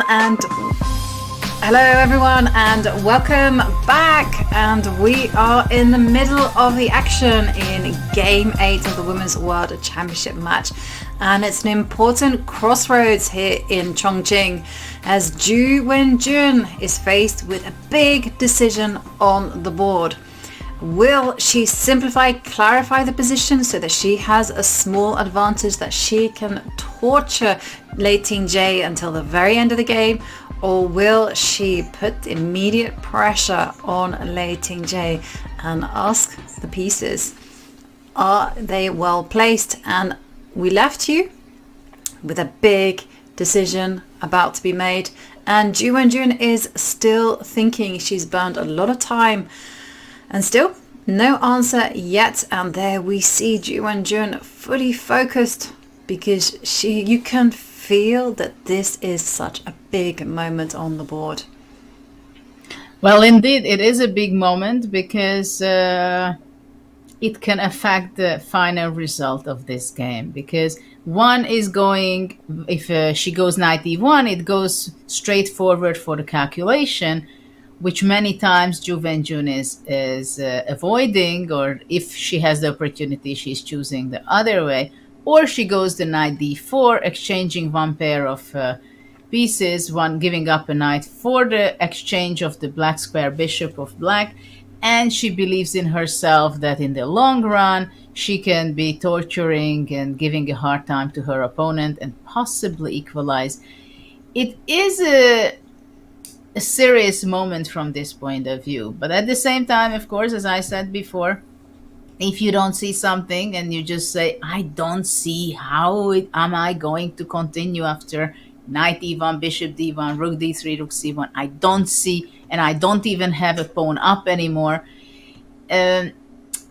Both has its pluses and minuses. It also shows the character very much. And you can see that Lei Tingjie, she is sitting there, she is focused, and she's believing in her position. But I have the feeling that she can show not necessarily always her worries on her face. She can give the look and the feeling for the audience that I have all the self-confidence, even when she's not so sure about herself or her position.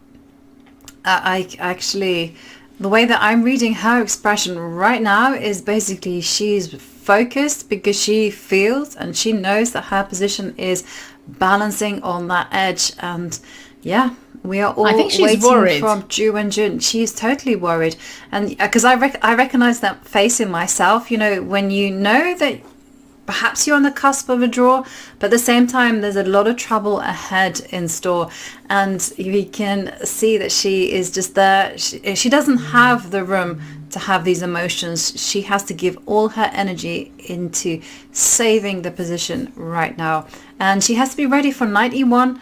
She has to be ready for knight d4. Both positions will be very unpleasant. One, of course, goes for the immediate kill. The other one goes for the long term. And, well, it will show us when Wenjun makes her move. And she has to make a move. And she's now ticking down to under 9 minutes. So she's used over 10 minutes for this big decision. Over 15 minutes. Is it over? Yes, okay, over 15. Over 15. It's really a lot. It's really a lot when you spend so much time.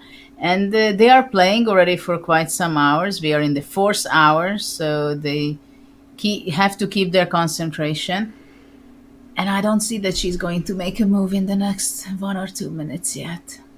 I have the feeling that she's going to go down also somewhere 4 to 5 minutes. And it's not good, you know. It would have been much better to play in 1 minute. It would be psychologically so good to be able to play very fast. Yes, it would be psychologically very good to just make that decision. But then at the same time, this is the Women's World Championship match. Big thing at stake. You know, Wenjun, she's the reigning world champion. She's trailing Lei Tingjie for the point. And you don't want to take such decisions lightly. I mean, this could be another golden opportunity that she's being presented with. And yeah, knight e1 is one winning try. I also have to say knight d4 is also another excellent winning try as well, even though the material in terms of the pawns is level. And we have knight d4. I knew it. Don't tell me that you're surprised.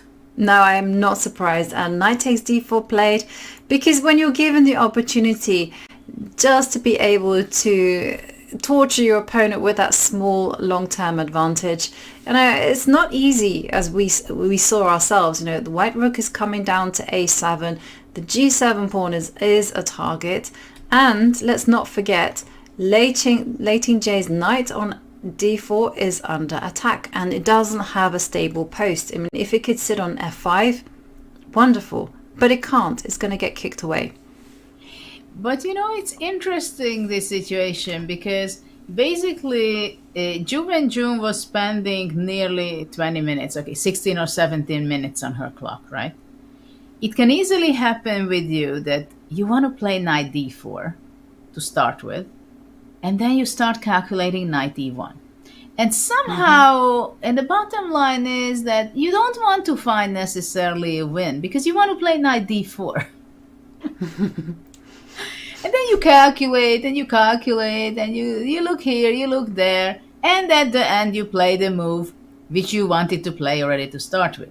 But in the meantime, you spent 15, 16 minutes, you gave away your advantage in time, most of your time, and then it would have been just much better to play instantly, to play knight d4, because at least then your opponent has a bad feeling and you still have 25 minutes.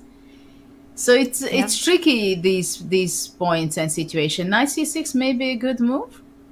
Maybe a very good move. Well, now we are going to see... there is a pawn taking immediately. The pawn on g7 will fall, but Lei Tingjie seems very confident in this, and she is... I wonder what she's going to do. For me, the one move that I would play is I would move the king backwards, because if you move the king forward to g6, I'm a little bit afraid. G4 is coming then. Exactly, it's going to get trapped in a mating net. So king g6, g4, and still this pawn on g7 is going to fall, and this king is nervous. Well, I think white will have to press it for a long time if she can. She will have to. This is the only thing she can do, and yes, Lei Tingjie, accurate as ever, she steps back with the king.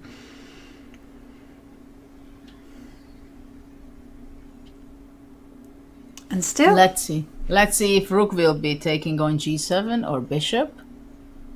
I was also wondering whether this pawn can be left alone for a little while, and because there is one concern that I have with Ju Wenjun's position, and that is the squares around the king. They're like squares, and you don't want to allow it's very important.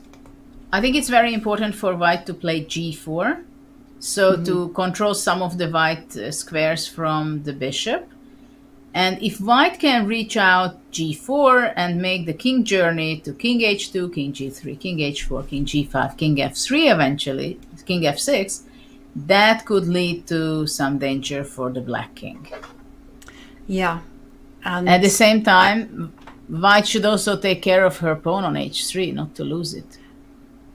Right. And I was wondering whether moves such as h5 could be an idea for white. Sorry, black. Well, it's a committal decision. Rook g5? It is, and it's very much based on ideas like this. Okay, I go f4. And then no, I don't have a stable square for my... I really wanted to go... Well, you have bishop f3, king f2, bishop d1. Yeah, okay, and then I can sit there. And the whole point was really that when you want to advance the pawns, you're going to have to make some trades. And my theory is that the more pawn trades are made, the higher the chances are for black to hold the position.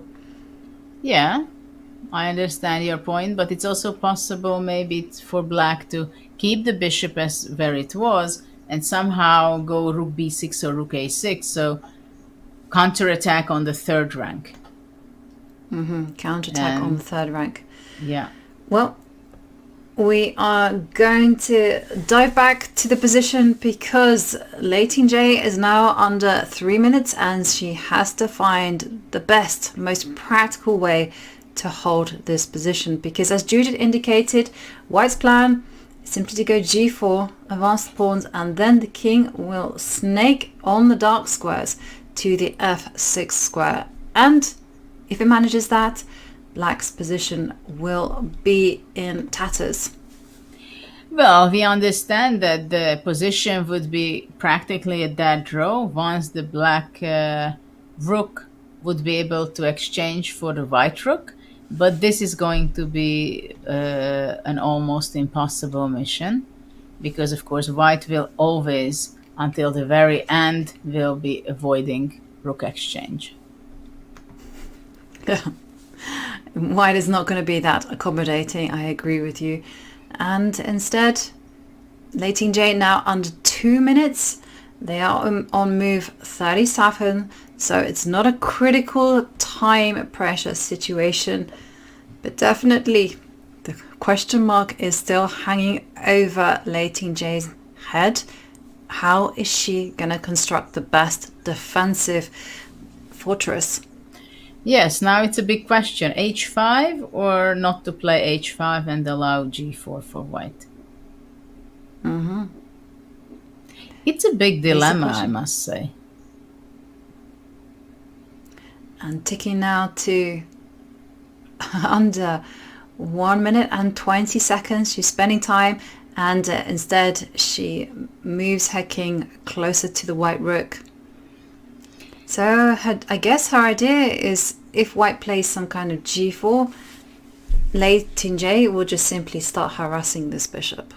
But after rook c5, I would be going bishop f6, and I'm safe on f6.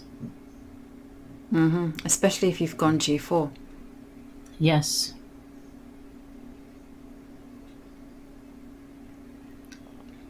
And I do like g4 a lot to make paving the road for my king. I like g4 as well. The path is clear. I'm going to put that many times on the board. Because it's White's only plan, right? You have to use your king as a hunter in the endgame. And Wenjun, she is now coming under 8 minutes. It's okay, only 2 moves to play. But there's no serious time trouble at all. But still, decision time. She just has to play a few accurate moves, make sure that there's no danger in the position. What is she going to choose? G4 played. G4 is on the board. Also now, well, now h5 already g5.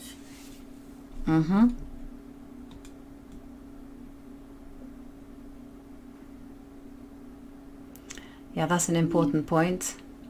Not an easy position and defense with black, I must say. No, it's certainly not easy. And I'm wondering whether she can play.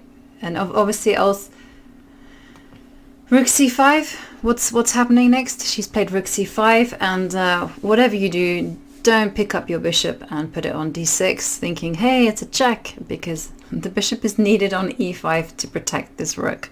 And yes, you will win black's rook, but black will win white's rook, and that will be just a draw. Rook g5 is also possible, by the way. Bishop f6. But of course it's nicer to keep the king cut away on the 7th rank. And do you think Lei Tingjie's plan is now to play h5 as you... Well, it there can this gives g5. easily be the case, but I think after h5, rook a7, let's say, threatening with bishop e7. Yeah. Exactly. And white still can play rook a7, bishop e7 is in the air, bishop e4. The players are on move 39. Well, the question is really how white is going to be continuing. If, let's say, black really goes rook b5, rook b3, how the white king will break out from there. Well, I don't think she has time for rook. Well, okay, still, so you're going to allow the king to h4. And your well, I want to idea go is... rook b5 now. Yeah. And after rook b5, king g3, rook b3 check. And once the king moves to h4, then rook f3. And that's just a draw, because unfortunately Besides bishop d4. rook f3, bishop g2 immediately was also taking a pawn. Well, let's head back to the players, because we are probably going to see rook b5 on the board, which is reaching for her rook. And it's there. You called it.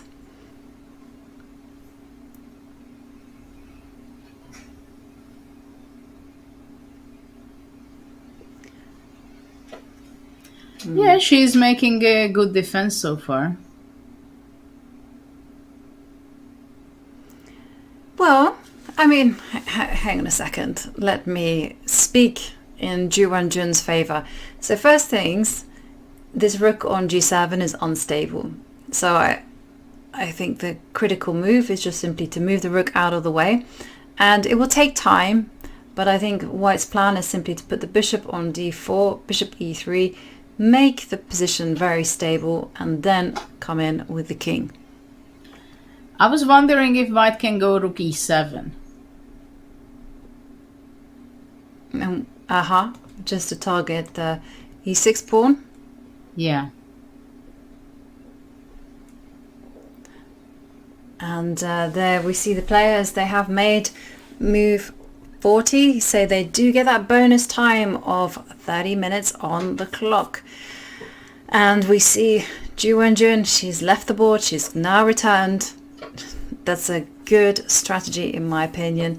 And after rook b5, we were just considering what should white play. Rook e7 is suggested by Judith, with just the idea of forcing black to take a timeout and defend the e6 point. And if you just simply put the bishop on... No, I can't put bishop on d5. Because That's the thing that I want to take that rook pawn. b6. And after rook b6 to go, let's say king g3. I also have moves... Okay, wait 1 second. I also have moves like rook... I'm wondering... I should be like the Indian prodigies. The Indian prodigies are all about counterattacking. I don't know if you noticed this about their play. But you attack the pawn, and instinctively I will often go like, okay, rook b6, and let's defend it. But that's a passive choice. And they have a really good feel for the initiative, and they're like, no, that might not necessarily be the right way forward. And how can you counterattack here? Yes. So the counterattack would be like me targeting the f2 pawn, and I don't see how I'm going to do that. This is what I wanted to ask you. How? The strategy is nice to counterattack, but how? Well, we are going to see Lei Tingjie also come up with the similar dilemma, because rook e7 is on the board. And the big question is, do you step back, defend passively, rook b6, very natural. And if I do step back, or find some counter-attacking possibility? Well, the question is, yes, after rook b6, I don't know if there's anything else, by the way. If let's say rook b6, my plan was to go king g3. But I'm not sure at all that that is the best. I can also play f4 first, and only later on to go knight g3. King g3. Okay. So why not to play first? f4? Yeah. Because actually e5 can be a threat also sometimes. Well, for now, yeah, rook would be taking it, but I like f4. I want to go f4 anyway. Yeah, f4 looks good, and this is where I just want to pass. I'm going to pass here. King g3, rook a3, king h4. You go bishop g2. Yep.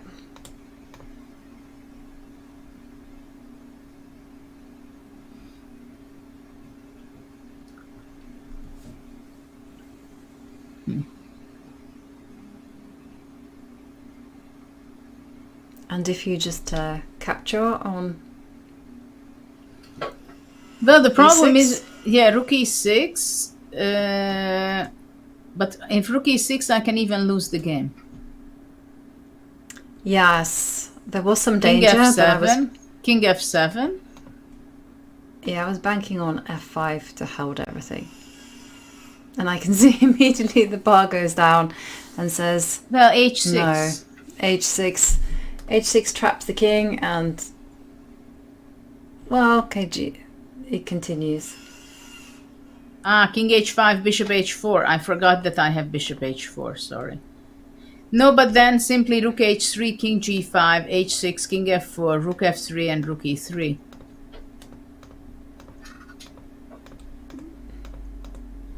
And was...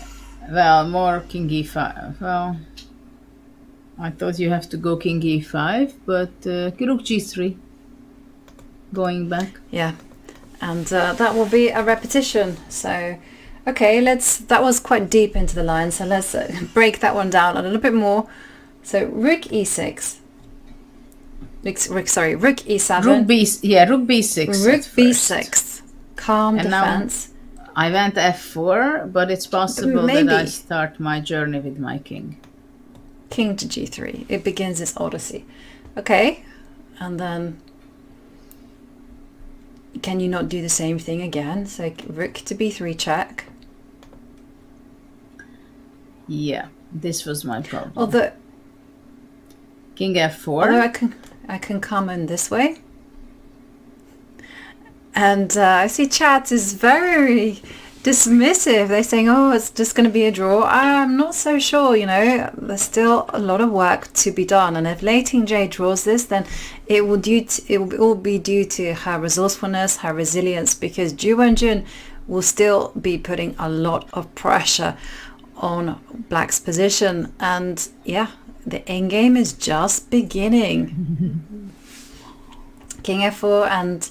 Like, for instance, you can go wrong very easily by going rook f3 check. That would be a mistake because the rook and pawn ending is going to be lost. The bishop is now under attack, so the bishop has to move. How are you going to defend? So you probably have to step forward with the rook to b4. Okay, well, we have a decision. Rook b6 played by Lei Tingjie. Not an easy draw by any means, and you can just see that the evaluation bar just shot up in White's favor, so I made a big mistake. Well, we see that Wenjun, she's very comfortable in her chair looking at her position.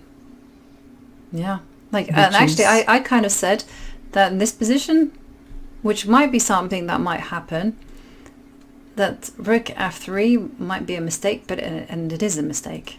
See the it is takes on e4 and takes on h7, and the double passed pawn, connected passed pawns are just and that's it. Game over. That one is gonna be so definitely lots of ways to go wrong. Let's head back. Rook b6. Well, king g3 seems to be the best move because you have to get out with your king. If Black can cut away your king, then it would be extra difficult to show any danger for Black. Though rook on e7 stands very well because it attacks two pawns on h7 and on e6 at the same time, and the bishop cannot defend it only from f7 where it would be extremely passive. So this way I think it was very good by White the strategy to tie down the rook on b6. So the rook is defending the pawn on e6, the bishop defends from e4 the h7 pawn. So now white keeps those pieces, everybody busy on defense. The king is cut away on the 7th rank, so white's only journey for victory is to bring her king. Mm-hmm. And if you just wait, I mean, the thing is that king f4 is coming. It's not king f4, and again the question will be asked to this bishop. And if you just wait, okay, so say I go like this. King f4. Goes to f4. And then I move the bishop somewhere, any random spot along the diagonal. Let's put it, I don't know. Everything feels so loose. Yeah. Okay, in that case, I'm going to move my rook from... Hang on, I want to have every piece protected. Can black go h6? I know it's not something we like very much, but I'm afraid from the white king to go to g5. Okay, so rook...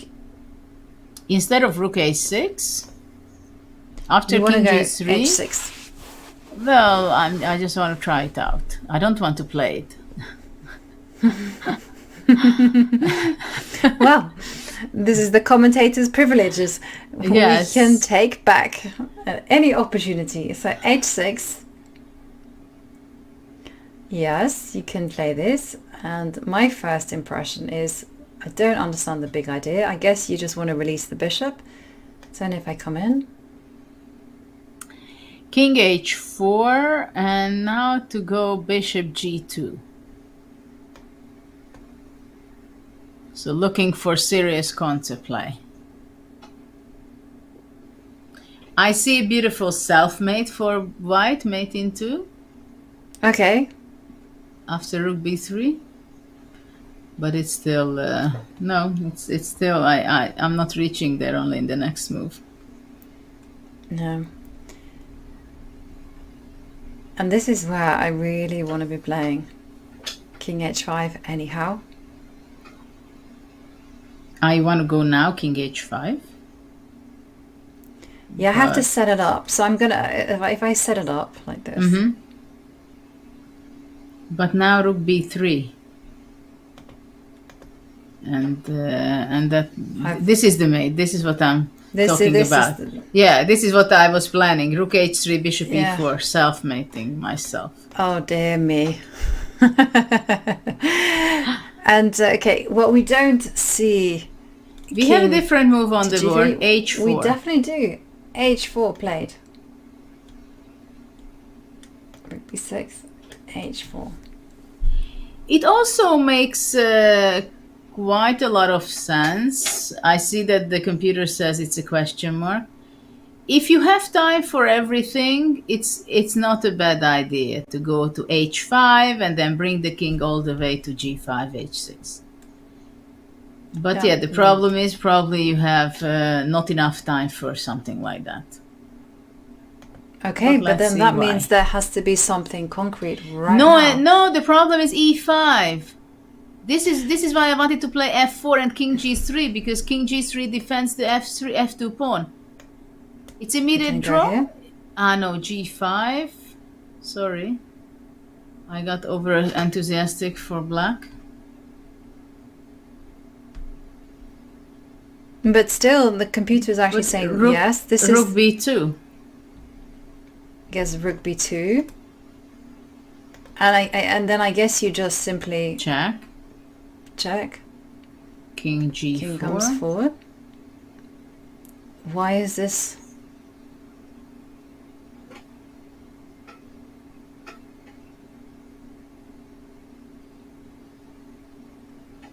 Yeah, it seems like. Still, this is very difficult. The king is okay. So h4. What about after h4? Rook b2 is not possible. Because king g3. Yes, but king g3, I believe. Yeah, but and now if you check can king go... f4. Yeah, but now you can do this Oh, no. I'm No. falling for it again. I forget that this pawn on h7 is up for grabs. Yeah. Okay, but now you can go bishop. No? No, No, because bishop h7 is hanging. Because the king comes here to g4, so... Okay, what is the move? Well, I think already here... Oh, hang on a it's not second, so hang on good. a second. Hang on a second. Can you just... I'm just going to go back to the game. h4. I'm just wondering whether she's got rook b7 ideas. Oh, and after rook e6? Yeah, that's what that's... It's not happening there.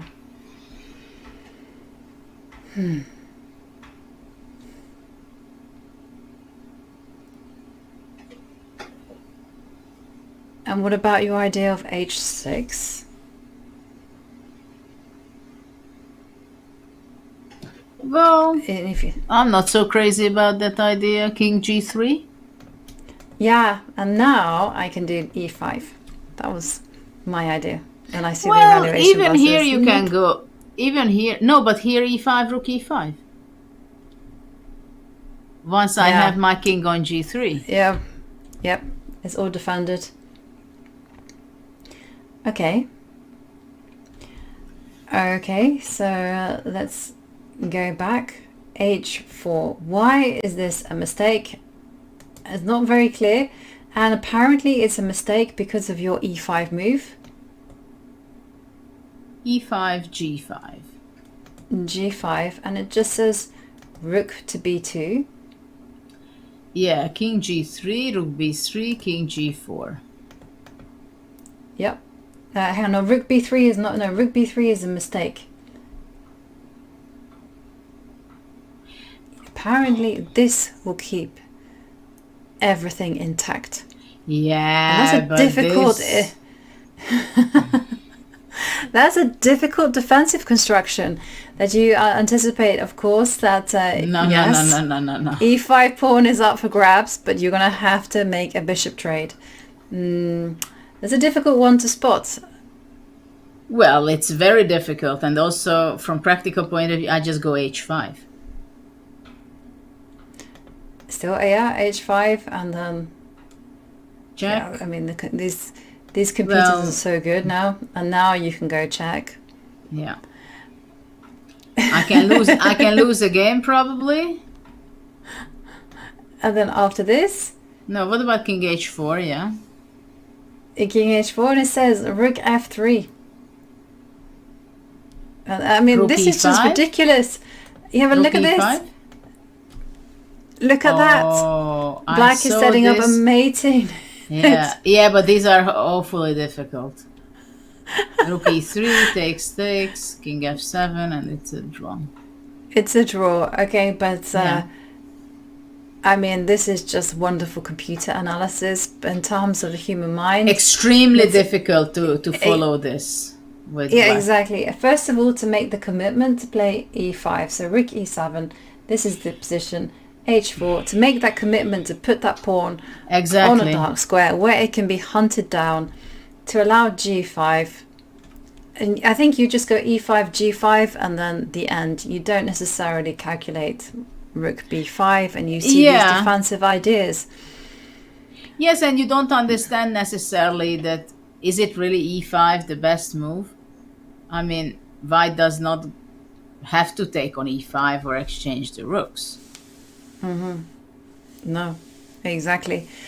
Exactly, and another idea of the drawing, I mean, the thing is, black has many plans at their disposal, but I would say that they're not easy. Like someone else, I mean, I see that also the computer's third suggestion is to go h5, which I would say no.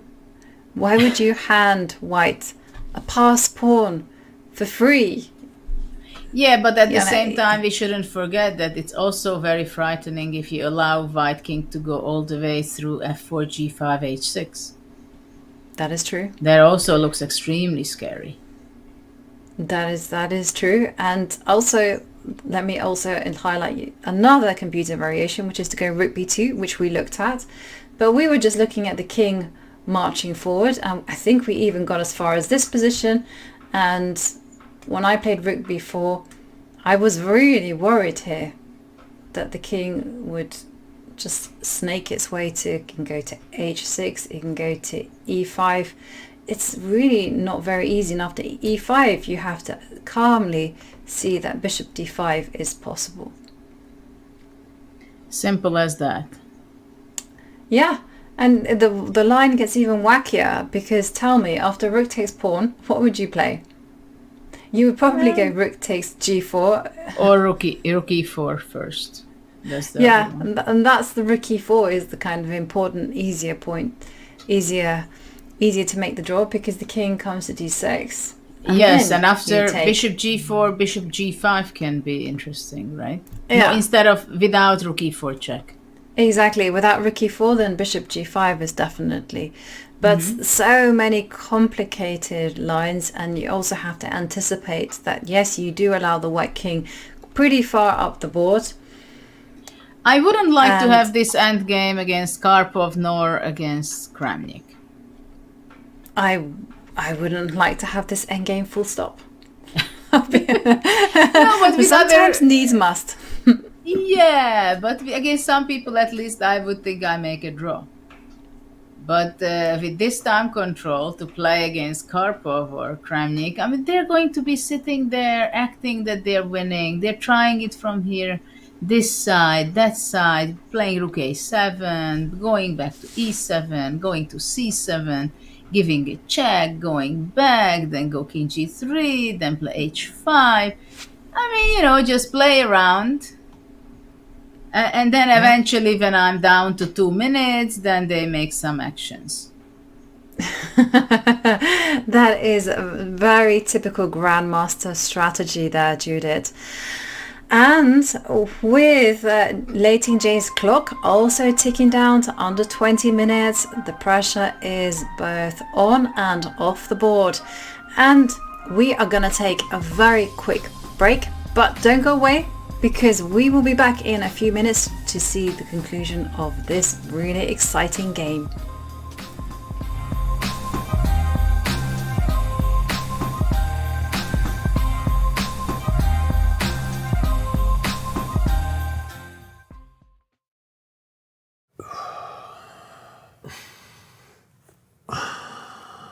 Dude, it's impossible to not hear you just breathing super loudly. Okay, fine. I will hold my breath for 3 minutes. All right, let's go.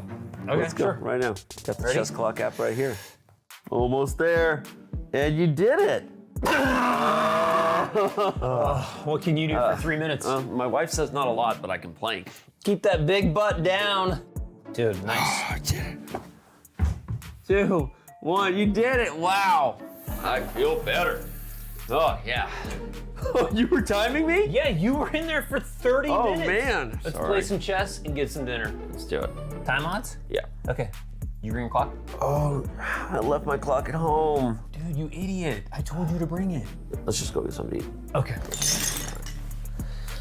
Oh. Download the new chess.com clock app so you can time yourself playing chess or whatever other dumb stuff you and your friends do. Do you wish playing a chess game with a friend was as easy as sending them a text? Well, good news. Now it is. With Chess.com's new iMessage app, you can start and play a game directly in iMessage. Your friend doesn't even need a Chess.com account. It's just tap and play. Head over to go.chess.com/iMessage or use the command iMessage in chat to learn more.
Hello everyone and welcome back to Game 8 in the Women's World Championship, which is happening in Chongqing, China. And there we can see Wenjun. She is in full control in this position. She is putting pressure on Lei Tingjie, who is hoping to use all the grit and resilience possible in order to save this game. She will need it. And Judith, in the break, the players haven't really made any moves. We did see Lei Tingjie think very hard as to what she can do after Ju Wenjun's H4 move. But I saw a very interesting tweet, which I thought was quite funny. So in yesterday's press conference, this was asked to Lei Tingjie. We changed the location of the match to Chongqing. This is your hometown. Has it influenced you? And Lei Tingjie responds, this is my first time to come here. And so everyone was thinking, oh, this is just her sense of humor. 50% telling the truth, 50% lying. And well, anyhow, David Larder, the FIDE's press officer, and not press officer, publicity officer, and he actually clarified her words, which said, Chongqing is a massive city composed of several districts. The match is being held in Changshu, some 60 kilometers north of Chongqing proper. Due to the peculiar topography of this region, it really feels like a separate town. So the players are not actually playing in the center of the city as we all expected, right in that peninsula, you know, where you can see the Yangtze and the Jialing rivers. Instead, they're playing in a mountainous area. Okay. Yeah, Lei is giving funny answers, I must say.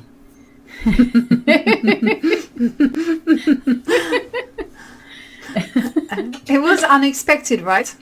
yes, it's not exactly. Even if you want to express it, it's not exactly like this. You think, well, I've never been here. No, I've never been here before. I've never seen this place in my life. But yeah, there is an explanation to her words. And whilst she is, of course, still thinking hard, again, a reminder that the players do not get any additional time from here on. They've had the 30-minute bonus time. They will still be getting that 30-second increment per move.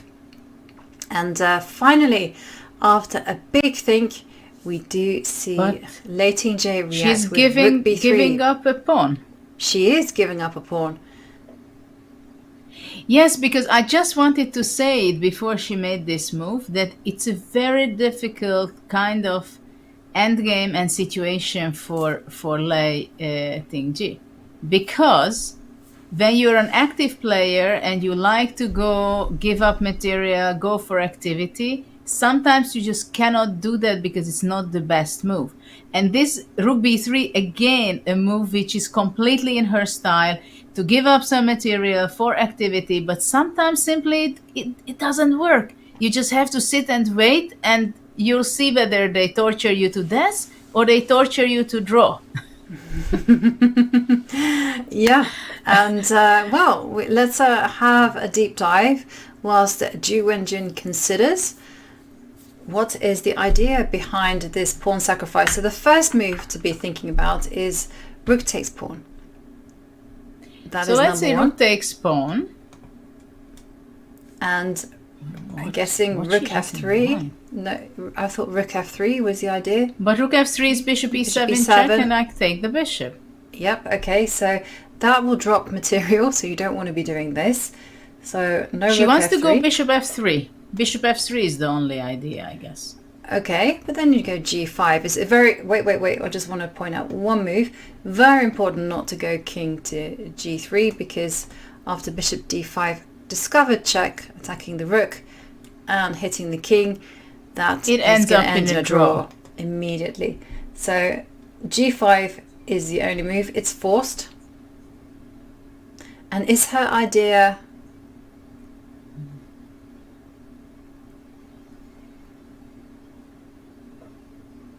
What is her idea, yeah? And we stop. stuff. Yeah, We don't know what's well, her maybe idea. the idea is just simply to construct a blockade on the light squares. Yes, but with having the rooks on the board, it is not easy at all, and probably it will not work. So, okay, so say you step forward. And if bishop g4, rook e4 simply. No, no, bishop g4. Let's see, bishop g4.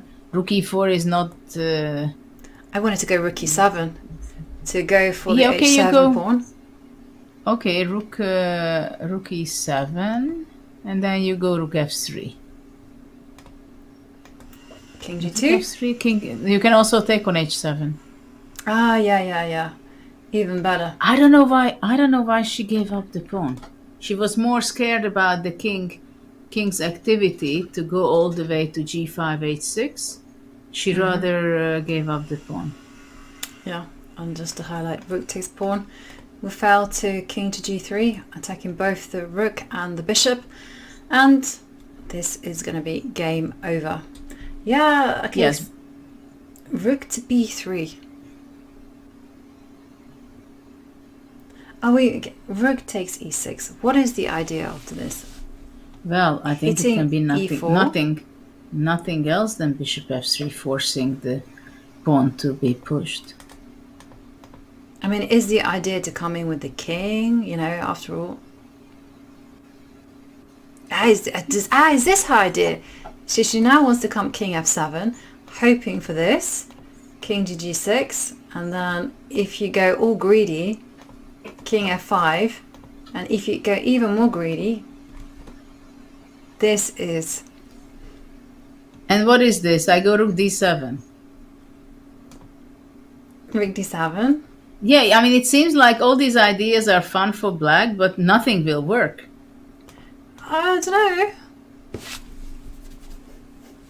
Well, maybe I should have gone rook c7. Okay. So... Yeah, that was a good one. Okay. That's the only thing that I can think of. But I'm not She wants sure to that provoke. I have to... Probably I will just not give... I will not take the pawn. After king f7, I will just move away with my rook on the 6th rank. Okay. So Still let's probably head back. she wants to go King king f7. g6. Okay, so rook d6. You want to go rook d6. I still can come up with my king. I know. And for example, bishop d4.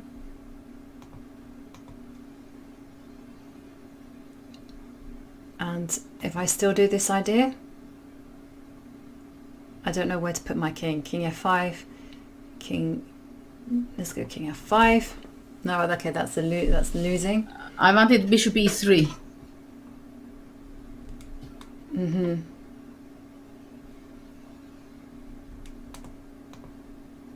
Okay, so maybe in that case, king f5 is a mistake. Maybe I should put my king on h5, sorry. So let's go back. Maybe this way. Yeah.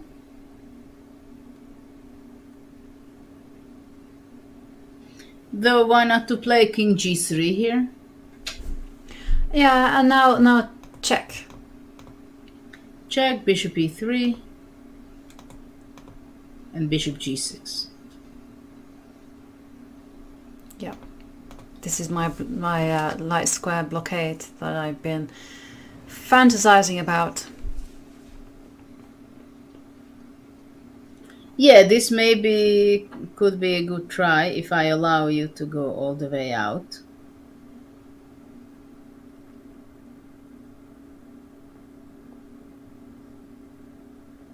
What would be an unbelievable try? So let's work our way through that one again. So, but what do you play if after all I go back rook e7? So let's see the position which they have on the board. Rook e6 is played. Rook e6 is played, and bishop f3 is played. Bishop a3. Force that pawn to step forward, and now try to use the king as the ultimate defender. Now rook e7 can be also tried, by the way. Okay, so king f7, rook e6, and then king goes up to g6. Yeah, that's the plan. Yeah, and what about playing here, king g3? Yeah, and then I guess you step the back. Well, we're g5 played. Mm-hmm. And king to g3. Yeah, here I'm kind of hoping that I can go... What can I do? Well, I have everything jammed up, so I guess I can go bishop. I can stay on this diagonal. I can go bishop h here. There you go. Okay. No, not that. The evaluation bar. Again, I need to put my bishop on a sensible square that stops at the same time. Maybe just king f5. I don't know, still very, very difficult.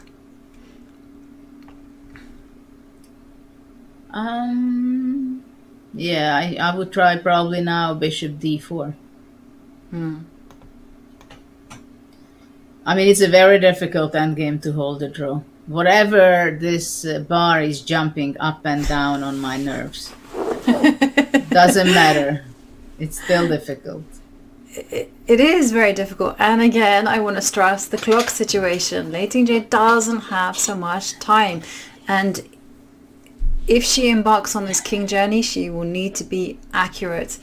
And let's head to the game position. And we did see rook takes e6 as expected. Bishop came to f3, g5 on the board. And yeah, to me, she has to activate the king. She's 2 pawns down.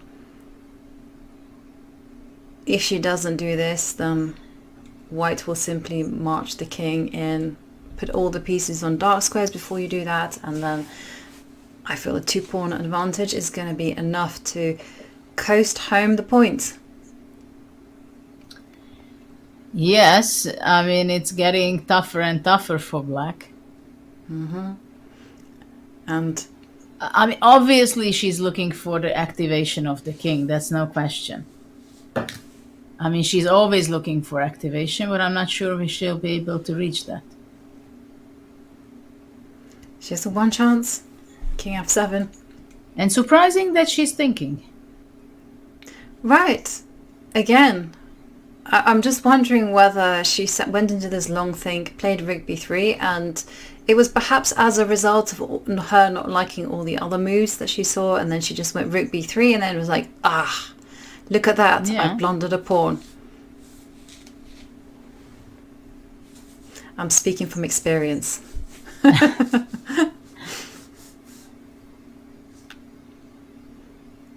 King f7. Lei Tingjie now going down to under 6.5 minutes.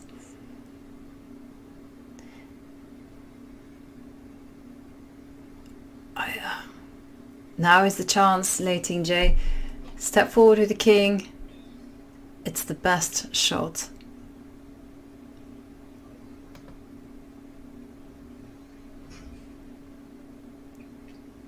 Yeah, it's very... But now she's getting destroyed. You can see that. She is very destroyed. She knows it that there is a very good chance that she is not able to hold it. Okay, Bishop g4.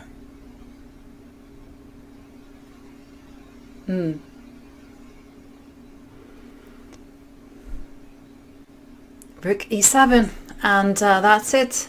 The black king will be forever caged. This one is now becoming more and more difficult to defend.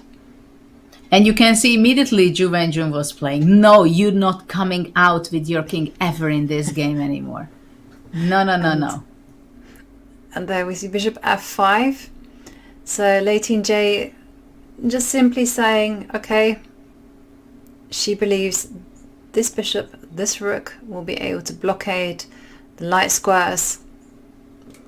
But it's a difficult it's a difficult. There's too many weaknesses, and the white king can come in, and white's pawns can eventually push forward. Not so I don't know, simple, I can of see. course. No, it's definitely not simple. I mean, you can see constructions. Like, obviously not now. Like, we can go h5, g6, and then h6 is in the air. That's one way to break Yeah, but through. the problem is after h5, rook h3 and grabs the pawn. Right. But it's in the air. It's something you have to... Yeah, but the question is, how can you move away with your king to prepare h5? Because wherever you go, let's say now king g2, you get bishop h3.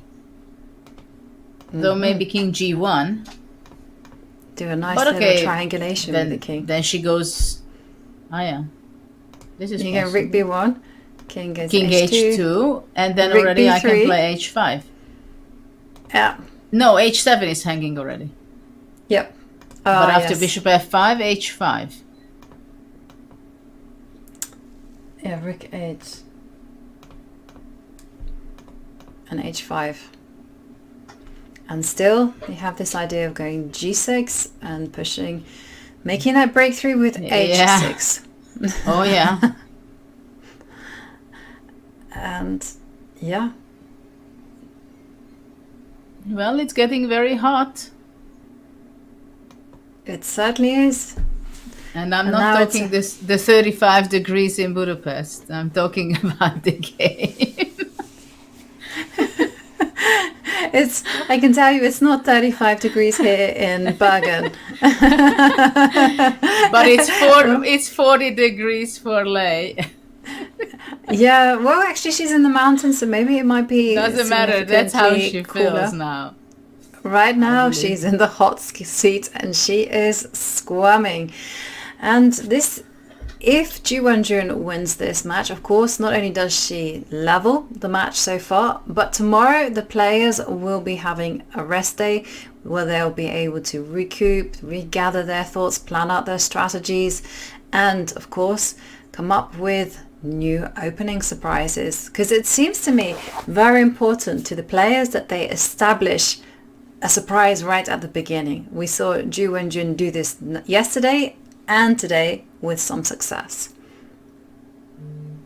Well, of course, it's always a question. Once, let's go with an idea that Ju Wenjun equalizes the match. Then, of course, psychologically, again, everything is changing. But then maybe both of the players will say, okay, I'm not going to risk. Let's go for the...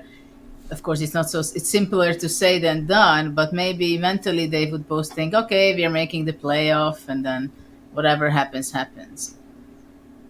But probably there will be still ups and downs, whether it's going to be a draw or a victory for Ju Wenjun and equalizing the match.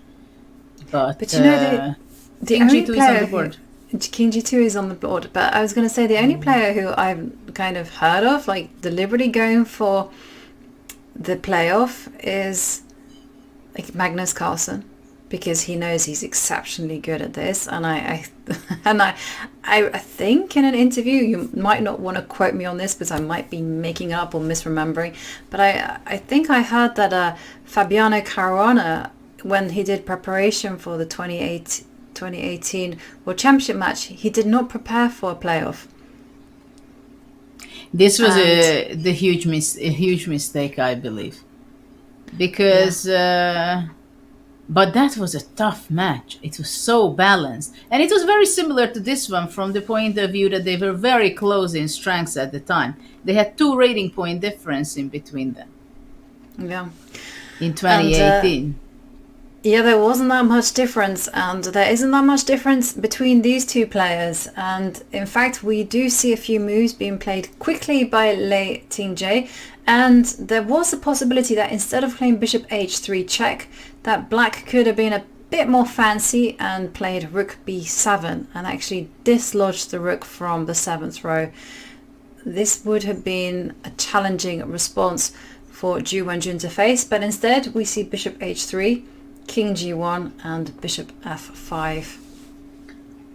And we see the time being 6 minutes and 20 seconds for Lei, while white has 22 minutes still. And just to highlight. If you step forward with the king again, I just wanted to reinforce that rook b7 is a great move, because if rook takes rook, bishop e4 check, and that check also wins back the rook. So just to clarify that point. So king g2, inaccuracy. But bishop f5, the king is now standing on g1, and the first question that comes to my mind is, what happens if you push those pawns, like play h5? That's one idea. Well, Another probably idea. white, black wants to go after h5, rook h3 or something like that, and after h6, thinking that the bishop will hold up the pawns on the white squares. But I'm not sure she's going to make it. And this one, what do you think about this one? Can this bishop fend off? Well, I think there Or are some West army? concrete issues might be the problem, like having the rook on g7, and then if the h3 rook is moving away, then g6 wins. You know, so that might be the problems for black. I mean, also the king is completely tied down. So say, for instance, you, I don't know, once randomly making a move. Okay, you've got to mind g6. So for instance, well, you move the rook. yeah, I mean king g2, and the game seems to be over because in some tactical point, there's still some fight left in the position, because no, there isn't. There isn't, because I was thinking you can go rook g7 and maybe go rook d7, but there is some tactical points. No, this is, for example, this is good. This draw, is a because draw. after takes g6, king g8. Yeah, the king g8, and also this one draws. Yes. So don't play too quickly, Wenjun. Don't fall into those traps. So definitely still some defending possibilities for Lei Tingjie, but Wenjun very much in the driving seat. And usually she has the patience to finish this off properly. But she still needs to make some show good technique. She's a very patient player. So if we go back to the position, you see she has 20 minutes on the clock, and Wenjun, she is using that time, you know, because some players, they reach the end game and they feel like, okay, they don't have too much energy to give, or perhaps they're too excited about the clarification of the position, because you see them play very quickly. But end games are there to be enjoyed. They're there to be given a lot of thought, and Wenjun, she's taking her time before she decides to commit to h5 and this h6 pawn push, or is she going to take another approach? Well, I don't think she has too much other way of thinking than to push her pawns to h5, h6. There's the, yeah, because rook h, if she doesn't do anything, I guess rook h3 is, sorry, rook h3 is coming. Yes.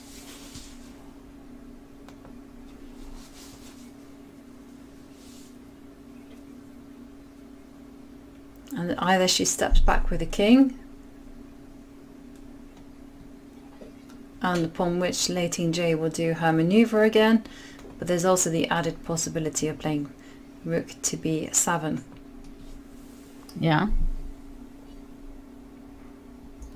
Well, probably we're going to end up in a pretty much blitzing part of the game in like 20-25 minutes from now.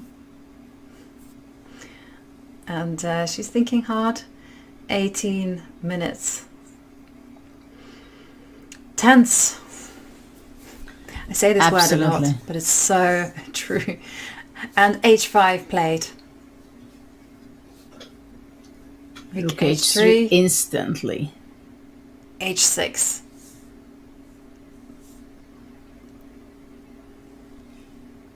Yeah. And then the question is, how does black want to keep the control on the h file? and keeping the bishop on the b1 h7 diagonal to control the pawns.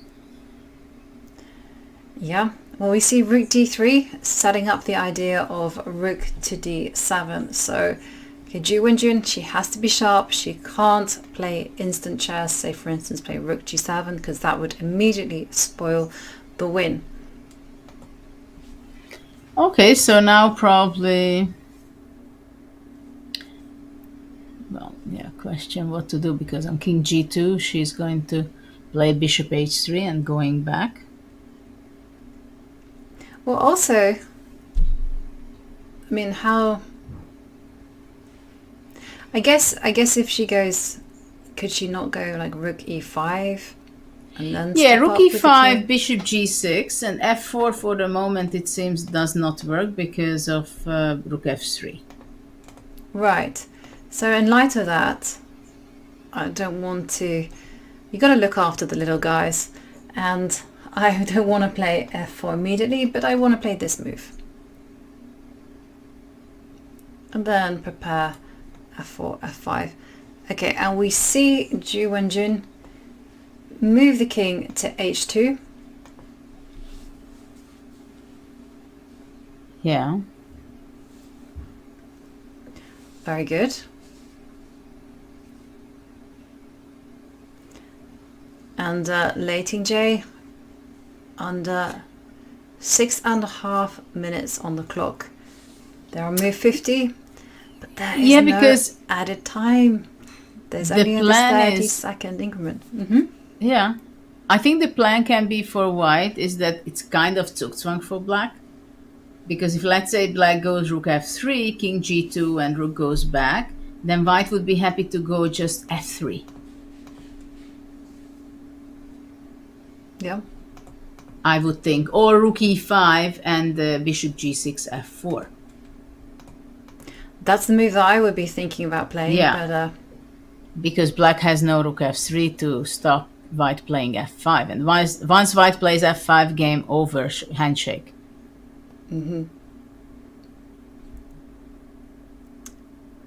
Yep. It is over. This king on f8 is so weak, as well as these passed pawns that are coming Lei Tingjie's way. So let's go back. So king h2. What is Lei Tingjie's best chance? Very frustrating to play this endgame for black.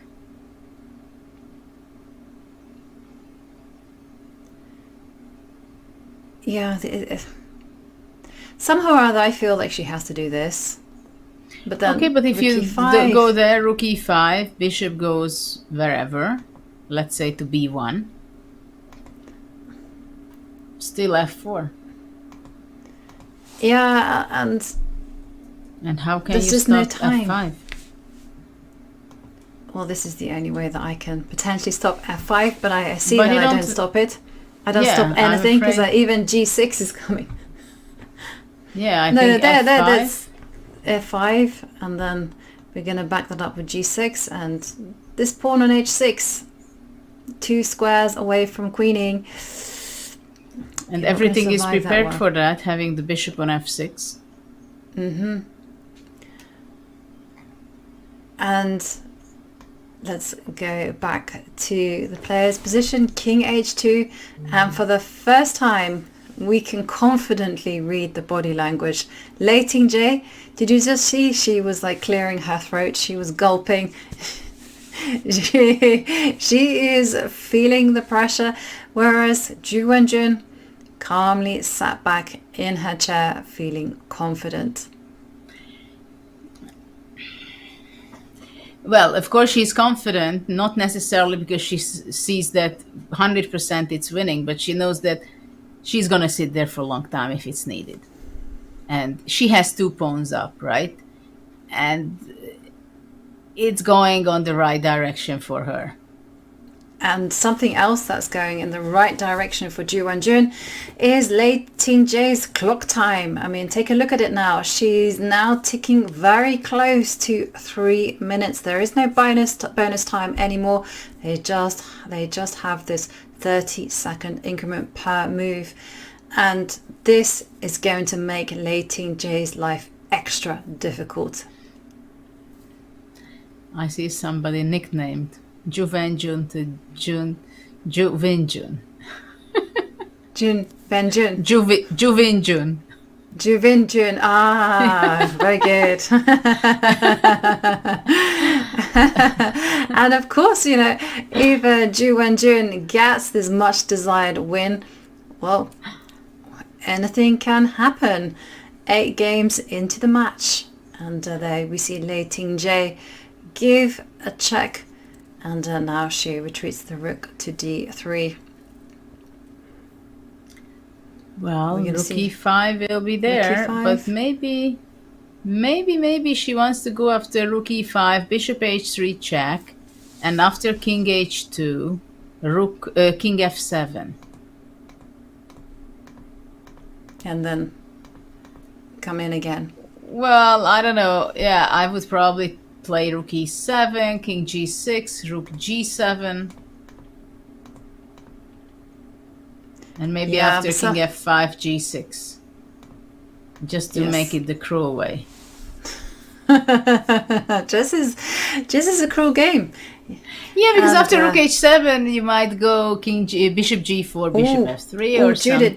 Judith, big moment actually, because when being told that if you do play rook e5, it's a big mistake because of rook d5. Ooh, okay. And great chances for a draw suddenly, wow. Suddenly, yes.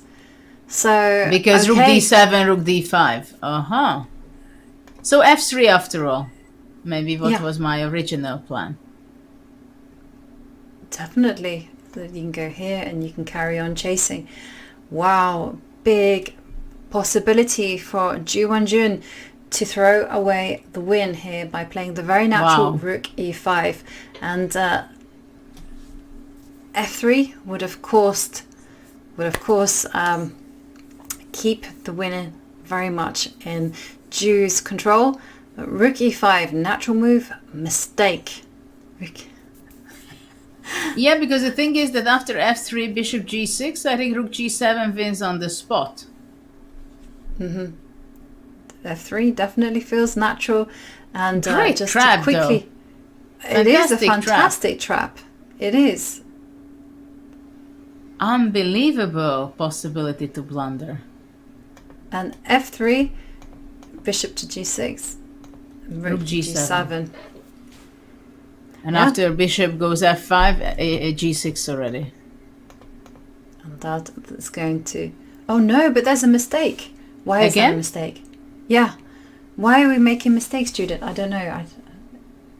What is... What did I do again? I don't know. This looks the most natural thing in the world. Oh, it's... No. Rook d6. I thought rook d6, but that doesn't work. No, rook d6. You got bishop e7. Bishop e7, sorry. So what is it? It must be bishop takes pawn. But bishop takes pawn. Rook takes. And it must be here. Where... King f7. Oh. Oh, that's brutal. Oh.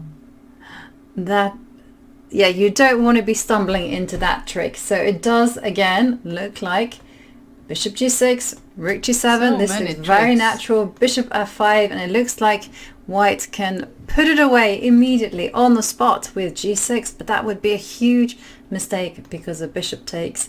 And after rook takes, just king step forward to f7, attacking the rook, attacking the bishop, and well, it would be a draw. So let's head back to the position.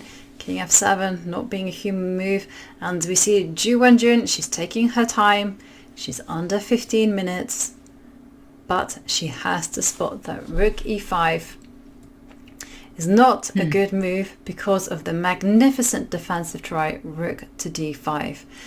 Once again exploiting that after, I'll just put it up on the board. After this, rook takes rook is impossible because it's an immediate draw after bishop e4 check, and the rooks have left the board.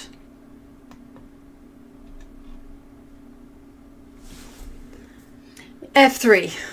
F3. Precise until the end. And now there's one more pitfall for Ju Wenjun to avoid, and that's the one that we saw, and we see rook d6 played. The rook d7 rook played. d7. Okay, there we'll wait for the live board to correct itself.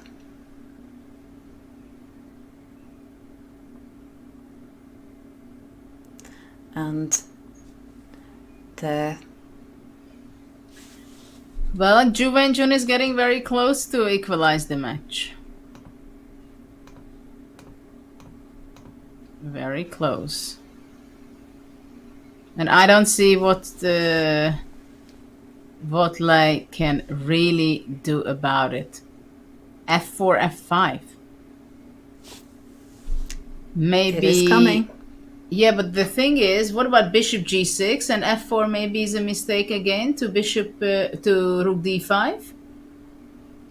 Yeah, that could be. And let's have a look whilst Lei Tingjie is thinking. Bishop g6, f4, rook to d5. Maybe you don't have time though. Okay, and in the end, a different move was played. Bishop and we c2. see bishop c2.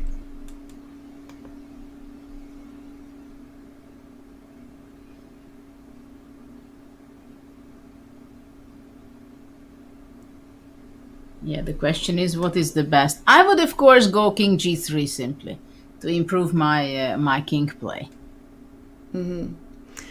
Yeah, and I'm just gonna get that rook to d7 because I think she hesitated with the move, and so it registered on the live board as rook d6. And she has only 3 minutes and 11 seconds left.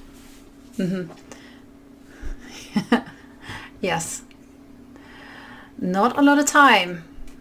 So the thing is, what she wants to have now, to go king f7 and king g6 to control the white squares.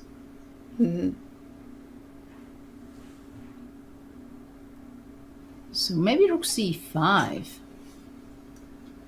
makes sense. But rook c5, she wants to go bishop b1 or bishop d3. But with the same idea that after f4, rook d5. Right, but I mean, a lot of the problems is to do with the king standing on g2, so she can lift it up to g3. King f7. King f7. And then you can go f4. King g6. f5. Bishop f5. Yeah. And yeah, it's annoying with that. No, she gives a great fight. Definitely doesn't give up. But then that also kind of brings to mind, if you do go f4 and she does go rook to d5, maybe you can go rook e7. You have the time to cut the king off again. Okay, and bishop f5. And then already you come with the king going out. So after that, rook d7, rook e5 wins already. And Ju Wenjun, under 13 minutes on the clock. Okay, whilst Ju Wenjun is considering what to do, Jude and I were discussing what would happen after the move f4. Rook comes to d5, and simply just retreating the rook to e7. And here I guess you can go bishop f5. Okay, f4 played. We are going to see this. Yeah, I'm pretty sure rook d5 will be standing on the board. And it's played. Not much time to hesitate for her. And rook rook e7. e7. So if bishop f5 now, white goes out, king f2 probably. Yeah. Travel on the dark squares. It's a good idea. But what happens if black just keeps the rook on the 5th and the bishop on f5? So king f2, I don't know, bishop g6. So you're just saying hold this construction and just wait. Though it's not so simple because white will be able to go if on bishop g6, already rook g7 possible and g6. Mm-hmm. Definitely, if you put your bishop on g7, but also you can break down this whole defensive construction by simply moving the rook off the e7 square, and at the right time put the bishop on e5, move the rook anywhere on the line, and then bring up the king and then start preparing to break through with f4, f5. Well, this is the thing that I think it's white can maneuver for quite a long time. The only thing she has to really take care about, not to allow the black king up to g6. Even then I'm not sure it's completely a draw, but I think it would make it much harder for white. Mm-hmm. And bishop f5 on the board. King f2. And wow, this was the move suggested by you, and it was given Double question mark. unbelievably. Rook d4. Look at that. Rook d4, rook d3, and makes a draw. Wow. Wow. What a moment. So, okay. This rook is d4 a big and mistake. it's a draw. I can't believe it. Totally, because as you mentioned, rook d4, and then you cannot defend this.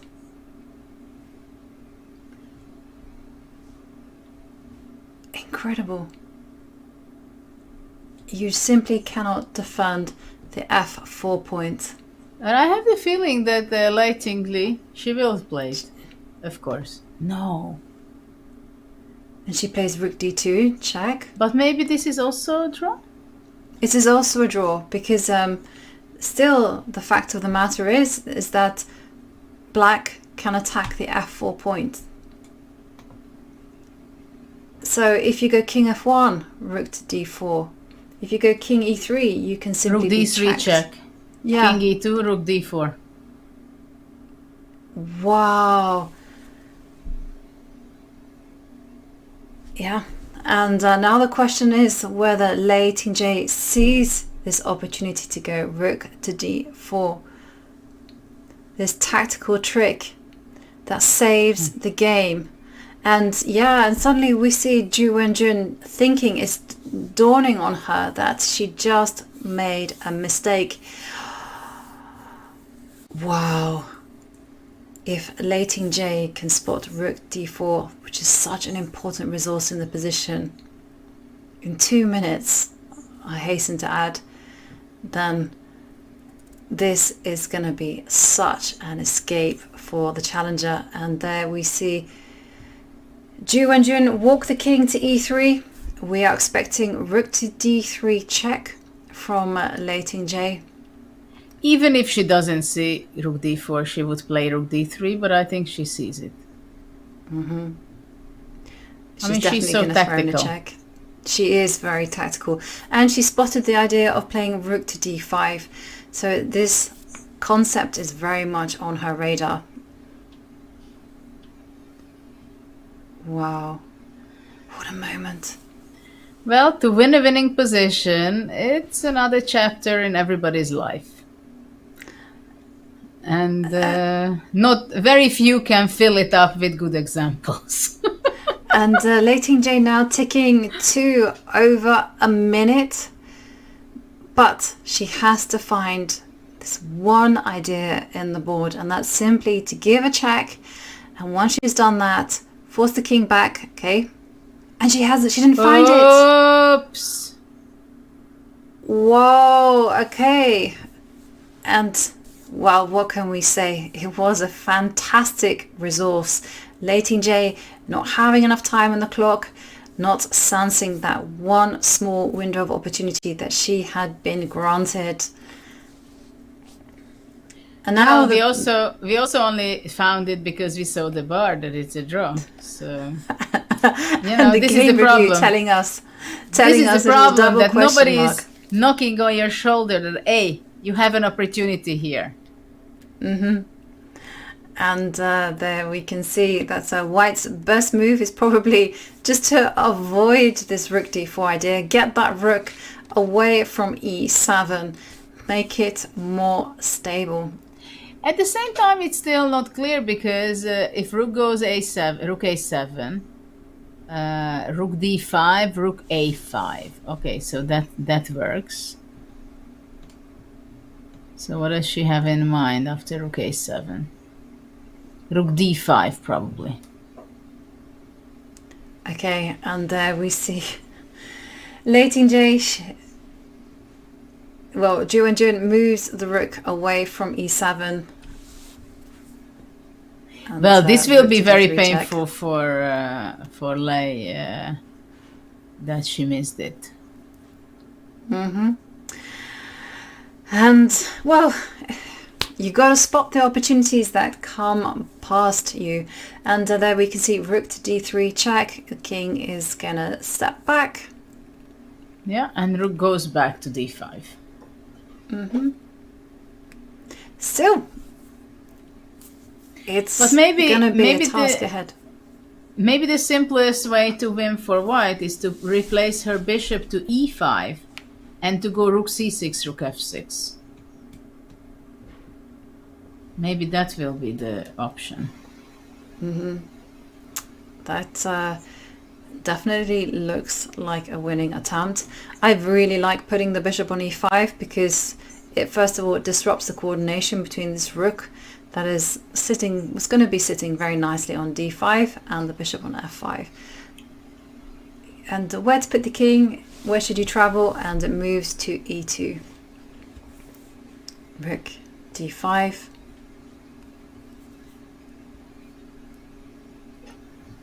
What a missed opportunity. Yeah. And but I'm let's wondering face... whether... Sorry. Yeah? I was just wondering whether Wenjun can be a little bit mean and flick in like a bishop g7 check and then moves the bishop to e5. I don't know why. It could be that the king is worse placed on g8. Yeah, the question is really how White is going to be winning that. But you know what? It's possible.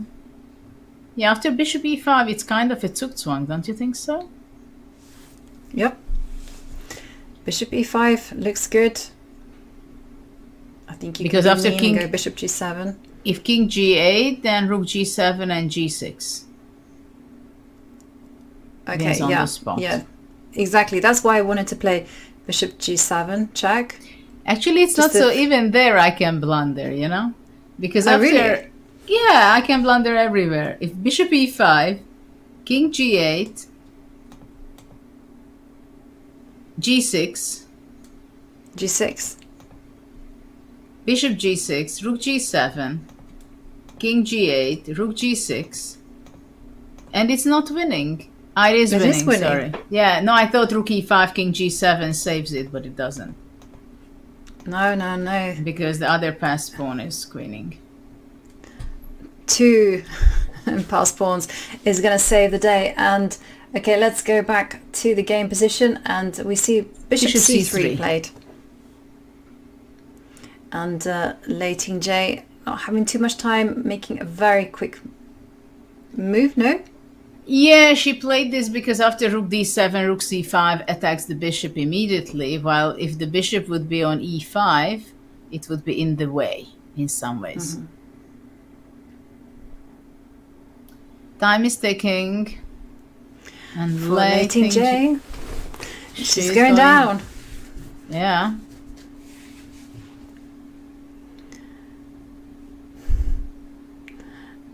and king e8, and I can see everyone saying in chat, Judith, that they really appreciated you saying, wow, I can blunder everywhere. Makes us all feel better, so thank you.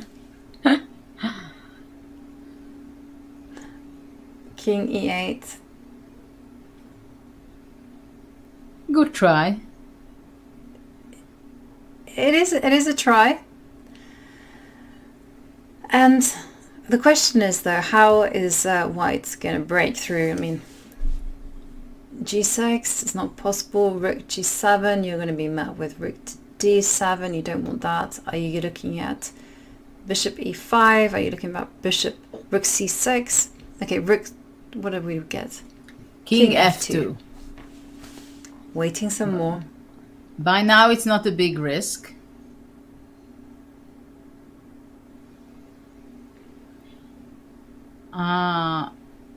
But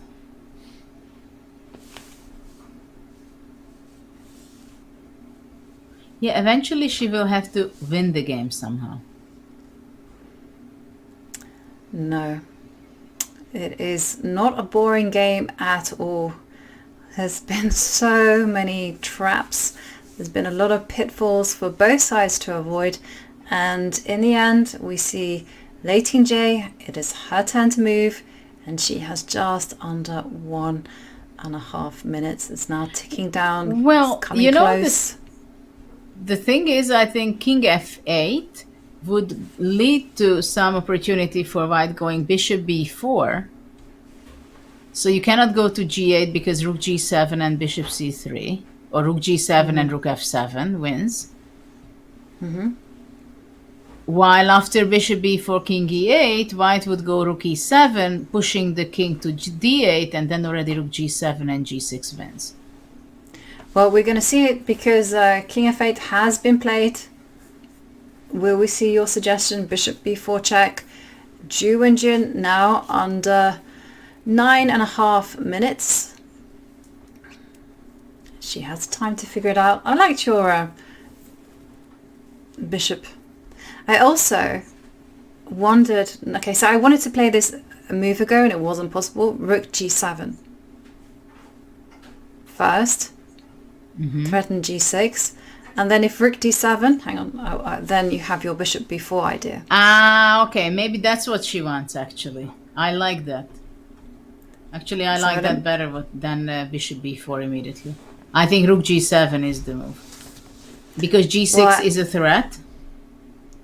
Let's put it on the board. Let's quickly show it. Yeah. Master Wenjun is thinking. So rook moves to g7. And then this is the idea that I had. So rook to d7. And exactly. Bishop b4 check. King. And you are going to pick up this bishop on f5. Though in the game, bishop b4 was played instead. Okay, bishop b4 check. That's not bad. King goes to e8. I guess you can go rook g7. Same thing. No, it's not the same because after rook g7, rook d4.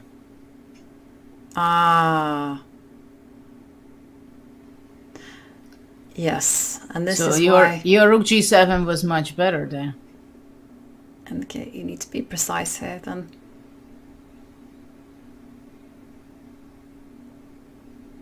Because the f4 pawn again can be vulnerable if you don't pay attention. But for example, going rook e7 and after king d8 go rook f7, it might work. And force the bishop back. Okay, so the bishop. But the thing is, the bishop should be standing on c3. Only then all these g6 things work. So if you go bishop g6, okay, then you have rook g7 again.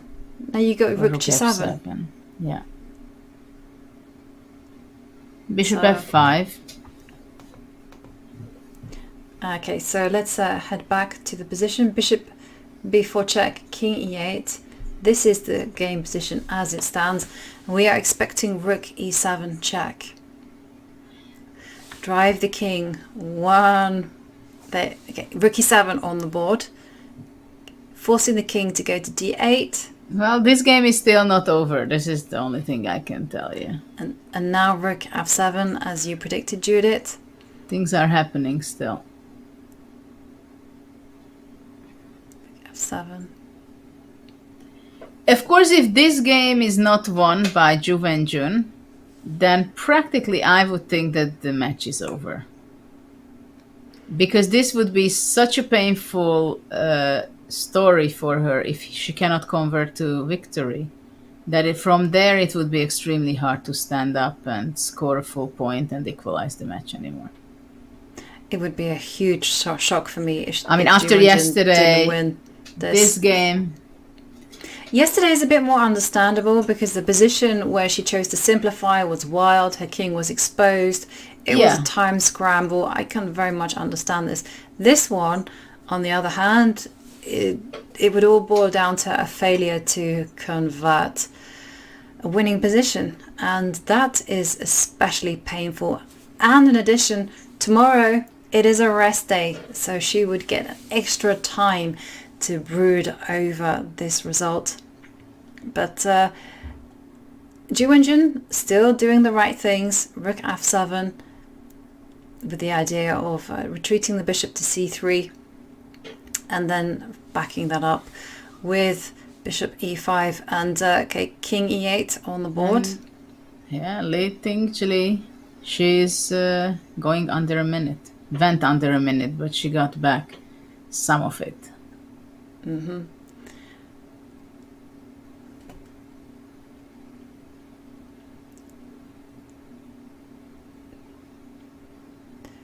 The rook is under fire.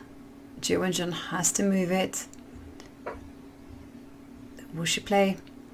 Do you think she'll play rook f6? That's what I think. That probably that's what she should be playing. And then bishop b1. G6. Yeah, but then can you not play g6? No, you can't play g6. You can't play g6 because the rook on d5 stands very well. Still some work to be done. But I guess you could now start rearranging the bishop, put it on e5, take away some important squares from the rook. Yeah. Yeah, and still the question remains for Lei Tingjie. Can she hold this position? She has just over a minute on the clock. The problem Do you think it's possible, that Judith? I don't think she can hold it because it's so difficult to get a chance. And even when she got this opportunity, this one moment for a second to play this rook d4, it means that she's not catching that great, fantastic, unexpected opportunity. She's ready to make the defensive idea to control the white squares, rook, king. So that's what her mindset is about. And I think this cannot be held. Even if it would be a draw, it would be extremely difficult to hold because you're just playing around and eventually she's going to be blundering something, you know? Mm-hmm. I mean, she's playing with 1 minute on the clock, right? I know, and that would make it all the more remarkable if she did manage to hold. And she has to be sharp, she has to sense those opportunities if they arise, because as Judith says, if Wenjun plays perfectly, then she will pick up the point. She will equalize the match, and it will be everything to play for in the next 4 games. And we see Wenjun, she has just over 6.5 minutes. But she's struggling to win the winning position.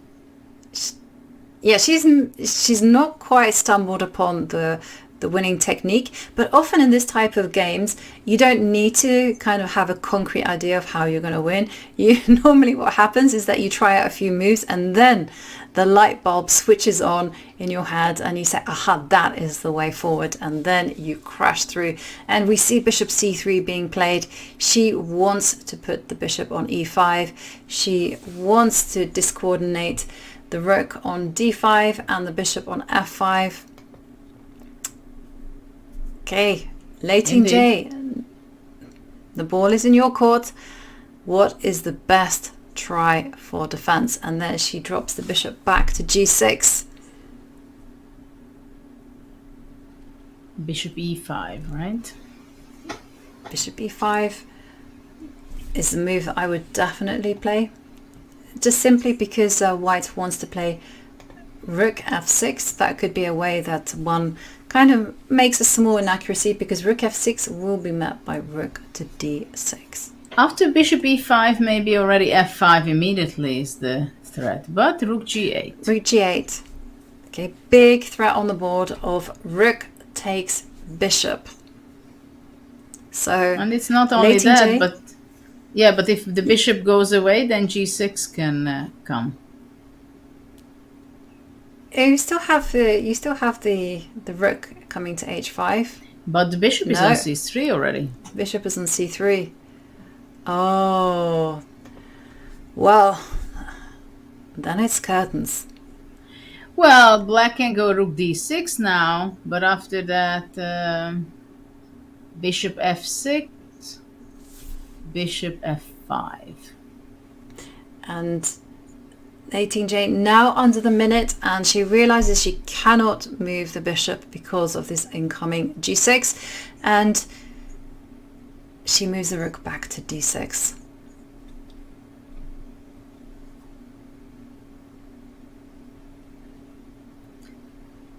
So let's see if bishop f6 or bishop e5 will be played.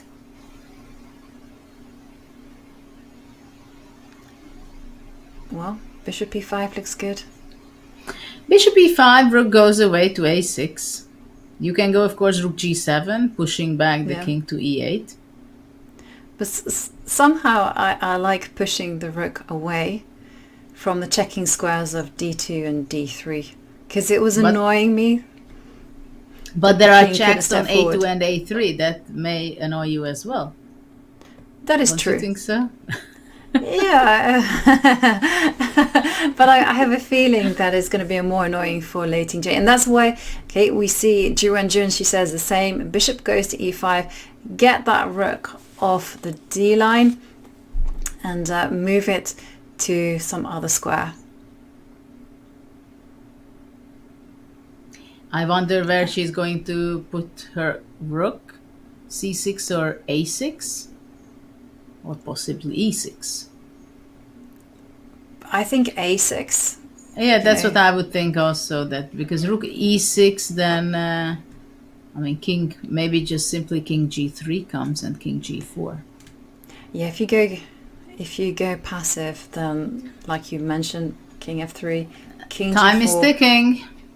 It Time is ticking. 38 seconds. It's fast becoming mission impossible for Lei Tingjie to hold on, but she is fighting hard. 24 seconds.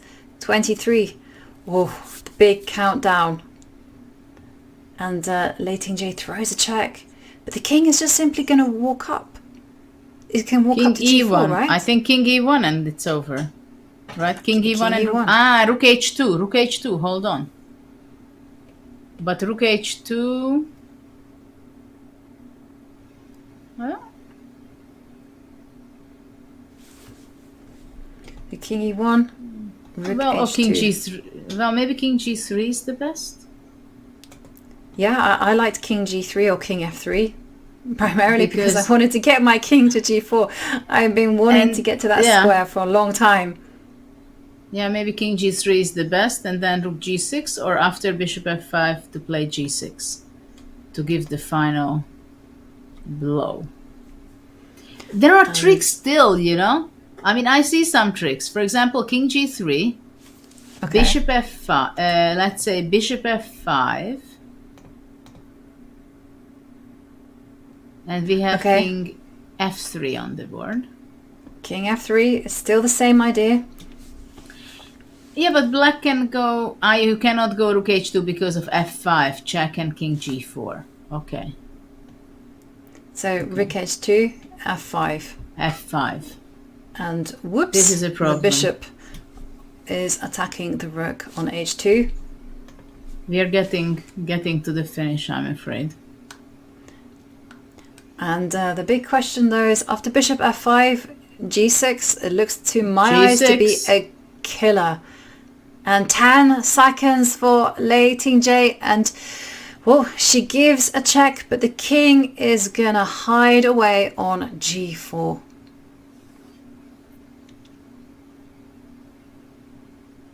Well, that's the case. I'm just wondering if there's any tricks on the board. Well, there is, of course. No, I thought to play bishop f7, rook g7, king e6, but f5. Yeah. But rook h7 would be a blunder. 25 seconds for Lei Tingjie. And Wenjun's big threat on the board is simply to play rook takes bishop and then walk that h-pawn through to h8. And, well, she puts the rook at the bottom.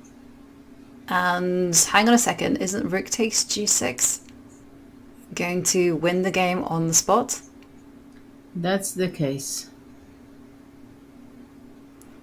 That's the case.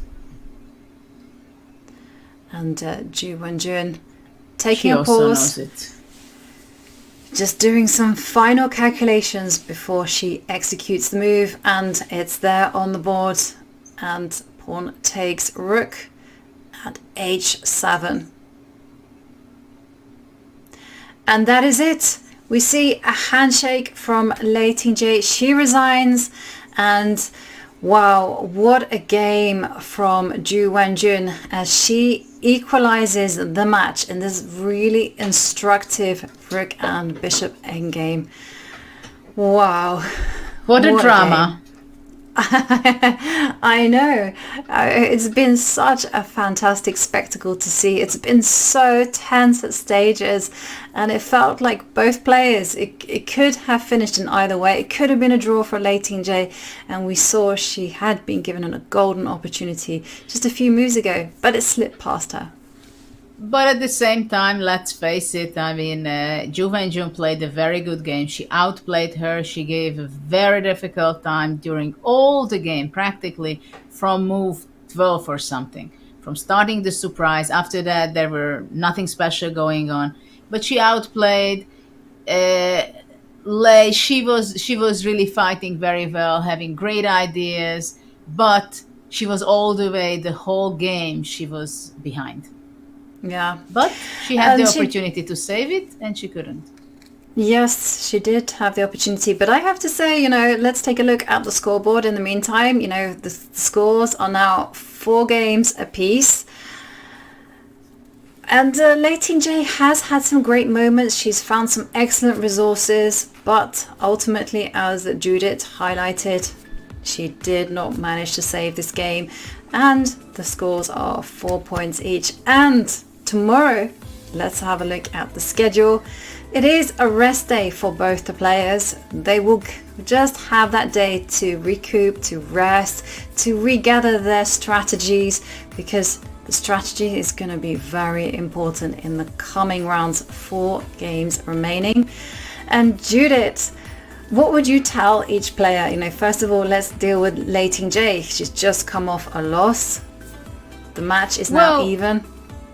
I hope for her that she didn't take it as she's already there or almost there to win the World Championship title, because they do have a lot of games to be played. So she has to have her mindset that, okay, it's a match. It's very clear that she's giving a great fight. She finds great tactical ideas. She's extremely good in taking initiative and finding those sharp solutions. At the same time, she's playing against a very, very strong world champion. So she has to understand that the next 4 games is going to be the toughest days of her life, probably, or the next 5, 6, including the FIDE. I think it's the most important for both players to get a good rest day, that somehow they can really get some rest and get out of that very tense situation what they have. Of course, for Ju, it's something very special that finally she equalized. She had a great position yesterday. Finally, she could win, even though she misplayed it and gave the opportunity to draw. I mean, she must be extremely happy, and she knows that she's back in business. And then, of course, they have to make a strategy, both of them, I think, very clearly. How much are they happy with the draw 6-6 and go for the playoff? I think it's good to have a thought on that also for both of them, because sometimes it can be useful when you make decisions. Yeah, definitely. It's going to be all about the long game. As the players, they will be in discussions with their teams. They will be resting. They also will be rethinking their strategies. I suspect we're going to see a lot more surprises in the next coming 4 games. But for now, I'd like to thank everyone for watching. Judith, it's been a pleasure. And just a reminder that everyone, there is a rest day tomorrow, and then Judith and myself will be back on your screens on Tuesday morning, same time and same place. Thank you everyone, and have a great day. Bye.